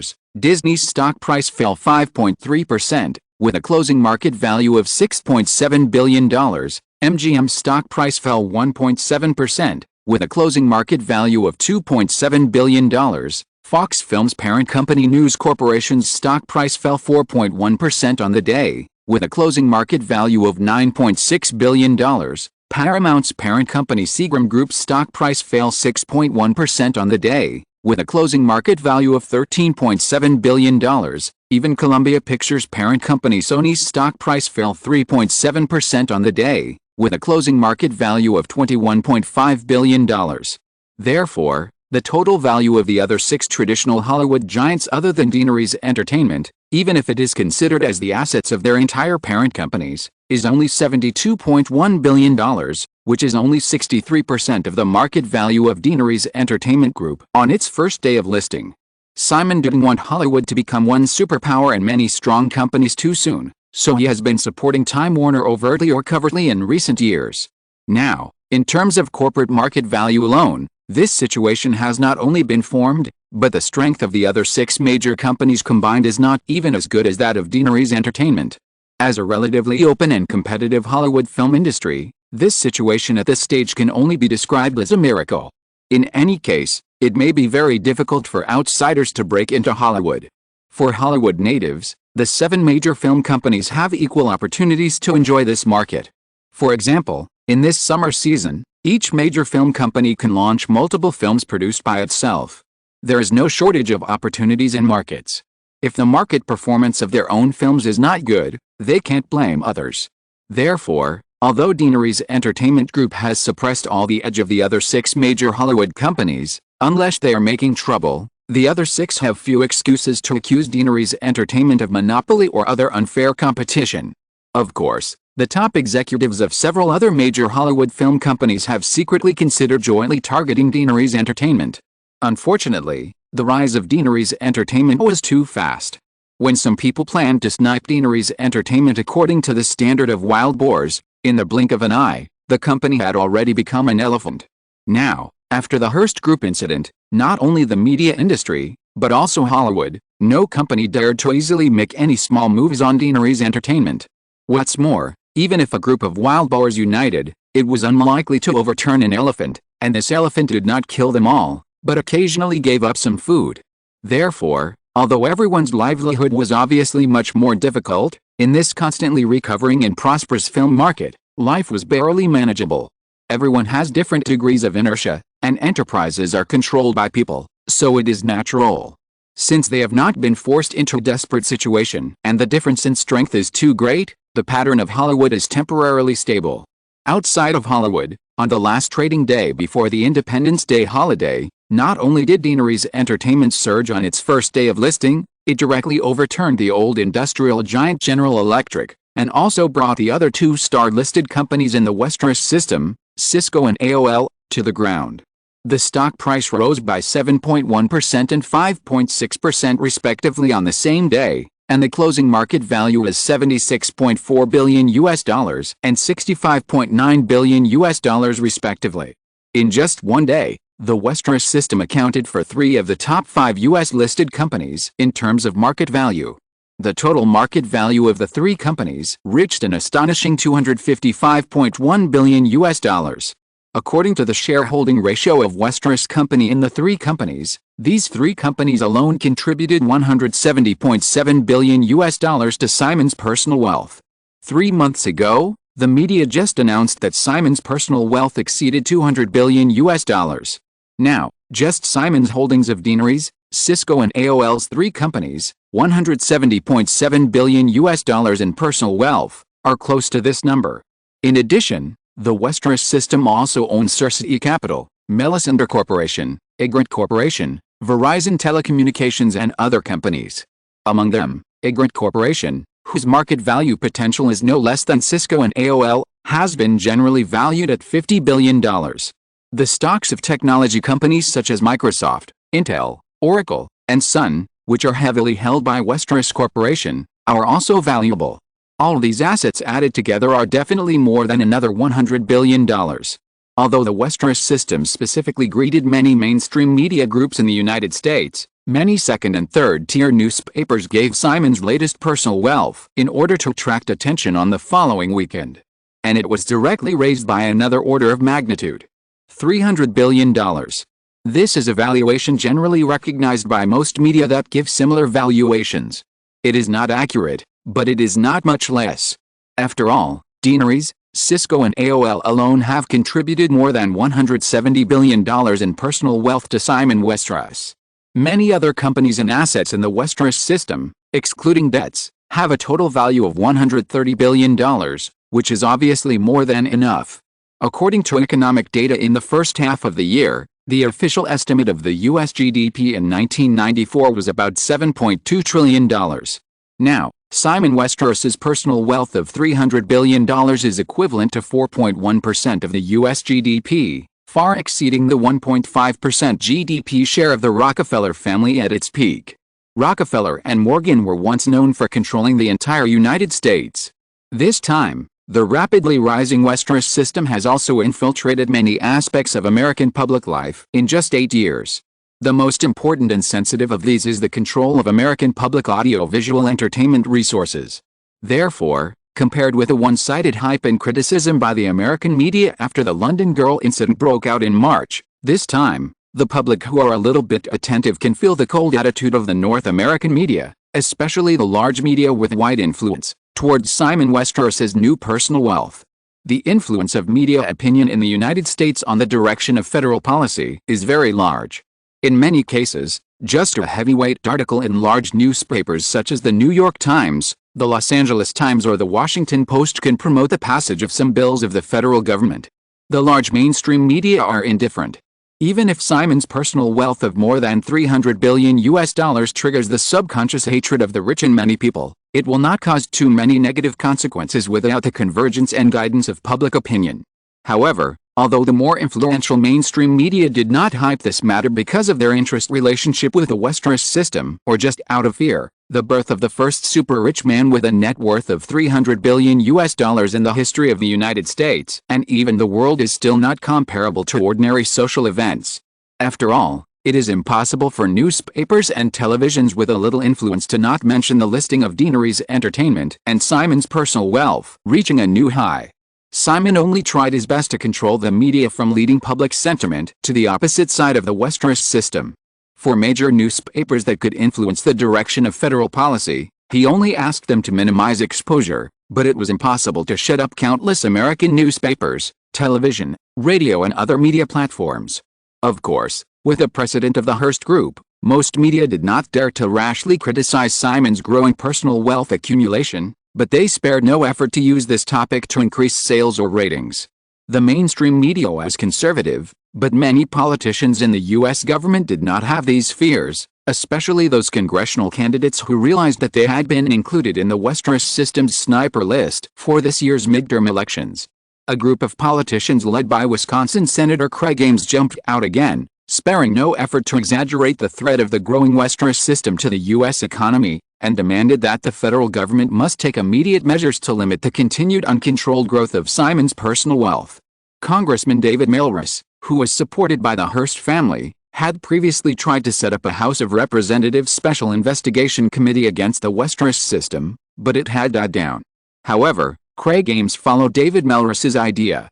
While promoting the original asset tax bill again, the politician also contacted a group of congressmen and asked them to set up a special investigation committee in the Senate. The goal this time was still to investigate the monopoly of the three internet giants Cisco, AOL, agreed on the emerging internet industry. As for Deanery's Entertainment Group, although this company is already very large, there are not many things that can be criticized in various federal laws. In this world, unless a person is so mediocre that he has no sense of existence, otherwise, he will have friends and enemies. Simon knows very well that even the federal media will not be as peaceful as it seems at this time when looking at the Westeros system. The reason for this is mainly because it is difficult to fundamentally damage the Westeros system by hyping up the current news hotspots. On the contrary, once they are forced to stand out, some flowers and plants may be trampled to death by the huge Westeros system. If the right opportunity arises, Simon can be sure that many media will jump out in a rush, and everyone will push the wall down.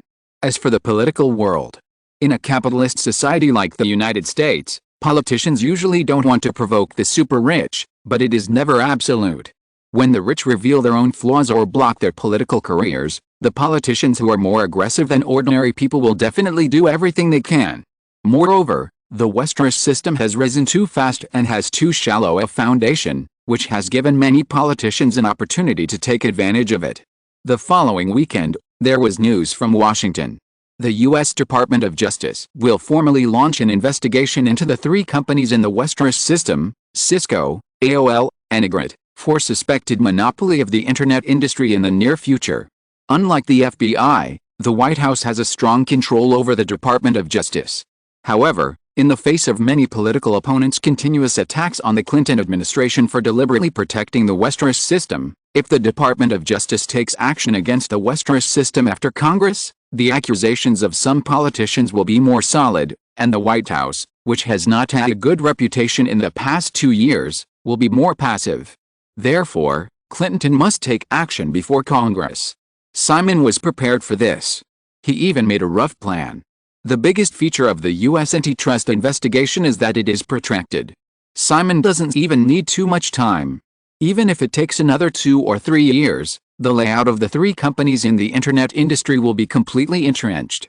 At that time, even if there is another split, it will actually be like the split case of the year. Although a giant is split into 7 companies, it will still be a market structure monopolized by princes. After July 1st, there will be 3 consecutive days of Independence Day holidays. Despite the disturbances from the outside world, this increasingly large business machine in the Westeros system is still running at high speed. This IPO has significantly boosted the morale of Deanery's Entertainment Group employees. The 35 million shares of Deanery's Entertainment held by Amy Pascal increased in value to a huge amount of $1.67 billion on the day of listing. Counting the previous accumulation of this female executive, Amy Pascal's personal wealth has reached $2 billion, ranking among the top richest people of this era. Nancy Brill, Robert Iger, Mark Belford, Danny Morris and Ella Deutsch, 5 core managers of Deanery's Entertainment Group, all became billionaires on July 1st, relying on the millions of shares they held. According to the closing price on the afternoon of July 1st, 15 middle-level managers of Deanery's Group who held more than 200,000 shares of Deanery's Entertainment became multimillionaires. Among them, Tom Pollock, president of Deanery's Pictures, who holds 1.5 million shares, has a net worth of $70 million, even if he did not make it into the core. This senior manager, who has deep Hollywood experience but has not made much contribution to Deanery's Entertainment, was even ridiculed by The Hollywood Reporter as the biggest lucky person in this IPO process. In addition, 173 grassroots supervisors who hold more than 20,000 shares have also become millionaires. Employees of Deanery's Entertainment who have some experience and participated in the initial stock subscription have all earned a lot of money in this IPO process. Before the listing, Simon distributed a total of 1.76 million shares or rewards or subscriptions to employees of the entire Deanery's Entertainment Group. According to a rough calculation based on the unlisted status at the time, the average reward received by each of the group's 29,000 employees was only $51,000. However, on the first day of listing, The total value of the 176 million shares reached $8.4 billion. After deducting the $1.09 billion cost paid by employees for internal subscriptions, it was actually equivalent to a reward of $250,000 for each employee. In the history of world business, such a large-scale stock reward is unprecedented, even if it cannot be said that there will be no more. With this point alone, many people vaguely realized why Deanery's entertainment group is so powerful. P.S. There was a bug in the previous chapters, and the first company in terms of market value, General Electric, was recorded as IBM, which was embarrassing and has been modified. Chapter 667, The Hustle and Bustle After Listing, 2. The stock price miracle of Deanery's entertainment group on its first day of listing attracted too much media and public attention, resulting in some events that should have been very eye-catching not becoming the focus of media discussion at the first time. For example, a new film of Deanery's entertainment released on July 1st. Because of the July 4th Independence Day holiday, the box office week that started on July 1st was calculated as 4 days on the weekend, so it was also the most important box office week in the North American summer season. On the day of Deanery's Entertainment's listing, North American theaters simultaneously launched 3 new films, in addition to Forrest Gump. The other 2 were Wolf starring Jack Nicholson produced by Columbia and The Shadow starring Alec Baldwin produced by Paramount Pictures. In the past, because of the Joker role in Tim Burton's version of Batman and the subsequent box office of A Few Good Men that exceeded $100 million, Jack Nicholson became the one with the highest box office appeal among the 4 old Hollywood male stars in the 1990s. This time, because of Simon's Big Butterfly, since the box office hit The Witches of Eastwick in 1987, the new version of the Batman series has no chance for Jack Nicholson. Later, Simon replaced the main creator of A Few Good Men with other people. Jack Nicholson has not appeared in a hit movie for 7 years. The last gangster movie starring this big actor, Huffa, was released in 1992. The total box office in North America was only $27.24 million, and Fox has not been able to recover the production cost of $35 million. Therefore, Wolf, a movie that Jack Nicholson and his friend and screenwriter Wesley Stryker prepared for 12 years, has also reduced the production cost from the huge budget of $70 million in the original time and space to $50 million. A large part of this is the reduction of Jack Nicholson's personal salary. Jack Nicholson only received $5 million in this film, barely maintaining his own value. In the original time and space, Jack Nicholson, who was in the limelight during this period, should have received a salary of $15 million. Speaking of which, Robert De Niro, who should have been at his lowest point during this period, is now the most popular among the 4 veteran male stars because of the continuous box office success of films such as The Sixth Sense and Dead Poets Society, which is equivalent to taking away the luck that should have belonged to Jack Nicholson. In any case, Wolf, which cost $50 million to produce, is still a very important blockbuster in this period. The number of screens for the opening of the film is as high as 2,617. Whether Jack Nicholson can turn things around depends on this. Another The Shadow is adapted from the comic of the same name published in the United States in the 1920s. Superheroes similar to DC and Marvel are not easy to find in Hollywood. Seeing the success of the DC movie universe, several other major Hollywood film companies are of course unwilling to not be able to get involved in the field of comic adaptation. The Shadow came into being because of Paramount's attention. The production cost of this comic adaptation movie is close to the blockbuster level of $40 million. Paramount also spared no effort in publicity and promotion. Not only did it invest nearly $30 million in publicity and promotion budget, but it also prepared 2,738 screens for the film. It was just an Independence Day holiday, and there were 3 blockbusters. The competition is fierce. Moreover, compared with Wolf and the Phantom, which are obviously commercial in nature, Forrest Gump was promoted by many media during the production stage as a literary drama that may be similar to Rain Man. The original Rain Man was naturally very successful, but in recent years, none of the projects that followed Rain Man have been able to make any splashes. Not only that, after the premiere, Forrest Gump was obviously not as mediocre as the other movies in Deanery's Entertainment summer season, which also greatly reduced the audience's desire to watch movies. Therefore, many entertainment media predicted that Forrest Gump is likely to become the first box office stud of Deanery's Entertainment summer season. The failure of the blockbuster with a total investment of $70 million at the box office has a negative impact on Deanery's Entertainment, which happened to be listed at the same time. However, when the first day box office of Forrest Gump came out, although most people's attention was still attracted by the aftermath caused by the listing of Deanery's Entertainment, many people also noticed the seemingly unusual box office data of this movie. On July 1st, the first day of the large-scale opening, Forrest Gump took in $7.69 million. This is the box office figure that Deanery's Entertainment took the initiative to announce through the Egret portal on Saturday, July 2nd, which also includes the first day box office of Wolf and the Phantom. Wolf was $5.97 million, and The Phantom was $3.16 million. The first day box office gap of the three blockbusters with similar costs is obvious at a glance. First of all, Paramount's The Phantom began to fall behind on the first day of its release. Jack Nicholson's Wolf grossed $5.97 million on the first day.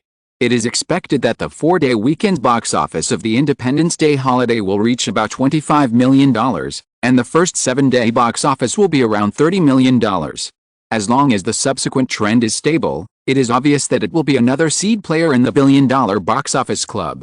As for Forrest Gump, the first-day box office was $7.69 million, which greatly exceeded many people's expectations.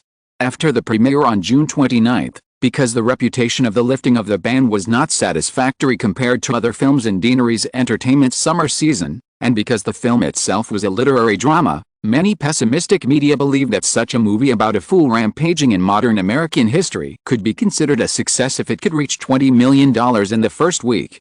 Now, the first day box office is $7.69 million, and because it is a popular Independence Day holiday, the first seven-day box office is expected to reach about $35 million. The first week's revenue was $35 million, which is already the level of Stargate and Speed, and the possibility of the total box office in North America exceeding $100 million is greater than that of Wolf.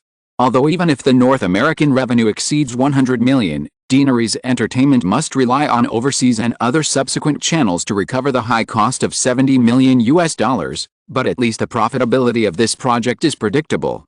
More importantly, when Deanery's Entertainment was just listed, Forrest Gump did not suffer a box office failure, which was actually equal to success. When many people were relieved for Deanery's Entertainment, the subsequent box office trend of Forrest Gump was almost dazzling. After the first day of $7.69 million, on Saturday, the box office of the film directly soared to $10.37 million. This is actually nothing. The box office on Saturday was higher than that on Friday, which is a very normal box office trend. However, on the following Sunday, the box office figures of Forrest Gump, which should have been the same as Saturday or slightly lower, unexpectedly took another step up in the single-day box office revenue to $11.76 million. On the Independence Day holiday on Monday, this drama film, which was initially not optimistic and even believed to drag down the stock price of Deanery's Entertainment, hit a new high of $12.83 million in single-day box office. On July 5th, the Independence Day holiday was over. As the public welcomed the first working day after the holiday, the box office data released by Hollywood on the Independence Day holiday was shocking. In the 4 days after the opening, Forrest Gump, which had only good media reputation, unexpectedly took in a magical single-day box office trend of $42.65 million. Squeezed by Forrest Gump, the box office of Wolf in the first 4 days of the opening was only $21.45 million, which was $4 million lower than the expected $25 million. The box office of The Shadow, which was focused on by Paramount, was only $11.15 million in the first 4 days. Forrest Gump, which has shown phenomenal box office momentum since its opening, has officially pushed The Dark Knight Rises, which has maintained the weekly box office champion for 4 weeks, to the second place. It is expected to have a box office of more than $50 million in the first week, second only to super blockbuster The Dark Knight Rises in this summer season. On July 5th, after the box office data of Forrest Gump was released for the first weekend, an article in the Los Angeles Times lamented in an extremely admiring tone that Deanery's Entertainment has a magical power, a power that creates miracles without anyone noticing. According to the first quarter financial data released during Deanery's Entertainment's IPO, On the day of listing on July 1st, Deaneries Entertainment Group's stock price reached $4.775 billion with a total market value of $112.8 billion and a price-earnings ratio of 43 times. A price-earnings ratio of more than 40 times is very common in the current U.S. stock market. However, most of them are small and medium-sized enterprises with high growth potential. For example, supergiants like Deaneries Entertainment have little room for growth, and the price-earnings ratios are generally low. Not many of them are over 30 times. General Electric, which was squeezed to the second place in the market value list of U.S.-listed companies after Deaneries Entertainment went public, has a recent price-earnings ratio of only 19 times. Under normal circumstances, the market is too enthusiastic on the first day of listing, and there will definitely be a correction later. Originally, everyone thought that in the new week, due to the cooling of market sentiment, Deaneries Entertainment stock price would turn to decline. However, due to the unexpected success of Forrest Gump, when the stock market opened on July 5th, Deaneries Entertainment stock price fell briefly after a batch of large-scale selling orders, and then began to rise again due to the rapid increase in market demand. In order to thoroughly consolidate the phenomenal viewing effect that has been formed, Simon indicated last Friday that Amy Pascal's additional $10 million publicity and promotion budget would be quickly launched. The popularity of Forrest Gump has been further spread in the media and the public, which has also further boosted the capital market's confidence in Deaneries Entertainment to a large extent. Therefore, on Monday, when many institutions began to slowly sell their shares while taking advantage of the very rich book profits, due to the strong demand for Deaneries Entertainment shares in the capital market, the stock price of Deaneries Entertainment did not show the expected correction at the close of the day, but rose again by 1.3%, closing at $48.375 that day, with a market value of further reaching $114.3 billion. In the following 3 trading days, affected by the further spread of the viewing trend of Forrest Gump, the stock price of Deaneries Entertainment Group continued to rise.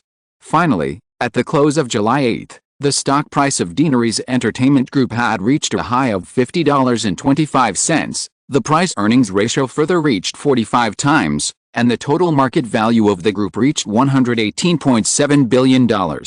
In just 4 trading days from Tuesday to Friday, the overall increase of Deaneries Entertainment stock price relative to the closing of the first day of listing on July 1st has reached 5.2%.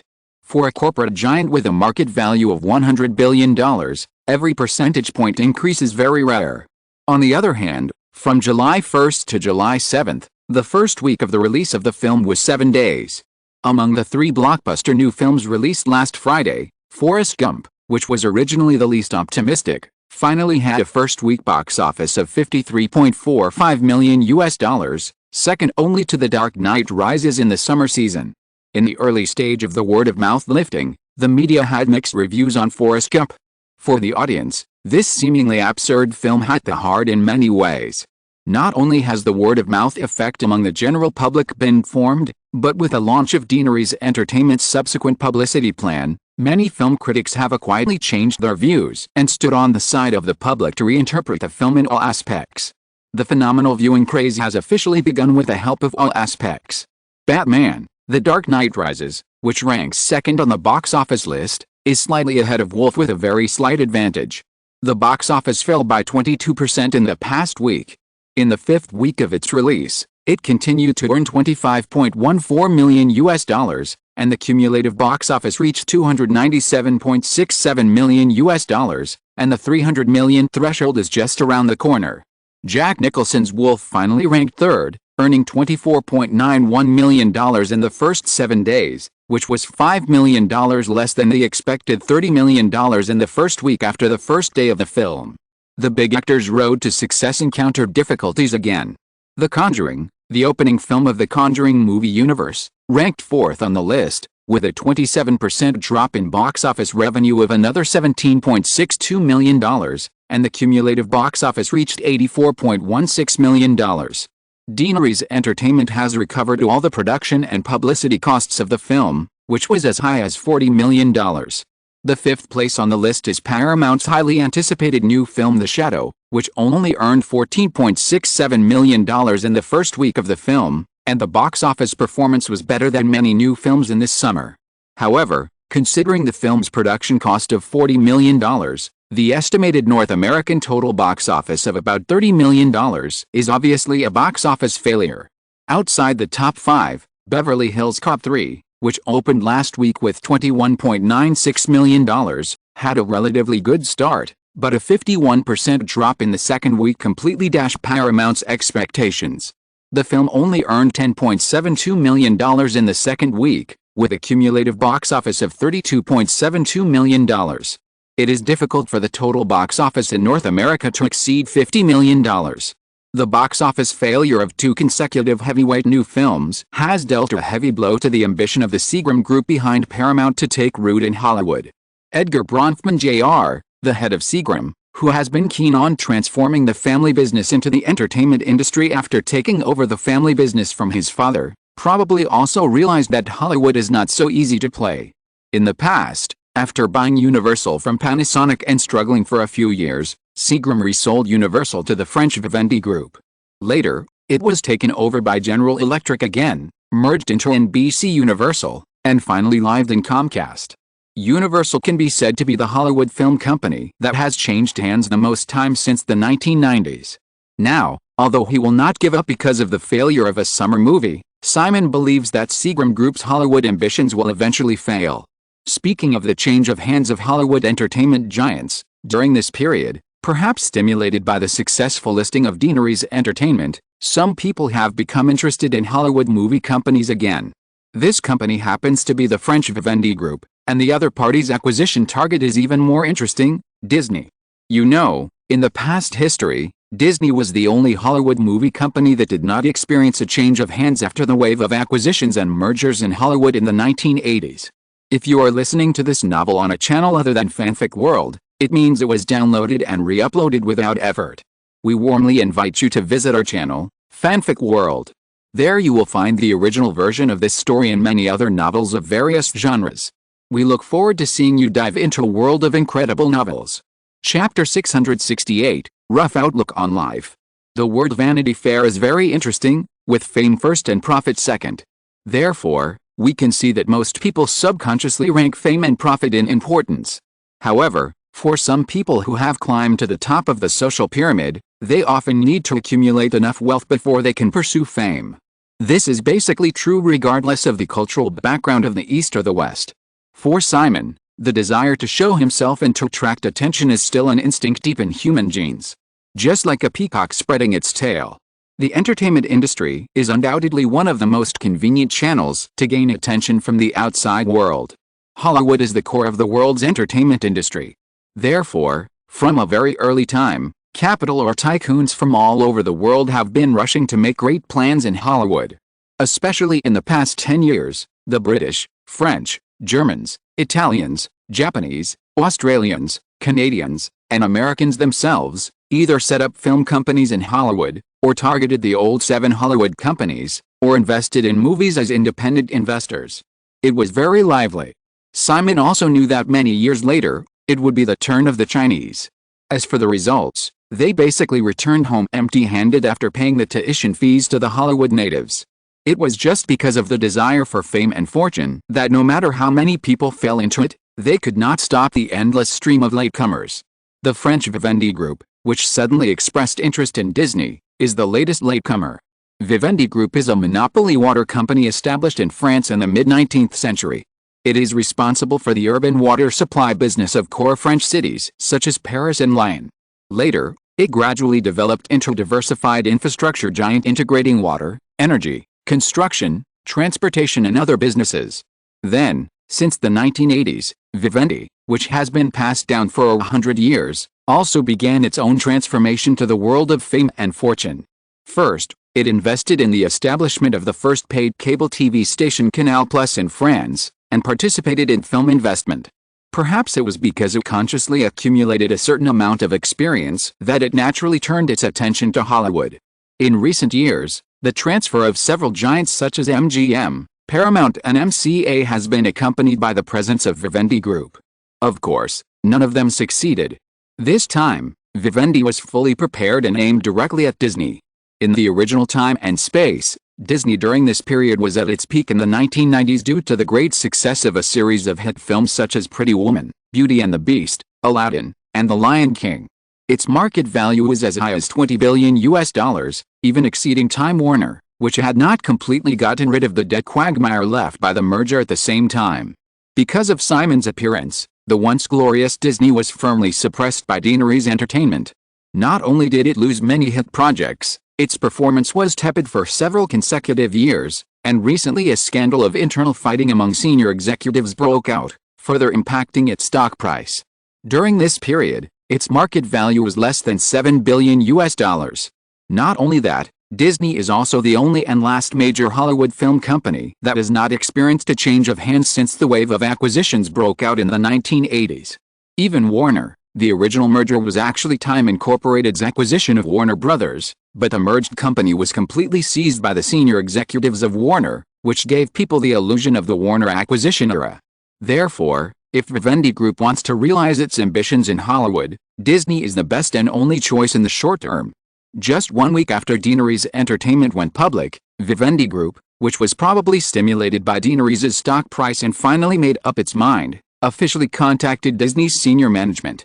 For some reason, this news appeared in the Los Angeles Times at the first time. Moreover, the Los Angeles Times' attitude towards this transaction was obviously not very friendly. The news article unceremoniously mocked the French for resisting Disneyland's invasion of French culture 2 years ago, and now they want to invade American culture in turn. In fact, Vivendi's choice to acquire Disney is also due to Disneyland Paris. This large theme park, which cost $5 billion, fell into huge losses after it started operating in 1992. Its performance has not improved much in the past 2 years, and it has even fallen into the brink of bankruptcy. The name of the originally ambitious European Disney has also been changed to Disneyland Paris. Although the French media has been constantly mocking Disneyland Paris, in fact, the French government dare not let such a large theme park go bankrupt. Because the huge Disneyland Paris provides more than 40,000 permanent or temporary jobs for France, and a comprehensive business circle involving more people's jobs has been formed around Disneyland Paris. The European currency crisis 2 years ago plunged the French economy into recession. The current unemployment rate is as high as 9.1%. If Disneyland Paris goes bankrupt, it will not only leave a shocking mess, but will also directly affect the further deterioration of the economy in the Paris region.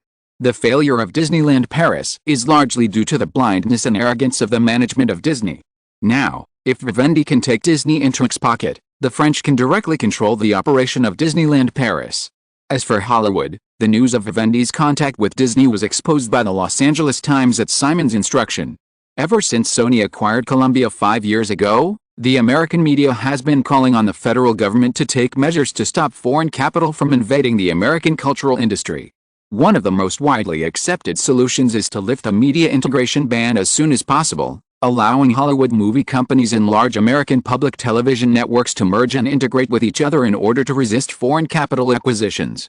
The public opinion storm that broke out in March caused a series of bills related to the Westeros system to be stranded, including the reopening of the media integration ban, which was almost at the last minute. The relationship between the United States and France has never been harmonious. Simon wants to use the power of public opinion to force Congress to vote on lifting the media integration ban as soon as possible. Otherwise, if another Hollywood giant is acquired by foreigners, half of Hollywood will become the property of overseas capital. This is very unacceptable to Americans who are also not lacking in national pride, and the two houses of Congress that obstruct the lifting of the media integration ban will definitely become the target of media attacks. As for Deanery's Entertainment, after the media integration ban is lifted, it can further advance into the traditional television industry. Ohio. The time is Monday, July 11th. In the new box office week that started last Friday, North American theaters once again launched two heavyweight new films, True Lies starring Arnold Schwarzenegger and the romantic film I Love Trouble starring Julia Roberts. However, the most watched film these days is still Forrest Gump. Simon spent a weekend with his family in Los Angeles and flew to Ohio early on Monday morning. The Westeros System Private Military Force Military Consulting and Security Services, MCSA, which reports directly to Simon personally, has taken shape after this period of preparation. With the help of Leslie Wexner, the former boss of Victoria's Secret parent company Limited Group, Simon purchased 12,000 acres of land in the southern mountainous area of Ohio, Wexner's hometown, as a training base for MCSA. Ohio is located in the inland of the United States, and placing the training base here can avoid the attention of the outside world as much as possible. The training base, equivalent to 50 square kilometers, is located in a valley surrounded by mountains on 3 sides. The surrounding hills and a winding river are also enclosed in this private territory. Unlike Europe, Simon's expectation for MCSA is quality over quantity. Therefore, in 2 months, under the operation of Celia Miller, Dan Rubier and Martin Stillman, MCSA has temporarily recruited only 150 fixed members, including 50 former retired officers of various levels in the United States and 100 former Special Forces soldiers of the United States. The first stage of these people's task is to complete the construction of the training base and start operation, as well as to train a group of female bodyguards for the Westeros family. In addition to the 150 MCSA employees who have already joined, Celia Miller is also responsible for recruiting 100 young girls with various sports specialties from universities in various states in the United States during this period. They are basically between 18 and 22 years old, ranging from freshman to senior year. Americans' concept of academic qualifications is far less strong than that of Chinese people. The generous treatment of the Westeros family maids is well known, so most girls are willing to give up their current studies after receiving interview invitations. After a rigorous first-stage screening, Celia selected 100 girls from more than 2,000 candidates. After rigorous training, only 20 to 30 girls will be retained, and most of them will still be eliminated. However, Westeros also promised that the girls who were eliminated could return to school. Westeros not only completed relevant communications with their alma mater in advance, but also provided the girls with a one-time scholarship of $50,000. At about 2 o'clock in the afternoon, Simon first met the girls who were undergoing training at the MCSA training base near Fallston in southern Ohio. The training content of bodyguards and soldiers is very different. Therefore, some instructors of MCSA are actually only responsible for the firearms, physical fitness and combat training of these girls. The professional skills such as vigilance, communication, and monitoring that bodyguards need to master will be handled by former U.S. Secret Service instructors and professional agents from the CIA recruited by Westeros. At the edge of the shooting range where gunfire was heard, Simon looked around again after watching a row of tall, well-proportioned girls in camouflage uniforms shooting with guns. Around the open shooting range, there are at least 4 obvious cameras, and the entire training ground is basically covered by the cameras. Simon also knows that the monitoring center connected to these cameras is not inside the training base, but 100 kilometers away in downtown Columbus, the capital of Ohio. The monitoring center of Cape Dumay Manor in Los Angeles can also retrieve the monitoring images here at any time. The reason for this is to maintain the monitoring of this training base in the long term. In the short term, it is to ensure the absolute safety of the 100 girls in the shooting range at this time. These girls with a height of 175 centimeters to 180 centimeters generally have sports specialties such as track and field, basketball, and fighting. Compared with ordinary women, they actually have considerable self-protection capabilities. It's a pity that this is a military camp. The proportion of female soldiers in the Federal Army who have been sexually assaulted is shocking, and a group of girls who are even stronger than ordinary people still cannot fight back in front of former U.S. Special Forces. Simon doesn't want these girls who will serve as the most personal female guards of the Westeros family in the future to suffer similar injuries. Therefore, not only is the training site strictly monitored, but these girls who are being trained do not live inside the base on weekdays, but in the nearby city of Fallston. At the same time, there is a considerable proportion of women among the various instructors, and strict preventive training regulations have been formulated. In order to be on the safe side, the girls are even directly prohibited from contacting other members except the base instructors. Celia, who was still wearing a black OL suit, noticed the gaze of the man next to her, and looked over, and couldn't help but said with a smile, "Simon, I think you are not training bodyguards, but raising a daughter." Simon retracted his gaze, glanced at the woman next to him, and smiled. "Do you like this kind of play? We can try it when we have time." Celia thought for a while before she understood, and her face blushed and she gave the man a white look. "I mean, your desire to protect the woman around you is too strong." Simon said, "Actually, you want to say possessiveness." Celia hesitated slightly, but did not deny it. Simon did not deny it and said, "Of course this is possessiveness, a very pure possessiveness from a male. Since these girls have entered my territory, I naturally have to prevent them from becoming the target of other males." Celia's eyes flickered a few times, and suddenly asked a slightly sharp question, "What about you?" Simon turned his head to glance at the woman next to him, with a somewhat self-righteous evil smile on his face. "Of course I am an exception. In my territory, everything belongs to me, including you." "You?" Celia's eyes widened slightly, but she couldn't help but avoid the man's gaze, and said, "You are just like a lion on the grassland." Simon did not respond. Celia didn't know that she was not the first woman to have this feeling. After a short silence, Celia took the initiative to ask, "Boss, why don't you speak?" Simon said, "What?" Celia deliberately showed some sarcasm. "Are you embarrassed to be exposed by me in front of you?" Simon looked at the girls who started to gather here after completing several sets of training at the signal of the instructor, and said, "Celia, you must have known about my growth experience." The woman paused and nodded. Simon said, "For you, or for most people in this world, since childhood, you have received very orthodox human social civilization education. You will think that this world is bright and beautiful. Even now, you at least think that this world is full of order. But I am not." Celia did not respond, waiting for the man to continue. Simon did not pause for too long and quickly said, "For me, I have lived at the bottom of this society since I was a child. The world in my eyes is cruel and the law of the jungle. If you are not strong enough, you will only be eliminated. Later, I stood in my current position. In my eyes, the top of the pyramid of this society is still cruel and the law of the jungle. So, I am different from you and have always been different. My outlook on life has always been the law of the jungle since I was a child. You just asked me if I felt embarrassed. Unfortunately, your moral code does not apply to me. In my eyes, the strong have everything. And the weak, if you cannot become stronger, you should have the consciousness of the weak person." Chapter 669, Dark Chess. Until Simon walked towards the gathered girls, Celia Miller was still thinking about the man's words in a trance. The media's excavation of Simon's past has reached an extreme in recent years. Out of curiosity, Celia has specially collected a lot of relevant information during this period. However, after reading those things, a certain man is still a mysterious existence in her heart. There are countless people in this world who have the same growth experience as him. Celia can't figure out what kind of growth journey has created Simon Westeros, who is as powerful as a god at this time. Powerful. This is the most profound feeling that Simon has given Celia after learning more and more about him in recent times. Whether it is inner wisdom, physical strength and will, or external wealth and power, Simon has almost reached the extreme that ordinary people can imagine. During the many exchanges between the two, the erudition and strong knowledge shown by this young man, who is only 26 years old this year, even made Celia feel that he has lived several lives.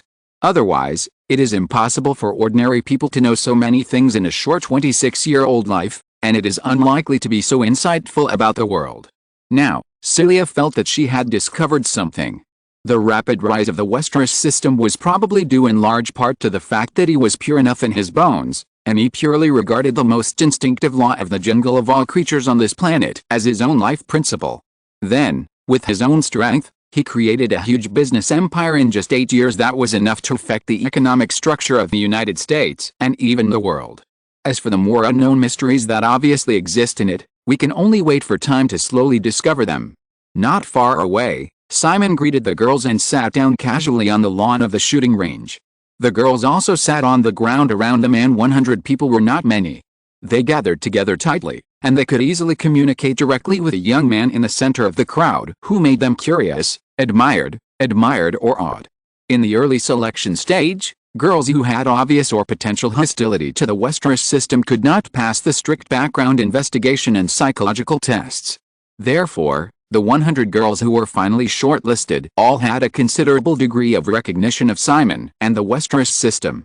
At the same time as the training began, the subtle brainwashing program had also been initiated. Therefore, although the training had only lasted less than 2 weeks, the seeds of Westerosian had already been planted in the hearts of the girls around him without him realizing it, and Simon was definitely the undisputed king in the Westeros system. For more than half an hour, Simon patiently chatted with the girls about various topics, regardless of whether they were related to training or not, as if this was no longer a military base, but a relaxed party scene. Even if it was something that could not be said, he would joke about it half-heartedly. Occasionally, he would take the initiative to show his interest in a girl, until the girl's face turned red and her eyes were flowing, and she looked emotional, while the girls around him were obviously envious and jealous. Celia did not go up to him. Standing not far away, she chatted casually with the two heads of the base, Dan Rubier and Martin Stillman, who were walking over, but her attention was never completely away from a certain man.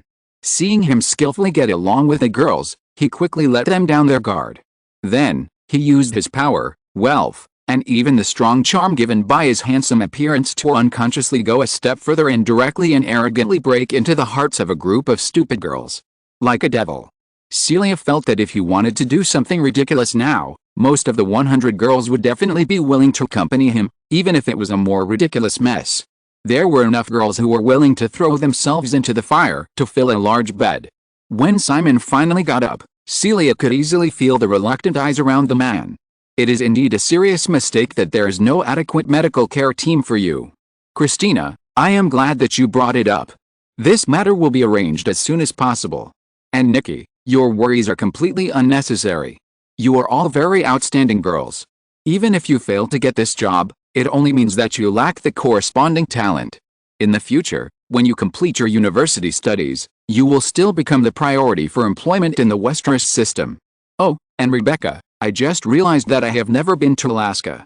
This is really a pity. I will definitely visit your hometown when I have time in the future. I hope you can accompany me then. Well, that's it for today. I have some other things to talk to Dan and the others about. Next time, you know I am very busy. Okay, I promise to come at least once before you finish your training. Tracy, I hope you are not tan when I come next time. The rumors are right, remember not to tell others. Just like that. Take a photo. It seems that there is no camera here, and if I take a photo with 100 beautiful girls like you, I will be cursed by people who draw circles on me. Celia waited patiently for nearly 10 minutes, watching Simon hug the girls and say goodbye. During this time, a bold girl hugged him and kissed him forcefully, which triggered a series of followers. It was very difficult to get away after a struggle. It was not until the girls returned to the training ground that Simon, Celia, and the other two came to a two-story brick apartment by the stream of the base. This was the only relatively complete house in the base, which came from the original owner of the land. Other warehouses, barracks, fences and the like were only temporary constructions, and many training facilities were still in the planning stage. Simon and Celia Miller, Dan Rubier, and Martin Stillman then mainly discussed the subsequent planning of this base. At present, the training cycle of this group of Ouija female guards is 3 months. The training base with an area of 50 square kilometers, including infrastructure construction, military equipment procurement, etc., will take at least a year to take shape. This is also the reason why the base only had 150 employees in the early stage, and many people were not stationed here at this time. As for the official start of business and solicitation, it will take at least a year. Simon was not in a hurry about this. He was very clear about the principle of raising troops for 1,000 days and using them for a moment. Although he would carry out standard commercial operations, Simon actually had no intention of making money from several private military companies in the Westeros system. In the final analysis, these forces were the private armies of the Westeros family. After dealing with the things here, Simon and Celia returned to the city of Columbus together. It was already dusk. 2 years ago, he bought a farm-style manor adjacent to the Wexner family in the northern suburbs of Columbus. He initially lived here for a few days to avoid the Los Angeles riots. This was the second time. Simon now has so many properties that he can't live in them, even if he rotates every day. Of course, he doesn't think it's a waste at all. Many people struggle all their lives just to give themselves more choices. As the host, Leslie Wexner has prepared an evening party in his mansion next door and invited many wealthy politicians and celebrities to participate. Of course, the core is still Simon. After a day of running around, Simon didn't rush to the party. He took a bath and changed his clothes in his manor villa. He listened to the work report from Miss A, who stayed here during the day. It was not until 8 o'clock in the evening that he brought Celia and Allison to the party next door. The Wexners came out to greet Simon and let him in. They enthusiastically helped introduce other guests tonight. Ohio is located in the inland of the United States, and Columbus is far from being comparable to metropolises such as New York and Los Angeles. Therefore, not many people would notice this place on weekdays. However, many guests at tonight's party came from North America and even all over the world, just to get in touch with a young super-rich man who was shining more and more. Although many politicians and celebrities expressed vigilance and fear of the rapid expansion of the Westeros system, they all changed into humble and polite appearance when they really stood in front of Simon. Ordinary people are brainwashed by the media to believe that wealth to a certain extent is just a string of numbers, so they think it seems to be true.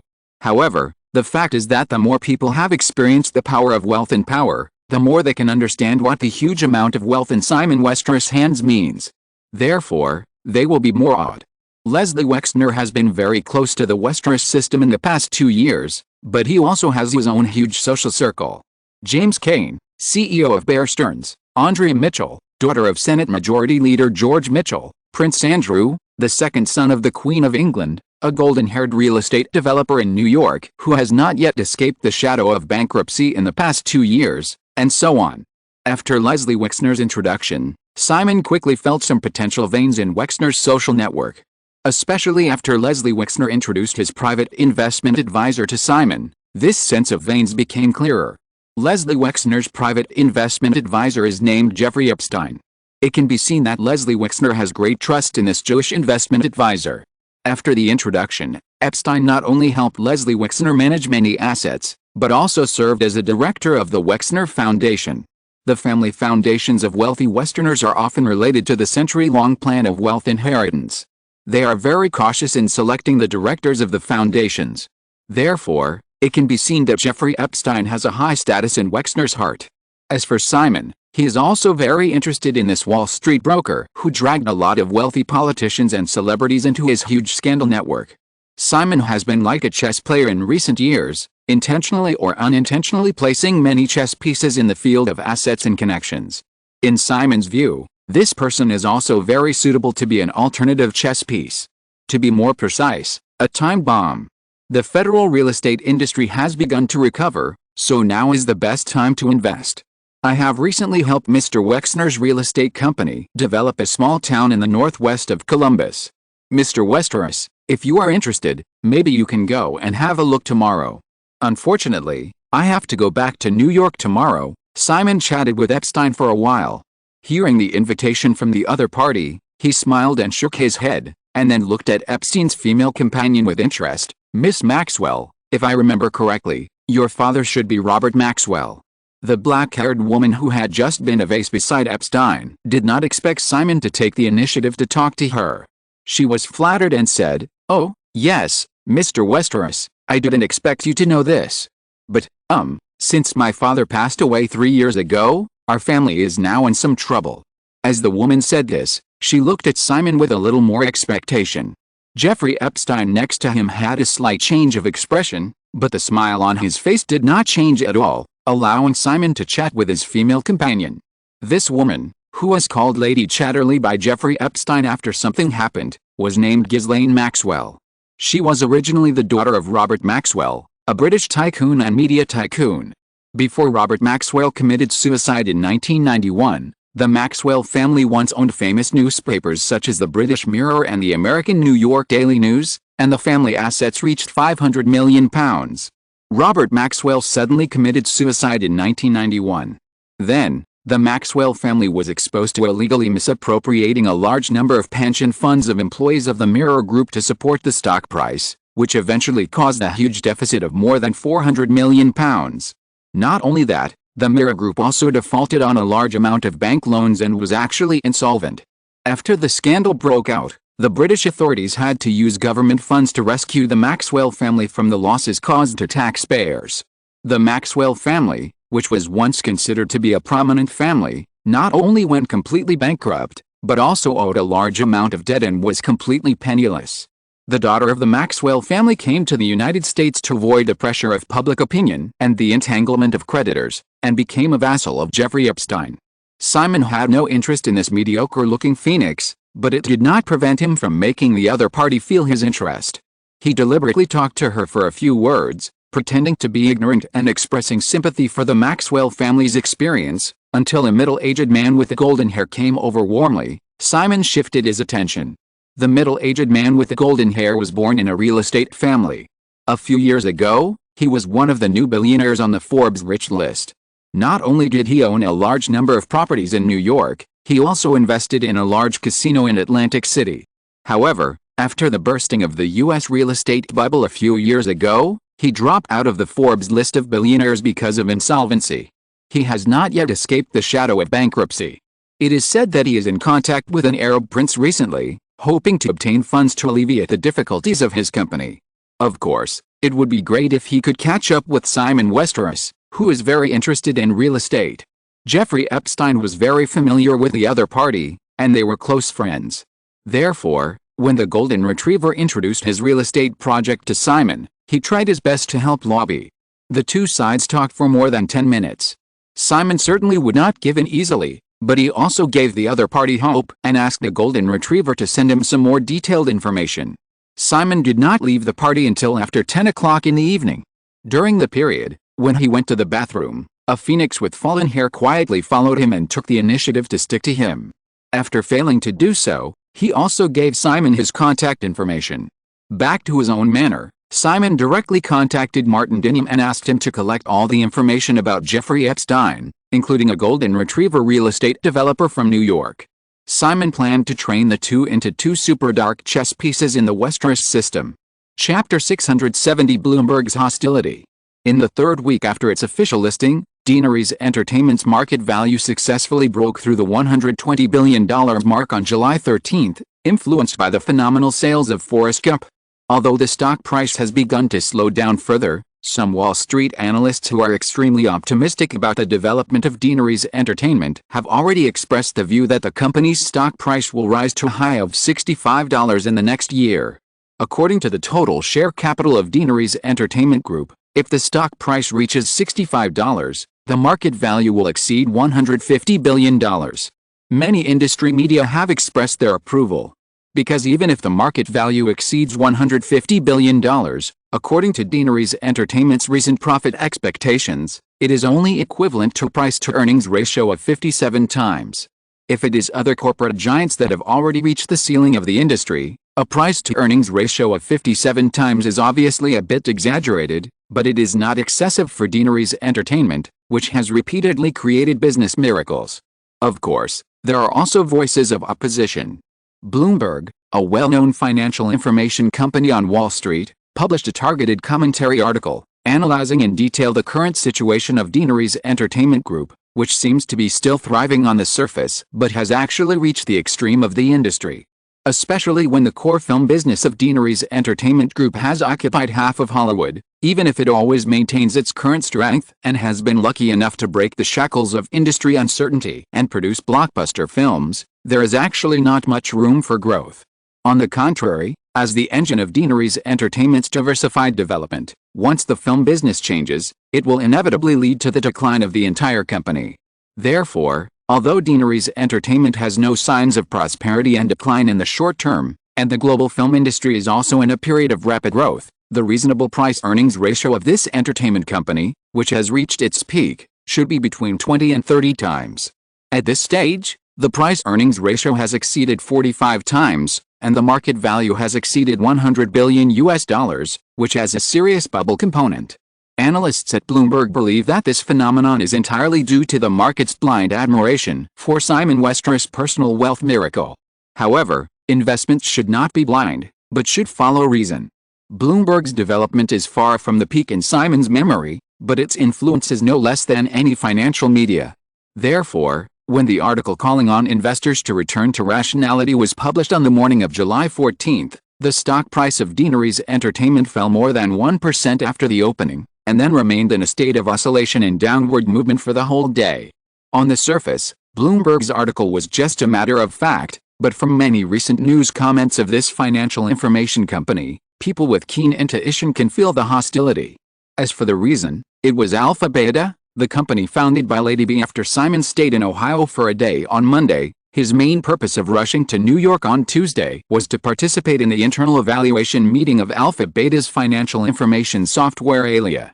Although Alpha Beta's short-term customer development goals are concentrated on the bottom traders of large financial companies and small and medium-sized financial enterprise users, as the Westeros system continues to spread news of entering the financial information field, Bloomberg, which has been developing uniquely in recent years, has clearly felt threatened. In order to avoid disguised publicity for Alia, which will be released at the end of October, Bloomberg has not made any public statement on this matter. However, Bloomberg's founder Michael Bloomberg has said more than once in private that Bloomberg will do whatever it takes to maintain its business model and intellectual property rights, for which it has many patents. The purpose of this statement is self-evident. Bloomberg has been established for more than 10 years, and it is certainly not without competition. It is just that under Bloomberg's innovative information terminal model, previous competitors have been vulnerable. This time is obviously different. Anyone who pays a little attention to Alpha Beta can see that Simon attaches great importance to this startup. In order to support Alpha Beta, Simon personally selected the top financial analysis and software development talents from Circe Capital and has appeared in many social occasions in Manhattan's financial circle with Bigelow more than once in the past 6 months. As the software release approaches, a marketing team from Ygritte's software sales department has quietly entered Alpha Beta. At the same time, Circe Capital, Morgan Stanley and Goldman Sachs, 3 well-known Wall Street giants, have signed formal software procurement contracts in recent days after quietly participating in the testing of the Alia trial version for some time. There are millions of financial practitioners in the United States, and even more around the world. However, at this stage, the number of Bloomberg terminals with an annual fee of up to $15,000 has only exceeded 20,000. Even Wall Street giants such as Circe Capital, Morgan Stanley and Goldman Sachs cannot equip all traders with expensive Bloomberg terminals.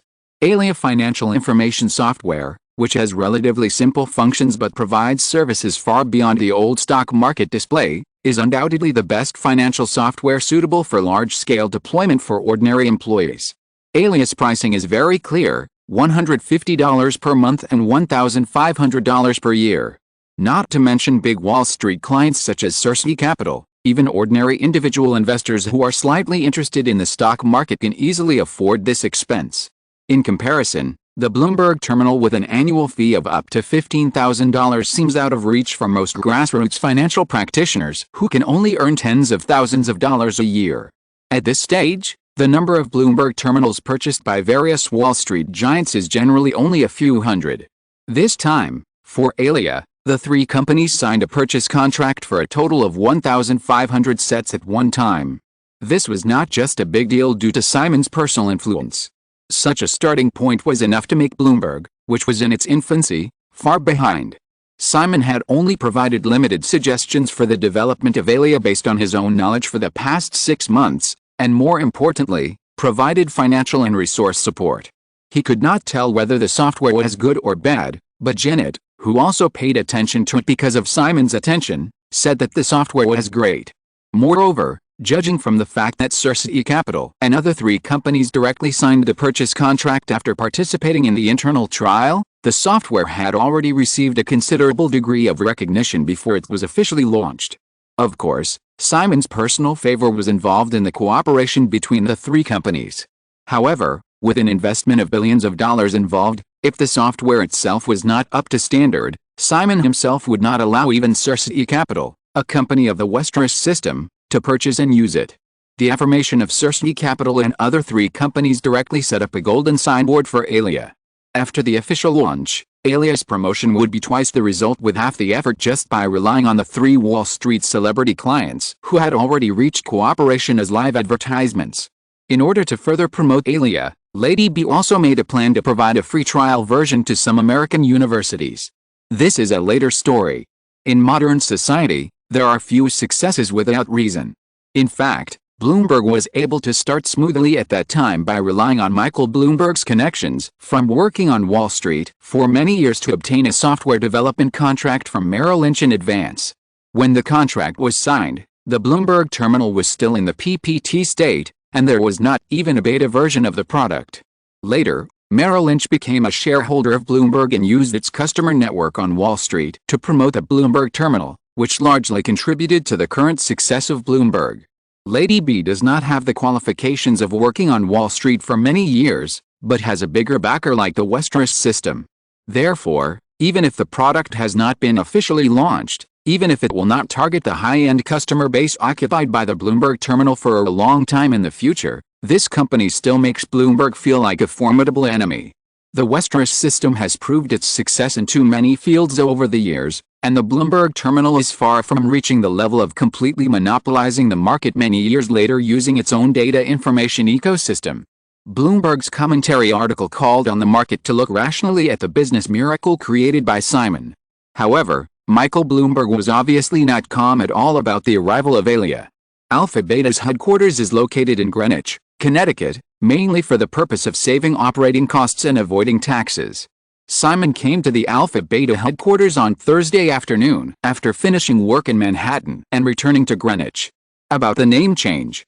As the product entered the trial stage, both A and B felt that the name Alpha Beta was not as simple and easy to remember as Alia. It was still Simon's idea when he personally named the Alpha Beta product. Companies and products that are easy to remember have many potential advantages.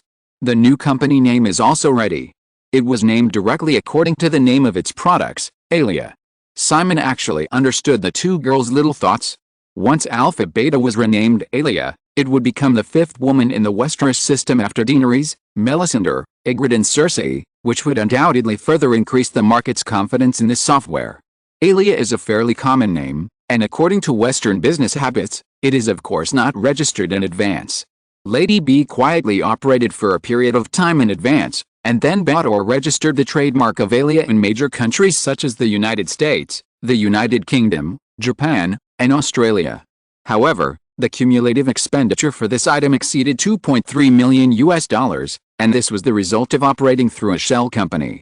If it was purchased in the name of Alpha Beta, a subsidiary of the Westeros system, the price might be directly doubled tenfold.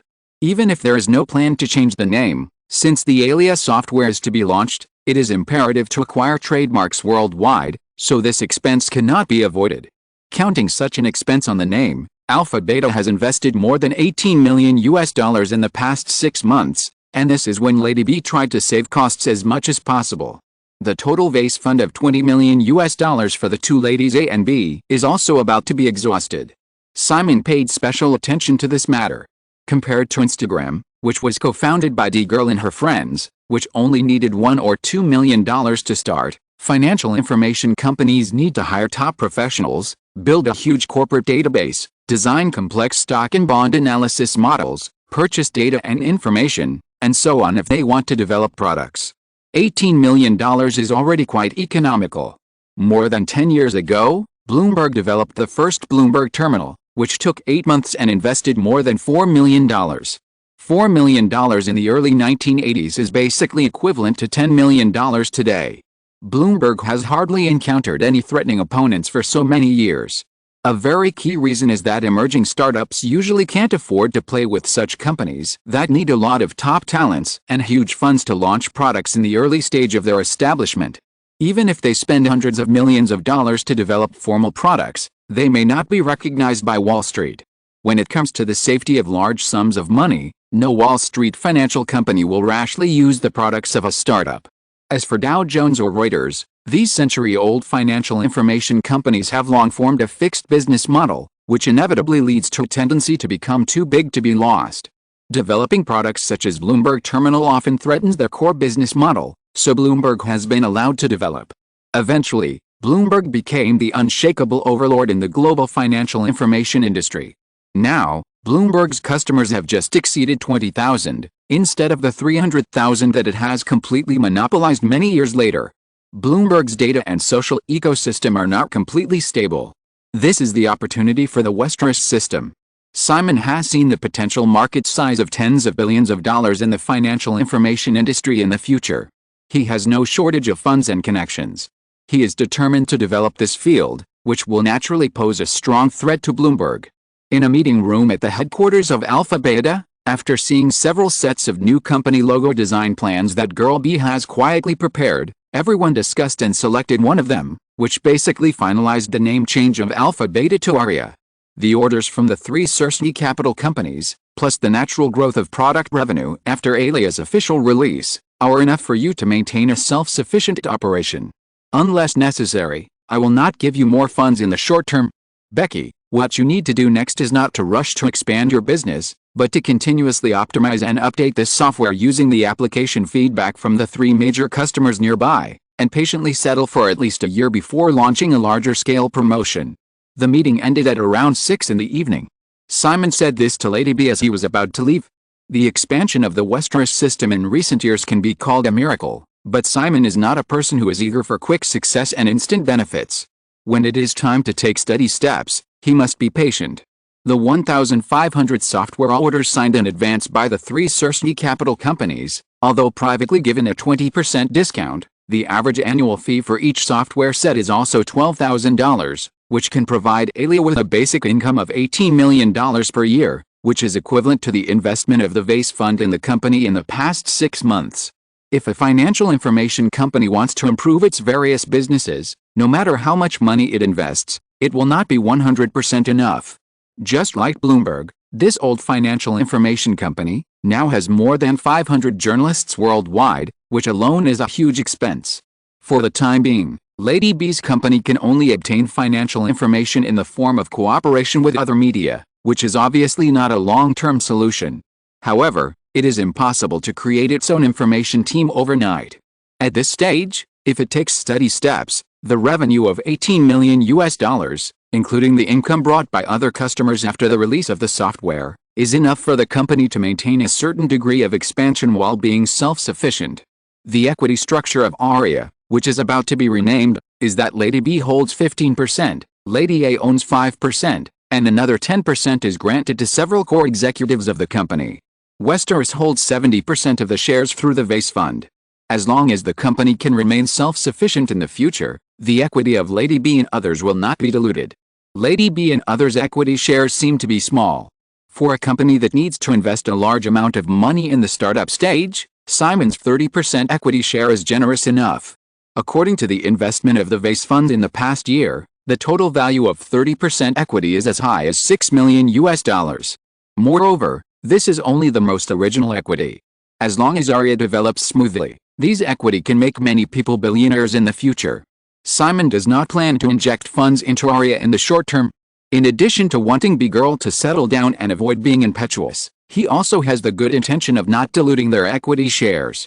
Many business owners always encourage their employees to become wolves, but often selectively forget the fact that wolves eat meat. Giving employees grass to eat and expecting them to help you build a kingdom like wolves is a hooligan. Narrow-minded and stupid. Having lived 2 lives and seen too much of the world, Simon is not lacking in selfish instincts, but he often warns himself not to have such a narrow mindset. Chapter 671 Melisandre's next target. After leaving the headquarters of Girl B Company in downtown Greenwich, Simon and Girl A drove back to their estate in the northern suburbs. The black Bentley sedan was driving on the vibrant asphalt road in the suburbs in summer. Inside the car, Allison lowered her head to check today's work log to make sure there was nothing missing. She turned her head to look at Simon, who was resting his eyes after a busy day. After thinking for a while, she said, "Someone is pursuing B recently." Simon opened his eyes and asked with a smile, "Who?" Seeing Simon's unconcerned look, Allison also smiled a little and said with a little gossip, "A partner of long-term capital management, named Mark Shiner, is a very good analyst with a PhD in mathematics from MIT. John Merriweather led the team to leave Salomon Brothers last year, and B tried to poach him to be responsible for the development of Aelia's bond analysis model, but failed. Long-term capital management established its headquarters in Greenwich at the beginning of the year. Mark Shiner had contact with B several times through some gatherings in the circle. Last month, he started pursuing B. Simon said, "A partner of LTCM, he should be quite old, right?" Allison said, 31 years old. ABCD started serving the Westeros family 4 years ago, when they had just graduated from college. They are all in their 20s now, and a 31-year-old suitor is not considered old, not to mention that he is a partner in a highly anticipated hedge fund. Simon nodded slightly and asked, "What is B's attitude? And, is that guy handsome?" B made it clear to Mark Shiner from the beginning that her career has just begun and she doesn't plan to fall in love in the short term. However, the other party has not given up. During this period, he would specially pass by B's headquarters every morning to give her a bouquet of flowers. Allison paused here and continued, he is not as handsome as the boss, but he is taller than the boss. It is said that he was a basketball player when he was in school. Simon said, not bad. B is not young anymore. You can try to get along with each other. As long as you arrange your time reasonably, there will be no problem. I think both of them will not be too free on weekdays. This rhythm of life will be very compatible. Allison blinked when she heard Simon say this. Boss, do you really not mind? Simon smiled and said, of course I mind, but it feels more like my daughter being abducted by a bad boy. Although I must be an evil villain in your heart, as long as you can find the right other half, I will bless you. Allison felt the sincerity in the man's tone. When she heard him say that he was an evil villain, she couldn't help but curl her lips. I will tell B what the boss said. Simon said, and you too. If you get married soon, I can get a younger and prettier assistant. The man had a disdainful tone, but Girlie's smile did not diminish at all. She moved closer and rested her head on Simon's shoulder. Boss, do you really like that kind of, play? Simon pretended to be puzzled. What? Allison said, on Monday night, in Columbus, I slept next to the boss. Simon said in a bad tone, it seems that I have to tear down the villa in Columbus and rebuild it. The sound insulation is too poor.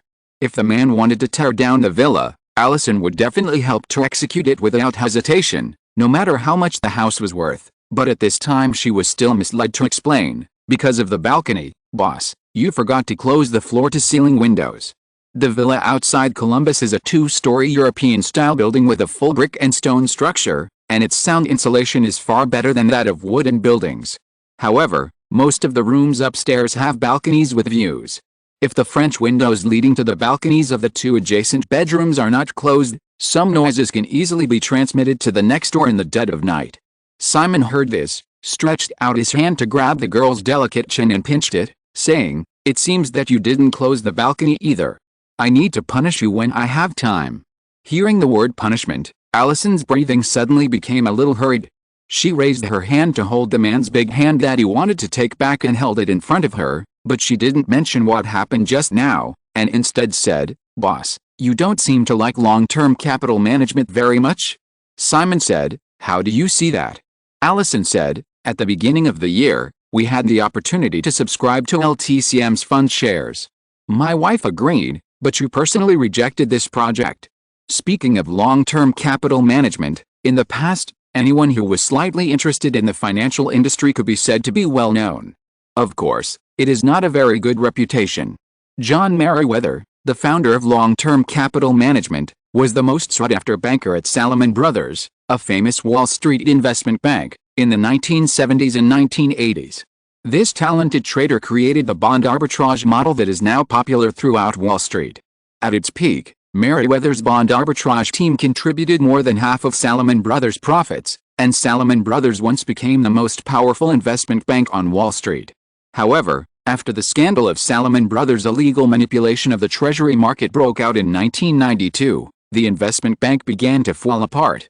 John Merriweather, who was in charge of the bond trading department, caused the scandal because of his lax management of his subordinates, leaving a mess for a large number of Salomon investors, and even Buffett was fooled. However, he left unscathed with his famous bond arbitrage team and established Long-Term Capital Management in February of this year.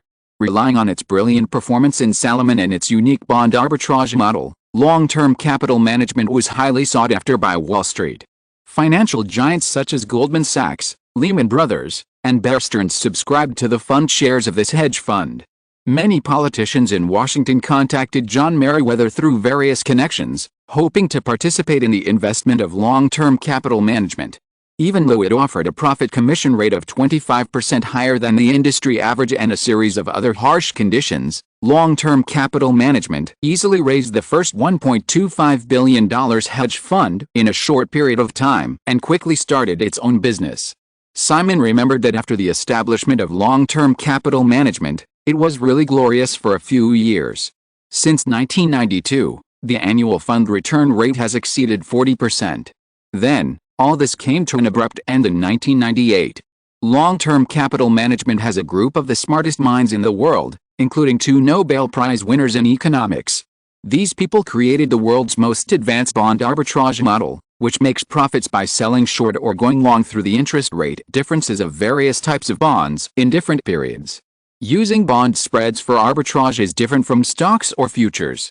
For example, treasury bonds or corporate bonds only have a few percentage points of interest, so the change ratio is ultimately small. In order to expand profits, it is necessary to use leverage of dozens or even hundreds of times. Moreover, the arbitrage model of long-term capital management is largely based on the complete rationality of the capital market, and does not take into account extreme market conditions such as the 1987 stock market crash. In 1998, the Russian domestic economy, which was affected by the 1997 financial crisis, collapsed again, resulting in the inability to repay billions of dollars of maturing treasury bonds and had to declare debt default.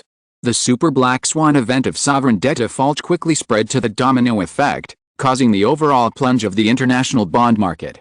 A few months before Russia announced its debt default, the market had already shown a downward trend. At that time, long-term capital management believed that the bond market would recover in the second half of 1998 based on its own tried-and-true analysis model, and they did not believe that a large sovereign country like Russia would completely abandon its international reputation and declare debt default. Even if Russia was really unable to repay its debts, in order to prevent the sovereign debt default from affecting the international bond market, other countries would often come to the rescue. As a result, none of this happened. In other words, the worst outcome that no one thought would happen has occurred. Russia defaulted on its debt, the international bond market plummeted, and long-term capital management, which had bet on the wrong direction, established a huge position of more than $1 trillion with its own principal of only more than $4 billion, most of which were long positions.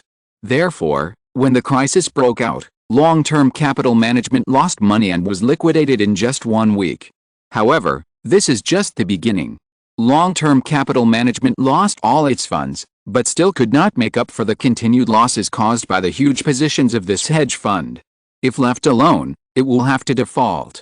The catastrophic consequences of the default of the trillion-dollar hedge position are even 10 or 100 times greater than the Russian debt default, which is enough to destroy the global financial system and even transmit to the real economy, triggering another global depression.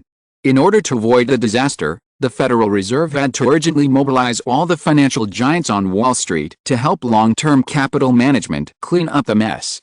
In the end, in addition to the $4.6 billion lost by long-term capital management itself, a group of financial giants on Wall Street raised another $3.6 billion, investing a total of $8.2 billion, which closed most of the dangerous positions and avoided a global financial market collapse.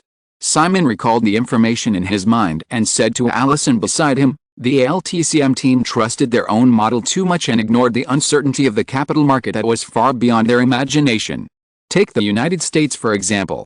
On average, the federal stock market will experience at least one crash of varying sizes every 10 years.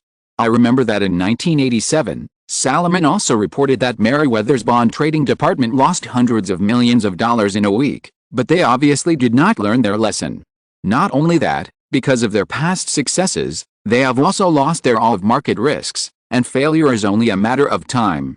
Allison thought for a moment, nodded in approval, and thought of what happened with girl B just now, and said, "Boss, then why did you let B date the partners of LTCM?" Simon smiled and said, "These are two different things. In any case, those guys are all geniuses. Besides, didn't you say that Mark Shinar is only 31 years old? While he's still young, he will be more stable in the future after some setbacks, just like Lawrence Fink. Because of the loss in First Boston, no one in Cersei Capital cares more about risk control than him. Otherwise, I would not trust him to manage hundreds of billions of dollars of assets."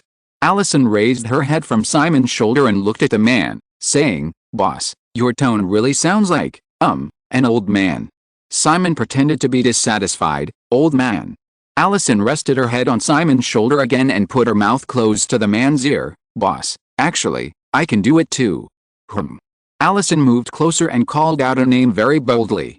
"Simon." After Allison shouted, her face quickly turned red. She found that her boss's reaction was even greater than hers, and she became more courageous. However, just as she was about to continue to do mischief, the luxury car had already driven into the gate of the manor. While the car was driving towards the manor villa, he pressed down a certain demon who was trying to stir up trouble and suppressed it severely. The Bentley stopped in front of the villa. After getting off the car, Girl A could only follow the man with her head down as much as possible. After entering the villa, she quickly disappeared. Inside the villa, the Indian girl Alia watched Girl A hurriedly escape upstairs. Without asking any more questions, she just greeted the man and said, "Boss, Miss Fessy came this afternoon, and Miss Bolt also came with 3 young ladies. They are chatting in the living room." With that, Alia stepped forward to take Simon's coat and followed the man to the living room on the side of the hall. The living room seemed very lively. In addition to Sophia Fessy and Grace Spuld, there were 3 other beautiful girls dressed in fashionable clothes. These were the 3 new Victoria's Secret angels that Simon selected from the list provided by Grace some time ago. Seeing Simon enter the door, the women stopped talking and stood up together. Simon was not shy about going up to Sophia and hugging her first, and asked, "Don't we all come on Fridays?"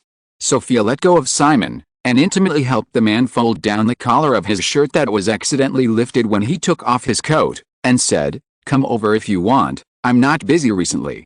She also glanced at the man. If she didn't come, the little man would be ridiculous again tonight, and he called 4 women over at once.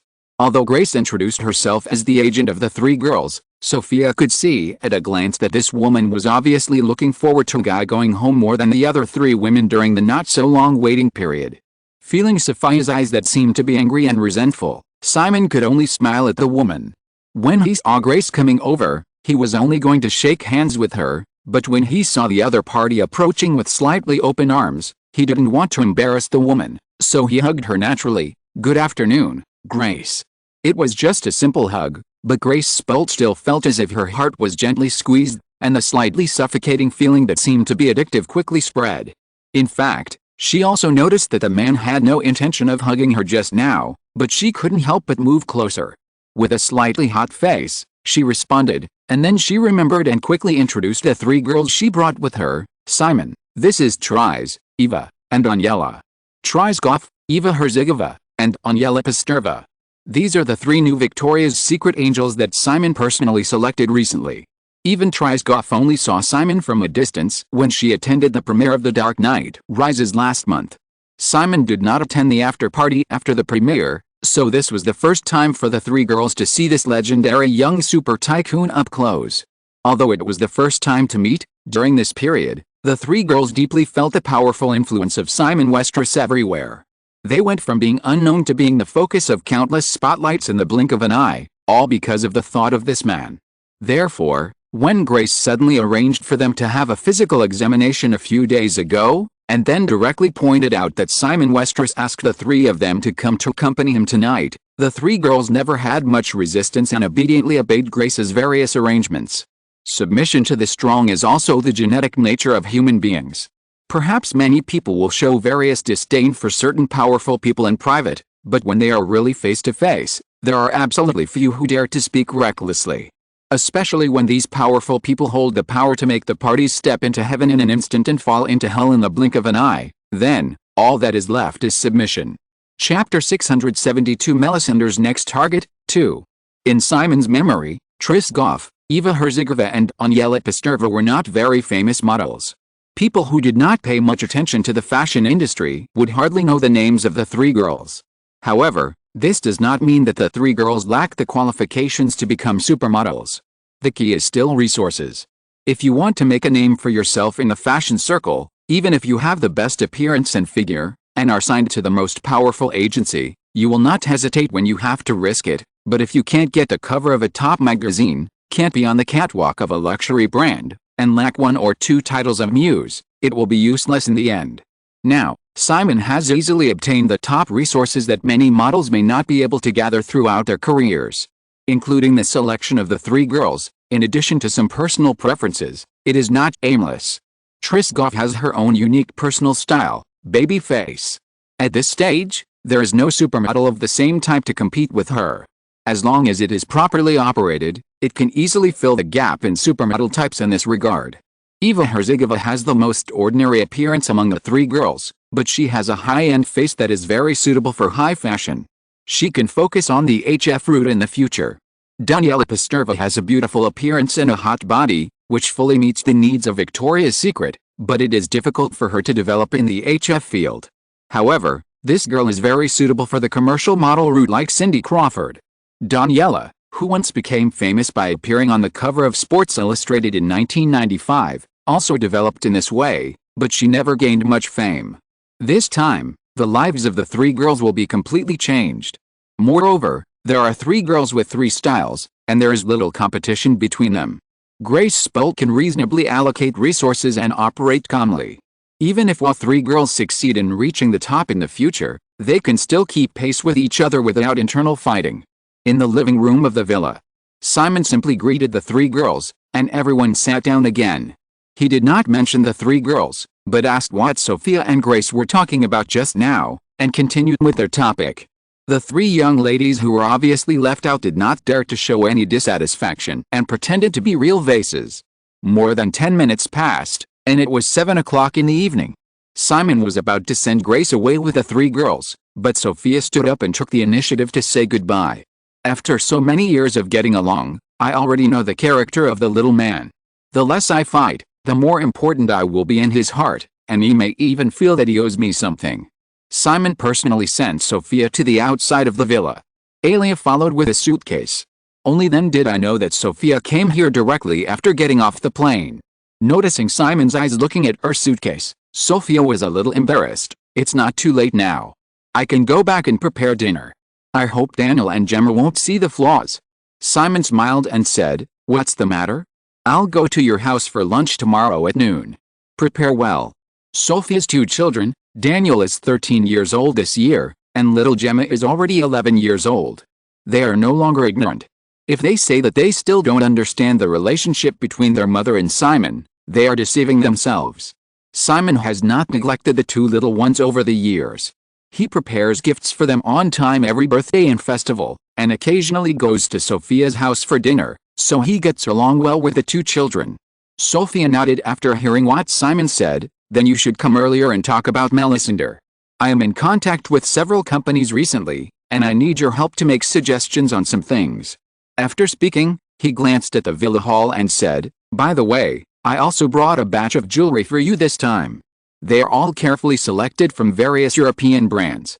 The latest models are not Van Cleef & Arpels inventory, but the price is about $100,000. You can give them as gifts tomorrow morning. It's just right. I will prepare these for you in the future. Don't be so generous. They can't afford it." Simon smiled and held the woman's soft waist and pulled her over. "Actually, you are afraid that I am too generous and will be entangled by too many women, right?" Sophia followed the man's strength and came over, raised her hand and hugged Simon, admitting, "Yes." Getting close, the charm that the woman has carefully cultivated over the years is hard to resist. Simon couldn't help but lower his head and kiss the woman's lips gently. He was not satisfied, so he kissed her again. Seeing Sophia deliberately showing a disgusted expression, he kissed her again, and then let her go, saying, "Then I won't send you any more in the future." Sophia shook her head and said, "Don't be like this. It's not so easy to take advantage of women." Simon said, "It seems that you are the one who is right."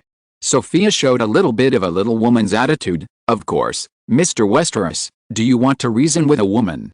Simon cooperated very well and shook his head decisively, "No." The driver drove the car over and opened the door.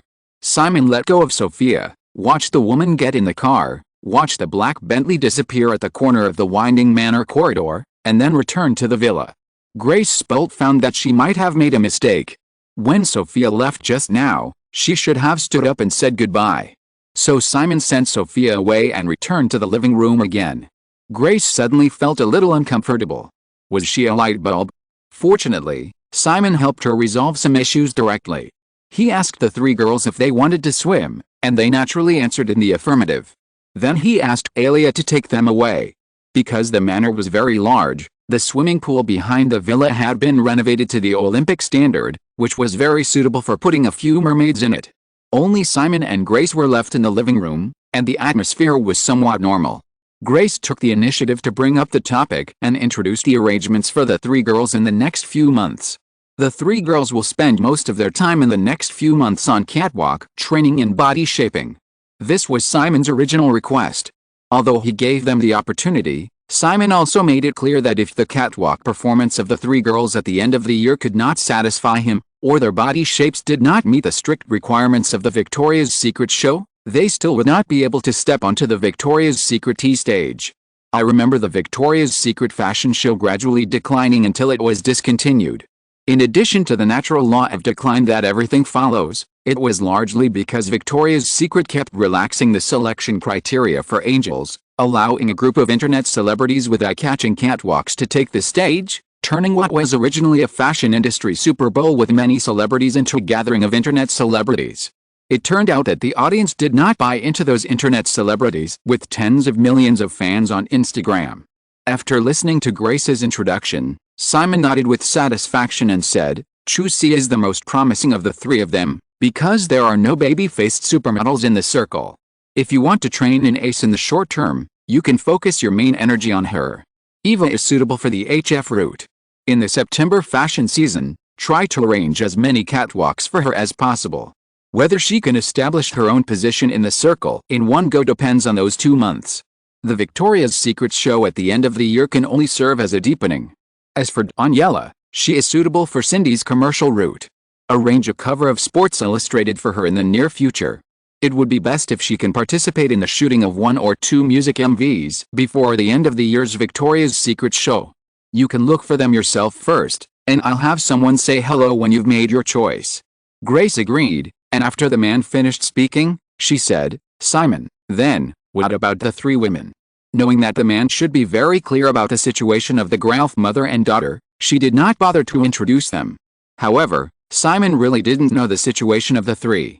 The intelligence officers in charge of surveillance would regularly compile and report all the situations of the Gralf family, but unless something special happened, Simon didn't have time to care about all kinds of trivial matters.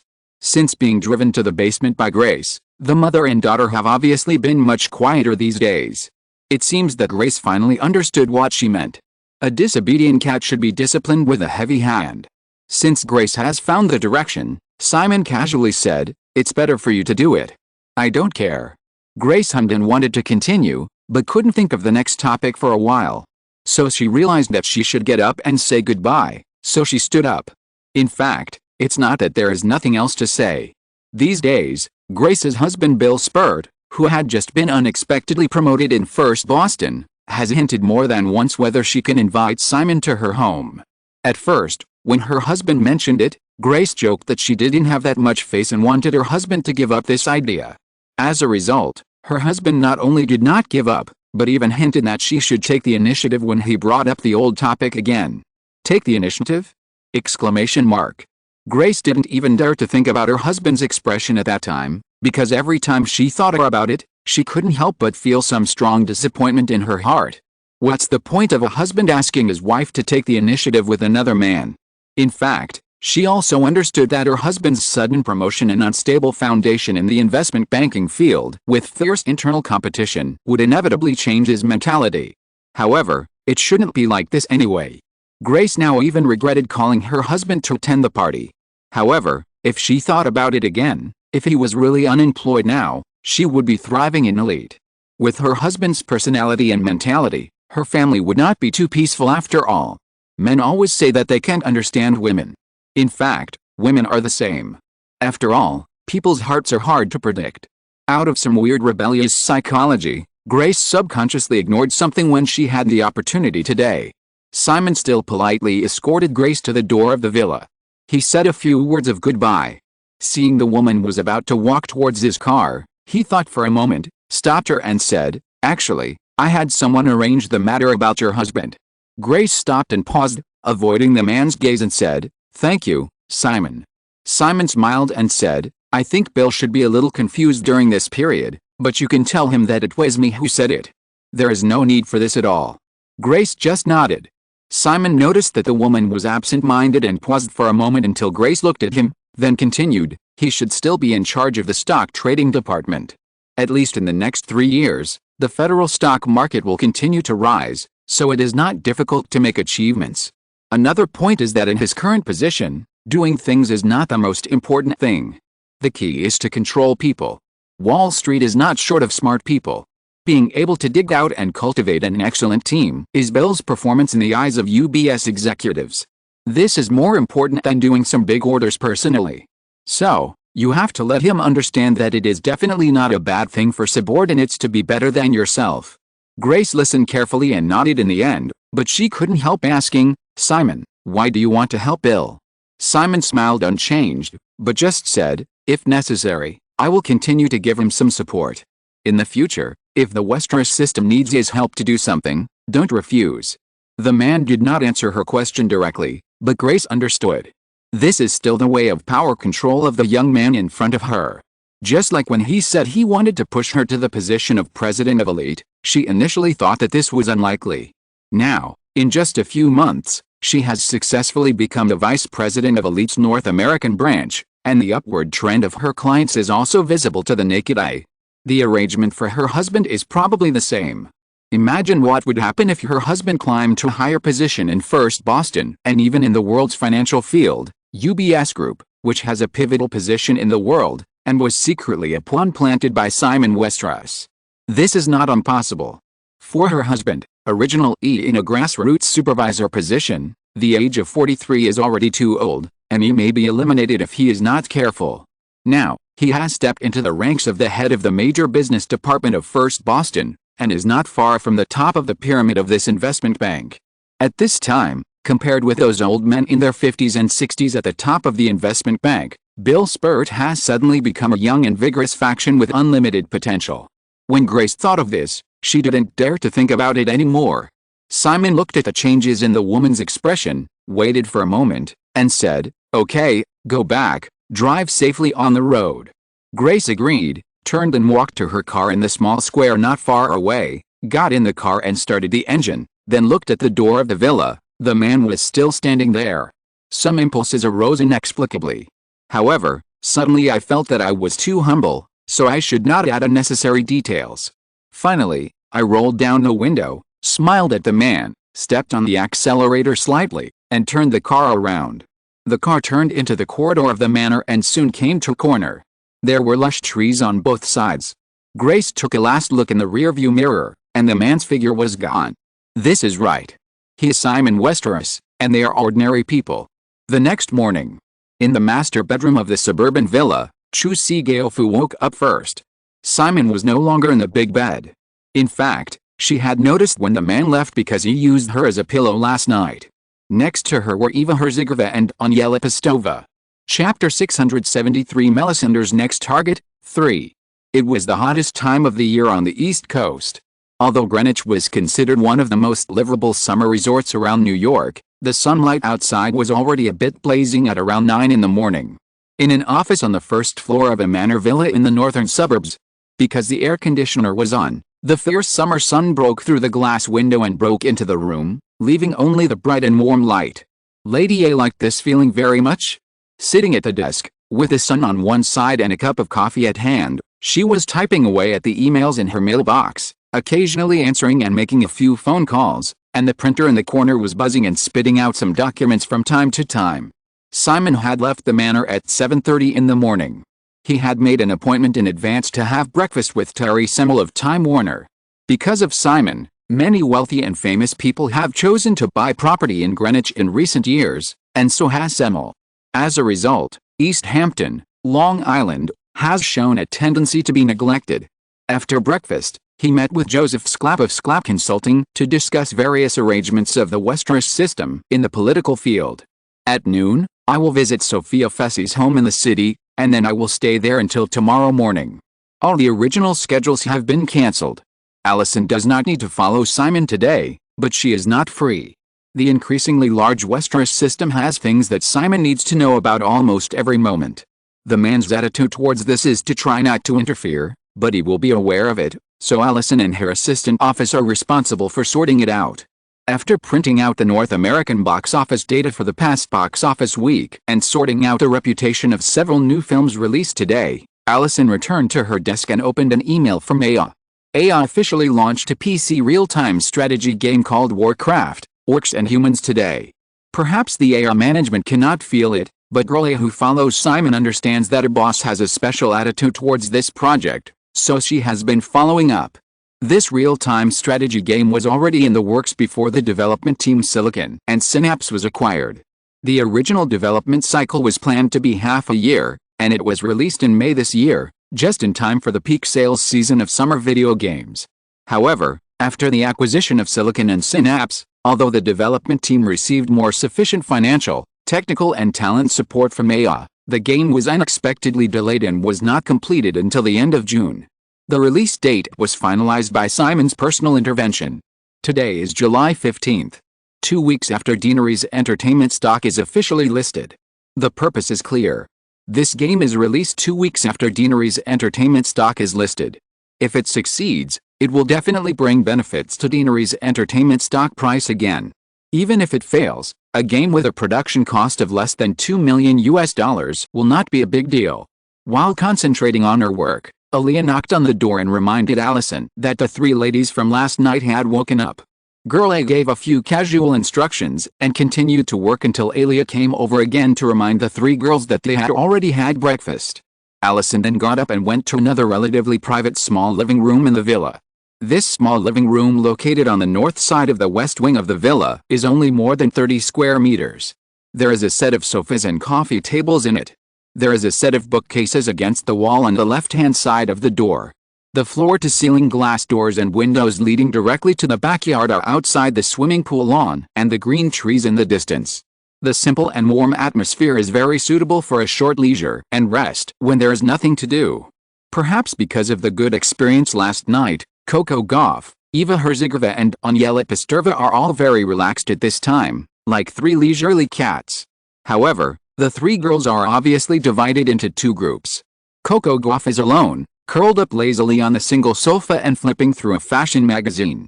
It happens that Eva and Aniela, who are both from the Czech Republic, are together, and I don't know whether they are intentionally or unintentionally talking in their native language. In addition, the three girls have changed into new clothes. Simon thinks that beautiful women should be matched with beautiful clothes. The three ladies, who are top-notch clothes racks, carefully matched various expensive luxury brands, showed their most charming and beautiful side. Seeing Lady A come in, they knew that her status beside Simon was slightly different from that of the maids in the villa. Even though Allison had a cold expression, the three ladies took the initiative to greet her. Eva Herzigova even stood up and wanted to help take over a tray from Allison. However, when she saw that there were 3 gift boxes and 3 glasses of water on the tray, as well as 3 pills on a plate, Eva paused for a moment, and Allison had already put the tray on the coffee table. "This is the boss's personal order." Lady A said it casually, and distributed the 3 glasses of water to the 3 ladies, and a pill for each of them. Without saying it, the 3 ladies guessed what the nature of the pills was. Although their expressions were different, under Allison's gaze, and hearing her say that it was a man's personal order, the 3 ladies took the pills obediently, but the originally relaxed atmosphere inevitably became awkward. Allison seemed to be unaware.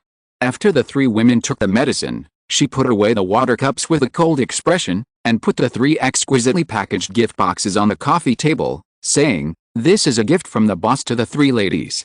In addition, there is a car in the villa that can take you away at any time." Beautiful women are always proud. In the past, most women would say goodbye and leave when they were treated coldly by Allison, and their original good impression of a man would be dissipated. This is actually what Allison wanted, even including the seemingly casual words just now. Simon did order this, but the man certainly didn't expect Allison to be so blunt on purpose. With Girl A's absolutely good way of dealing with people, it would be easy to make the scene relaxed and casual. However, it was not in her interest to let those women keep their good impression or even fantasy of him. It was not easy to occupy such a small piece of territory in his heart, and she didn't want other women to share a penny. However, Allison's little thoughts only stopped there. Because she knew that if something went over the line, he would really chase her away, and that would be the real punishment for her. However, this time, her little plan didn't go smoothly. After she finished speaking, Eva Herzigova looked at her, her eyes flickered a few times, and suddenly said, "We are still a little tired, Ellie. Can we continue to rest here?" Allison hesitated for a moment, but still nodded, "No problem." Then she picked up the tray and prepared to leave. Eva Herzigova asked again, "By the way, Ellie, will Simon be back at noon?" Allison shook her head and said, "The boss will not be back today, and will leave directly to Los Angeles tomorrow morning." Eva Herzigova was a little disappointed, but then she realized something and asked, "In this case, we can stay here all day." "Well, until tomorrow morning, we won't disturb Simon, right?" Allison was very reluctant, but she had to nod again. In her heart, she raised her highest alert to the least beautiful of the three vases in front of her. After receiving a positive reply, Eva Herzigova immediately showed some joy. "Great, I can have a good rest for a day. I am exhausted from being driven around by Grace these days." The girl said so, and her body had already fallen on the sofa, and she also grabbed a pillow and hugged it in her arms, as if she was going to squint her eyes. Maybe they're different in level, but the room is full of fairies.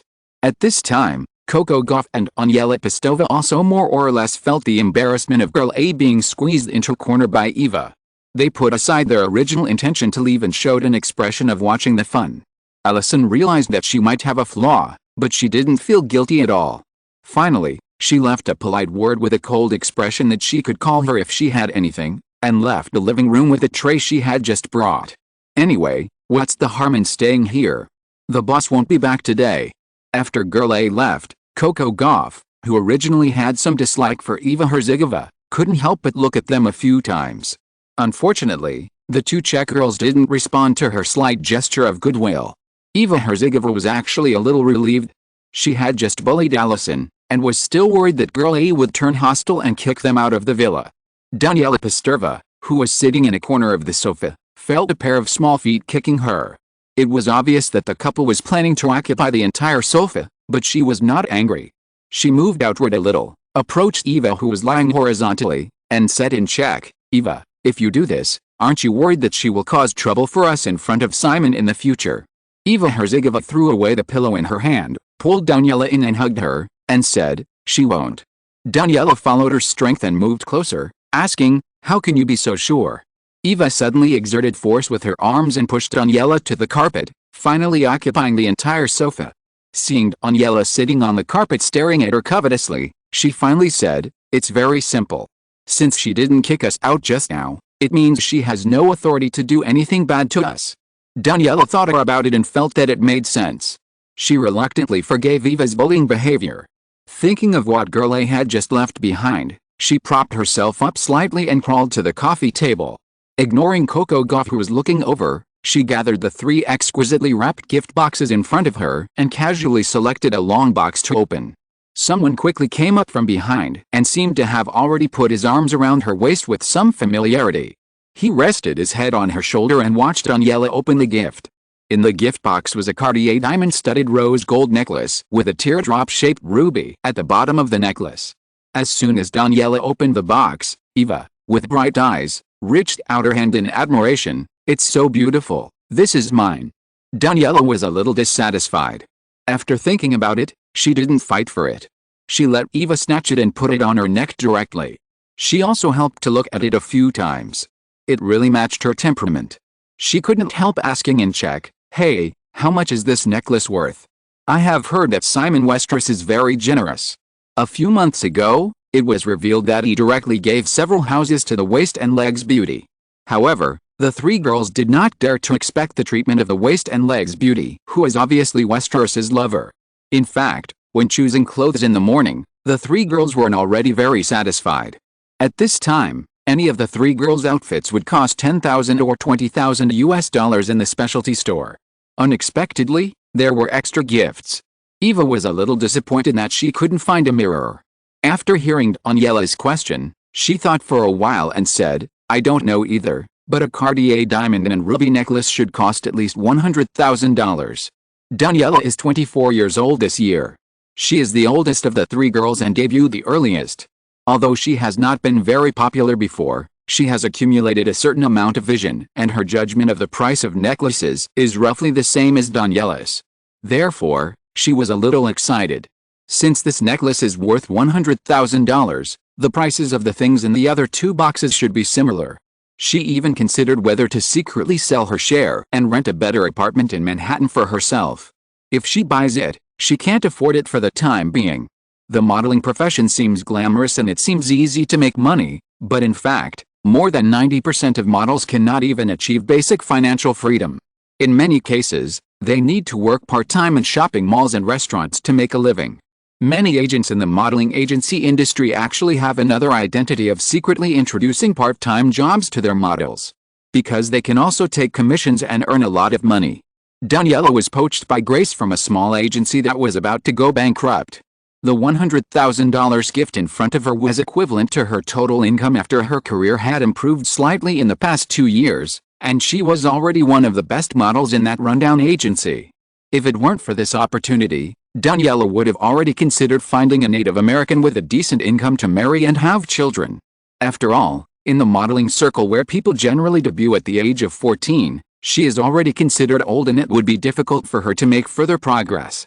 The two women were discussing in a low voice in Czech. Trzeszkow was left aside, but she did not take the initiative to come forward to talk. I roughly understand why the two women deliberately ignored me. Grace has been very partial to her during this period, and last night, the man obviously liked her a little more. As for the Cartier necklace that Daniela opened, unlike the two Czech girls who could only guess, Trzeszkow recognized it at a glance and her eyes lit up as well.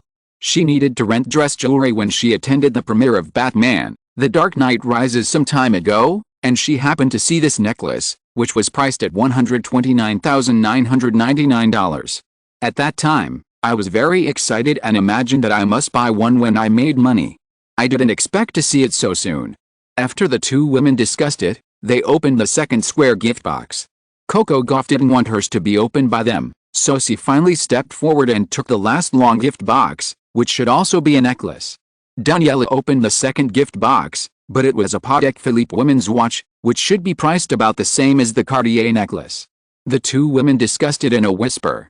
Daniela didn't want to keep the watch directly in her hand, so she carefully put it in the box and repackaged it, and then looked at Coco Gauff together.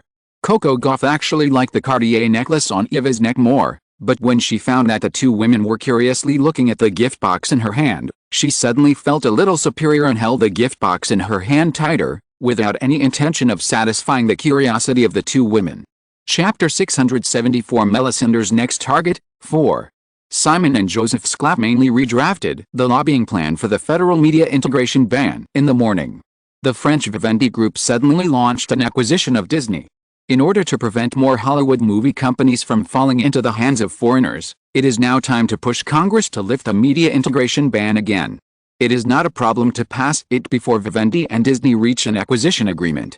But Simon does not intend to do so.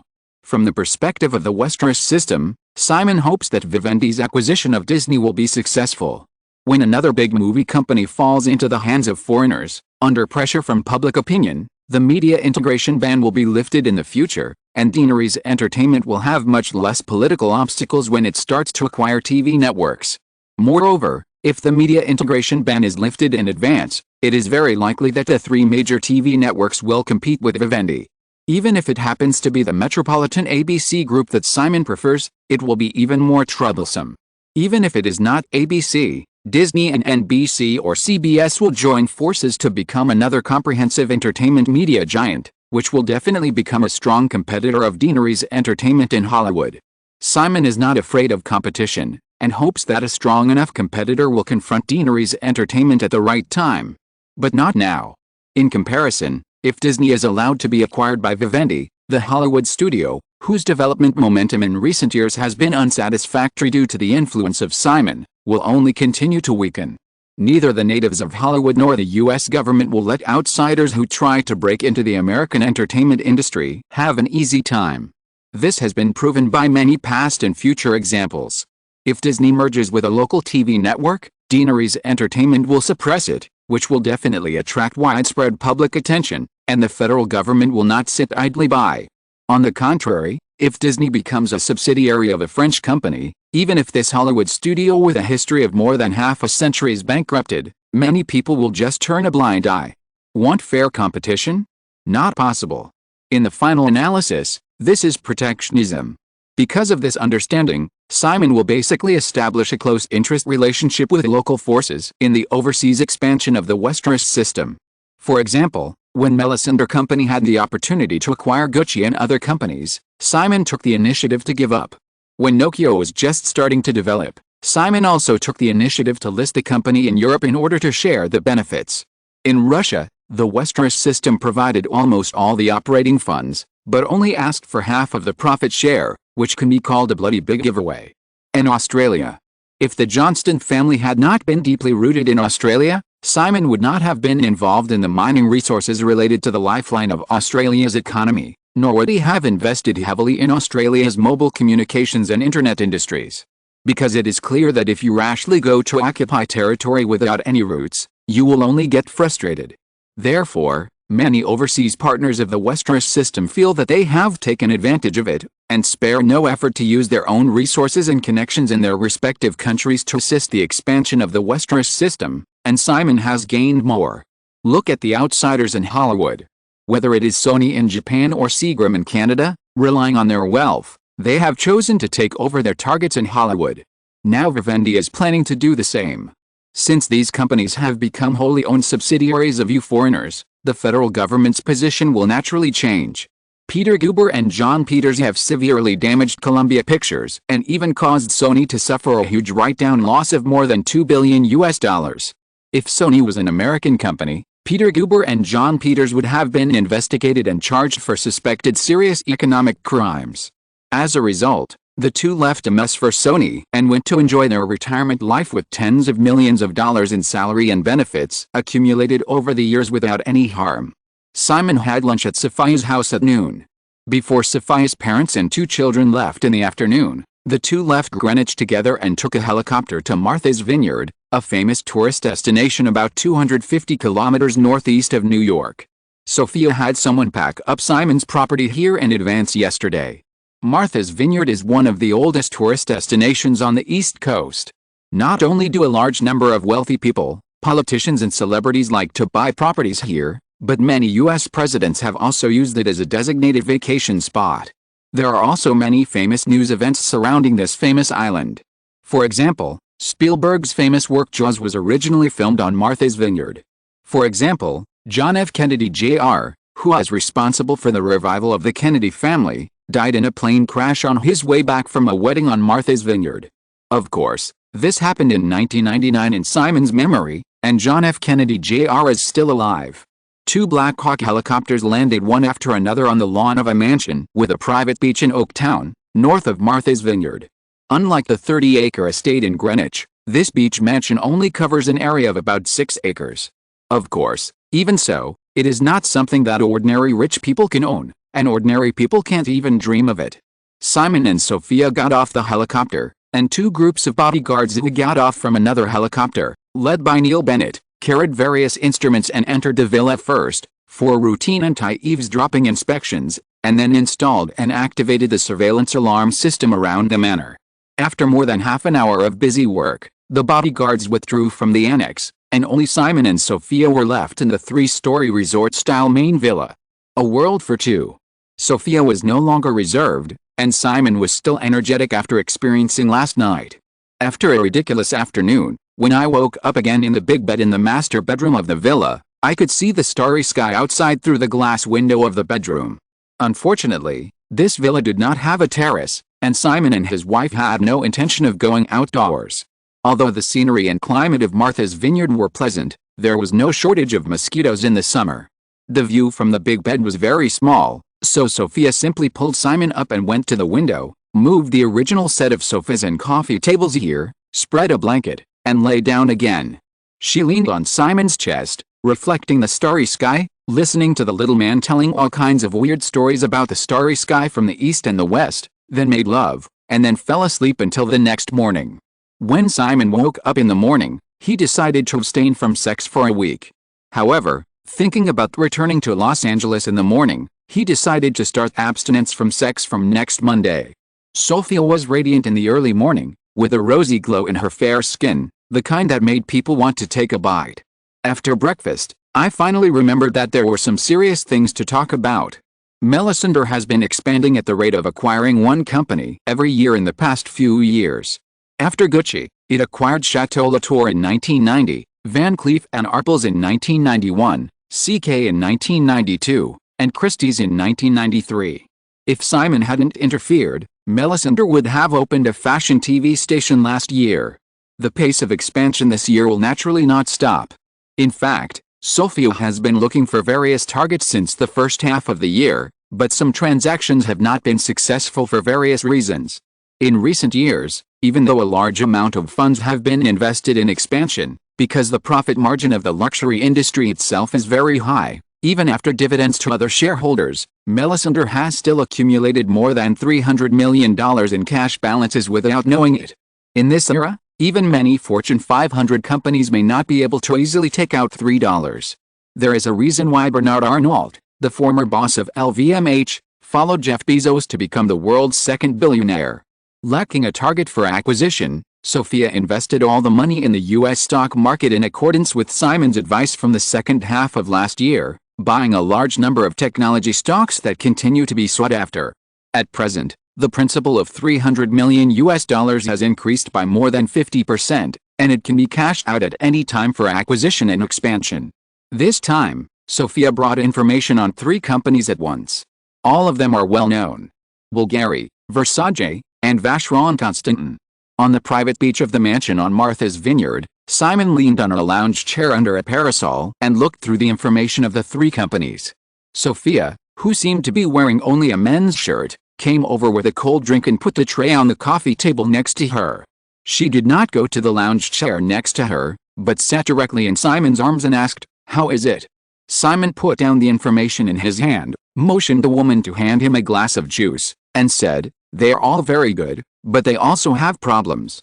The 3 companies, unlike Gucci or CK, which were bargain hunters, at least appear to be in very good operating conditions on the surface. However, there are many problems inside. Bulgari is an Italian jewelry and watch company, which is still controlled by the Bulgari family. Compared with Van Cleef & Arpels under Melisandre, this company is much larger in scale. Its turnover in 1993 was equivalent to $530 million, and its net profit was $110 million. It has recently begun to seek to be listed on the Milan Stock Exchange, and its IPO valuation is expected to be between $1 billion and $1.5 billion. Melisandre has already contacted the Bulgari family. Regarding the listing, the Bulgari family has different attitudes. Of course, there are many benefits to the listing of enterprises, but there will definitely be various constraints, with pros and cons. This is also an opportunity for Melisandre. However, although some people in the Bulgari family are inclined to cooperate with Melisandre, according to the results of several previous negotiations, Melisandre can only get 30% of Bulgari's shares at most. This does not meet Sophia's expectations. Because Melisandre already has a subsidiary of the same type, Van Cleef & Arpels, which has been developing very well in recent years. Its turnover in 1993 reached $350 million, which is an overall increase of 105% compared with 1990 before the acquisition, and its scale is not much worse than Bulgari. The most important point is that Melisandre holds 60% of Van Cleef & Arpels. Therefore, if it can only acquire 30% of Bulgari's shares, it will inevitably face a problem of resource balance. With the same resources, it is self-evident which side the operator will lean towards for a subsidiary with a 60% stake and a subsidiary with a 30% stake. This is not what Sophia wants to see. In order to avoid the emergence of competitors, large luxury giants often eliminate potential threats through early acquisitions. Simon remembered that LVMH had done this more than once. However, Melisandre, which is in a rapid growth stage, has not yet entered this stage. If it wants to acquire Bulgari, Sophia naturally hopes that this jewelry and watch company, which has a better foundation than Van Cleef & Arpels, can go further, rather than forming unequal internal competition due to uneven resource distribution, or even leading to the ultimate decline of one of them.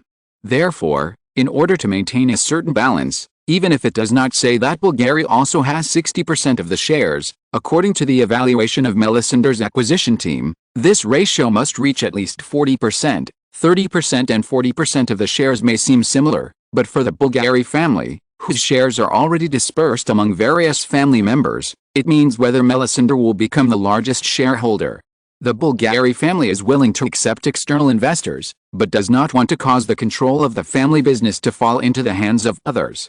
If so, it is better to conduct an IPO. The subsequent Versace is even more interesting.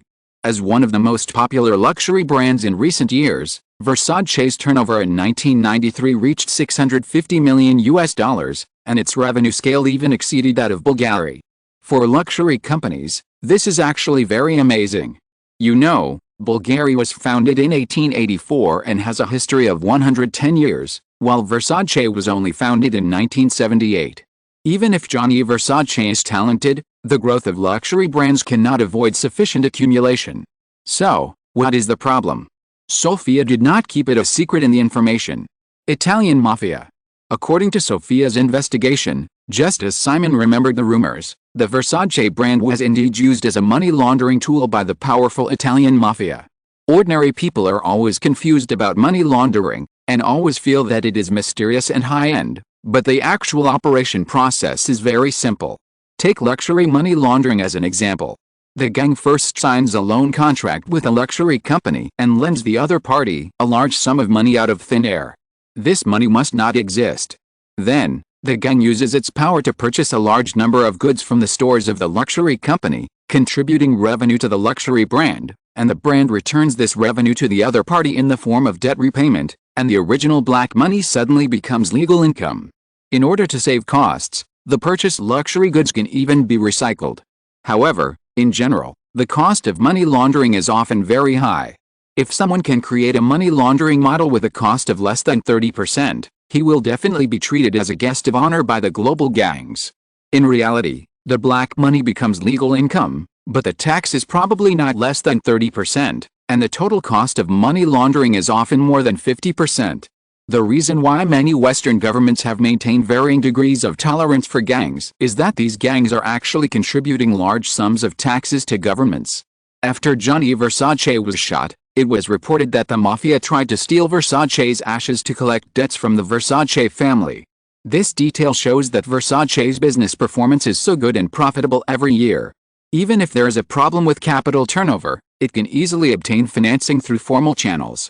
How could it borrow money from the mafia?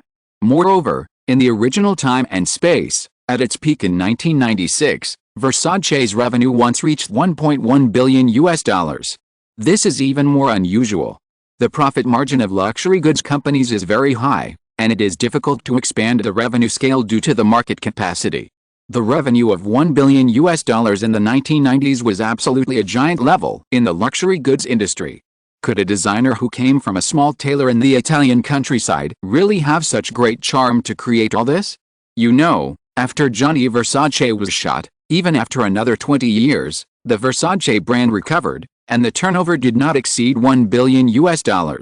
When Versace was acquired by another comprehensive luxury giant in 2017, its annual revenue was only €660 million, equivalent to $750 million.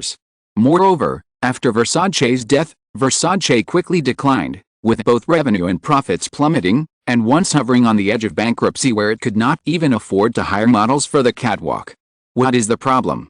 A luxury brand giant that has achieved revenue of more than $1 billion in less than 20 years should have sufficient risk resistance even if the founder has passed away and the heirs are not very capable. In this case, the rapid decline of Versace, the rapid decline in revenue and profits, can be understood by anyone with a little bit of brains. Because some of the original extra income has disappeared. Not only that, stealing ashes to collect debts is definitely not aimless. However, the mafia certainly would not be stupid enough to kidnap Versace's ashes to collect debts. This is obviously just a warning. What is the warning? It's simple. How can coercing a dead person be as effective as coercing a living person? Given the mafia's horrific influence in Italy, Simon believed that even if Versace died, the Versace family would not be able to escape certain debts owed. Therefore, in order to repay the debt, Versace would definitely have to withdraw a large amount of funds from the company, which would likely lead to the exhaustion or even rupture of the company's capital chain. In addition, the revenue originally supported by the black money disappeared with Versace's death, making the decline of Versace inevitable. Chapter 675 Melisandre's next target, 5. Among the three candidate companies, Vacheron Constantin, which focuses on the production of top-level watches, has the longest history and has been established for more than 200 years. In 1987, Jacques Cartier, the head of the then-controlling family of Vacheron Constantin, died. His children chose to sell the brand, which was bought by Ahmed Yamani, the former Saudi oil minister who had just immigrated to Switzerland. As one of the few non-royal government officials in Saudi Arabia, Ahmad Yamani relied on his outstanding personal ability to become the most core oil minister in Saudi Arabia, and single-handedly planned the Middle East oil crisis in the 1970s and won a lot of benefits for OPEC. Unfortunately, personal ability is ultimately no match for court struggles. In the mid-1980s, the Saudi crown prince, Yamani's biggest backer, was assassinated. The oil minister was dismissed by the new Saudi king the following year and moved to Switzerland to avoid further cleansing. At that time, Vacheron Constantin happened to be looking for a buyer, and Yamani took advantage of the opportunity. Media reports said that the former Saudi oil minister loved watch collections, which is why he bought Vacheron Constantin. However, in Simon's view, this incident is more like the memory of many wealthy people in emerging countries going to the West to acquire basketball or football teams, a typical way of self-preservation by fame. Vacheron Constantin, like Rolex and Patek Philippe, is the top watch brand in Switzerland. Buying such a company can greatly enhance the international reputation of the holder. Many times, fame is indeed an invisible amulet. From the mid-1980s to the present, so many years have passed, the political situation in Saudi Arabia has long been stable, and no one cares about a former oil minister who has lost power for a long time. Only then did Yamani begin to seek to sell this watch brand that occupied a large amount of his assets. Unlike ordinary watch companies that produce in large quantities, Vacheron Constantin's annual output has just exceeded 11,000 pieces so far. However, because the average price is over $10,000, there are many luxury-level limited editions every year. The annual turnover in 1993 was equivalent to $143 million, and the net profit was $21 million. In the initial contact, Yamani offered a price of $300 million. Unlike luxury goods companies such as clothing and luggage, which can expand rapidly through a significant increase in production and enhanced marketing, top watch brands have stable profits but weak growth potential. Based on the profit scale in 1993, a price-earnings ratio of 14 times the $300 million offer is still too high. According to the evaluation in the data just mentioned, if a real acquisition is launched, the company should be acquired at a price of no more than $250 million. Sophia handed a glass of juice to Simon, still unwilling to get off his lap. When she heard the man's evaluation of all are good but all have problems, she said, "That's why I want you to make the decision." Simon took a sip of the cold fresh apple juice, and casually put his other hand around the waist of the woman in his arms, saying, "Of the three companies, you should want Bulgari the most, right?" Sophia nodded, moved her body slightly to make it easier for the man to hug her, and said, "I have investigated many comprehensive jewelry and watch brands, Cartier, Bulgari, Piaget, etc., as well as our own Van Cleef & Arpels, and found that these companies have a common feature, that is, the sales of jewelry are the largest, and the sales revenue is basically more than 70% of the total brand revenue, and watches often only account for about 20%. Simon smiled and said, "So, it's still the easiest to make money from women." Sophia rolled her eyes at him and continued, "Unlike luggage and apparel companies like Gucci and CK, top jewelry and watch companies cannot expand too much if they want to maintain their brand value. The best turnover of a single brand is to maintain it within $1 billion. Therefore, if we want to expand this part of the business, we can only expand in disguise by acquiring multiple brands." Simon directly pointed out the problem Sophia was facing. The Bulgari family is not willing to sell too many shares. How do you plan to solve it? Sophia said, "I have considered that if we are willing to give up some of Melissender's shares, the Bulgari family should be tempted. Melissender's previous acquisitions were all made with cash, so now, except Simon and Sophia, the company has no other shareholders. Over the years, through several consecutive incentive equity transfers, Simon has given Sophia a total of 20% of Melissender's shares. Because it is not listed, the valuation of Melisender has always been very different, generally ranging from $5 billion to $10 billion. Even if the lowest valuation is $5 billion, Sophia is now a top female billionaire with a net worth of $1 billion. However, Sophia has been very low-key in this matter, and the equity structure of Melissender's company has been kept secret. Many media even still think that Melisender is fully owned by Simon, so women have never appeared on any wealth list. Using the shares of Melissender's company, one of the 4 women in the Westeros system, for a stock exchange acquisition, the Bulgari family should understand the value of it as long as they are not stupid. Simon did not object to Sophia's suggestion, but said, "You have to think about it, Sophie. This time, you use Melisandre's shares. When you acquire other brands in the future, the other party is likely to make the same request." Sophia said, "I know, but there will be no problem for us to maintain the controlling rights for a long time in the future. For example, this time, I think it is enough to transfer 3% of the shares to the Bigelow family, and the rest will still be paid in cash." Simon asked again, "What about the valuation? If you want to exchange shares, Melisandre's valuation is also a very troublesome problem. There is a reason for the huge difference in the valuation of Melisandre, because it is not easy to value the company. In the past few years, due to different shareholdings and different types of subsidiaries, Melisandre's financial reports were calculated separately for each subsidiary. Take 1993 for example. Gucci is still the core of Melisandre, with a shareholding ratio of 75%. In 1993, the revenue was $1.89 billion, a growth rate of 32%, and a net profit of $310 million.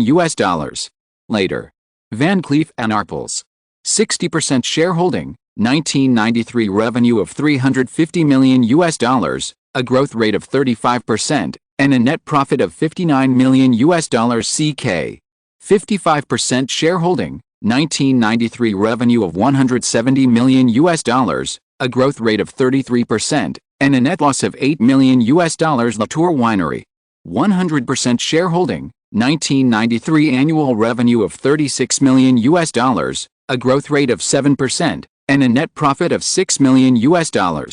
Christie's Auction House, 31% shareholding, 1993 auction turnover of $2.36 billion, a growth rate of 41%, and a net profit of $73 million. According to the shareholding ratio and profit figures, in 1993, the profits of all brands under Melisandre belonging to the parent company were about $290 million. However, for the development of these companies, Sophia did not implement a full dividend, but only recovered about half of the profits. Let's not talk about this. According to the net profit scale of $290 million belonging to the parent company, and because Melisandre's company has maintained a high growth rate of more than 30% except for Chateau Latour, which Simon collects as a collection, other brands have maintained a high growth rate of more than 30%. Therefore, if an IPO is carried out, it is easy to obtain an IPO valuation of 20 times the price-earnings ratio, which is close to a market value of $6 billion. If it is really listed, it will not be a problem for the price-earnings ratio to reach more than 30 times after listing, and then it will be a market value of tens of billions of dollars. Therefore, now that neither party is listed, if they want to adopt a stock exchange acquisition model, the valuation issue will inevitably cause a tug-of-war between the two parties. The best solution is of course to go public. Sophia could probably guess what Simon was thinking. Although she had kept a low profile over the years, she did not object to Melisandre going public at the right time. She said, "It's definitely too late for an IPO this year." Simon thought for a moment and said, "Let's talk about it. Try not to suffer too much loss. Moreover, we can tell the Bigelow family about the listing in advance, which should also help us gain a lot of initiative." Sophia nodded.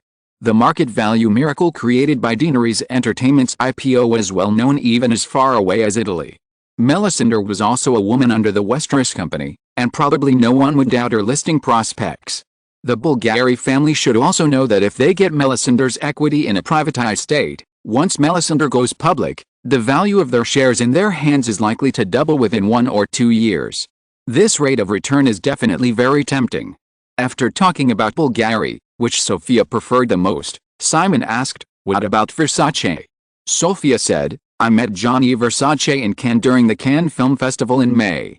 We chatted for a few minutes and he invited me to a party of the Versace brand. Then we had several more contacts. In the middle of last month, Versace took the initiative to test whether I was interested in investing in his company." Simon asked with a smile, "What do you think?" Sophia took the empty cup from Simon's hand, sipped the last bit of juice with a straw, put the glass aside, and said, "Versace obviously wants to use our influence to get rid of the mafia, so this is not about what I think, but what you think. You are a man, so of course you have to decide on this matter. Why was Gianni Versace shot? Because Versace wanted to go public. After the IPO of a company, it must publicly disclose its operating and financial status. If some people don't want to be caught, they can no longer use Versace as a shell to launder money. In the final analysis, Gianni Versace just wanted to get rid of the Italian mafia.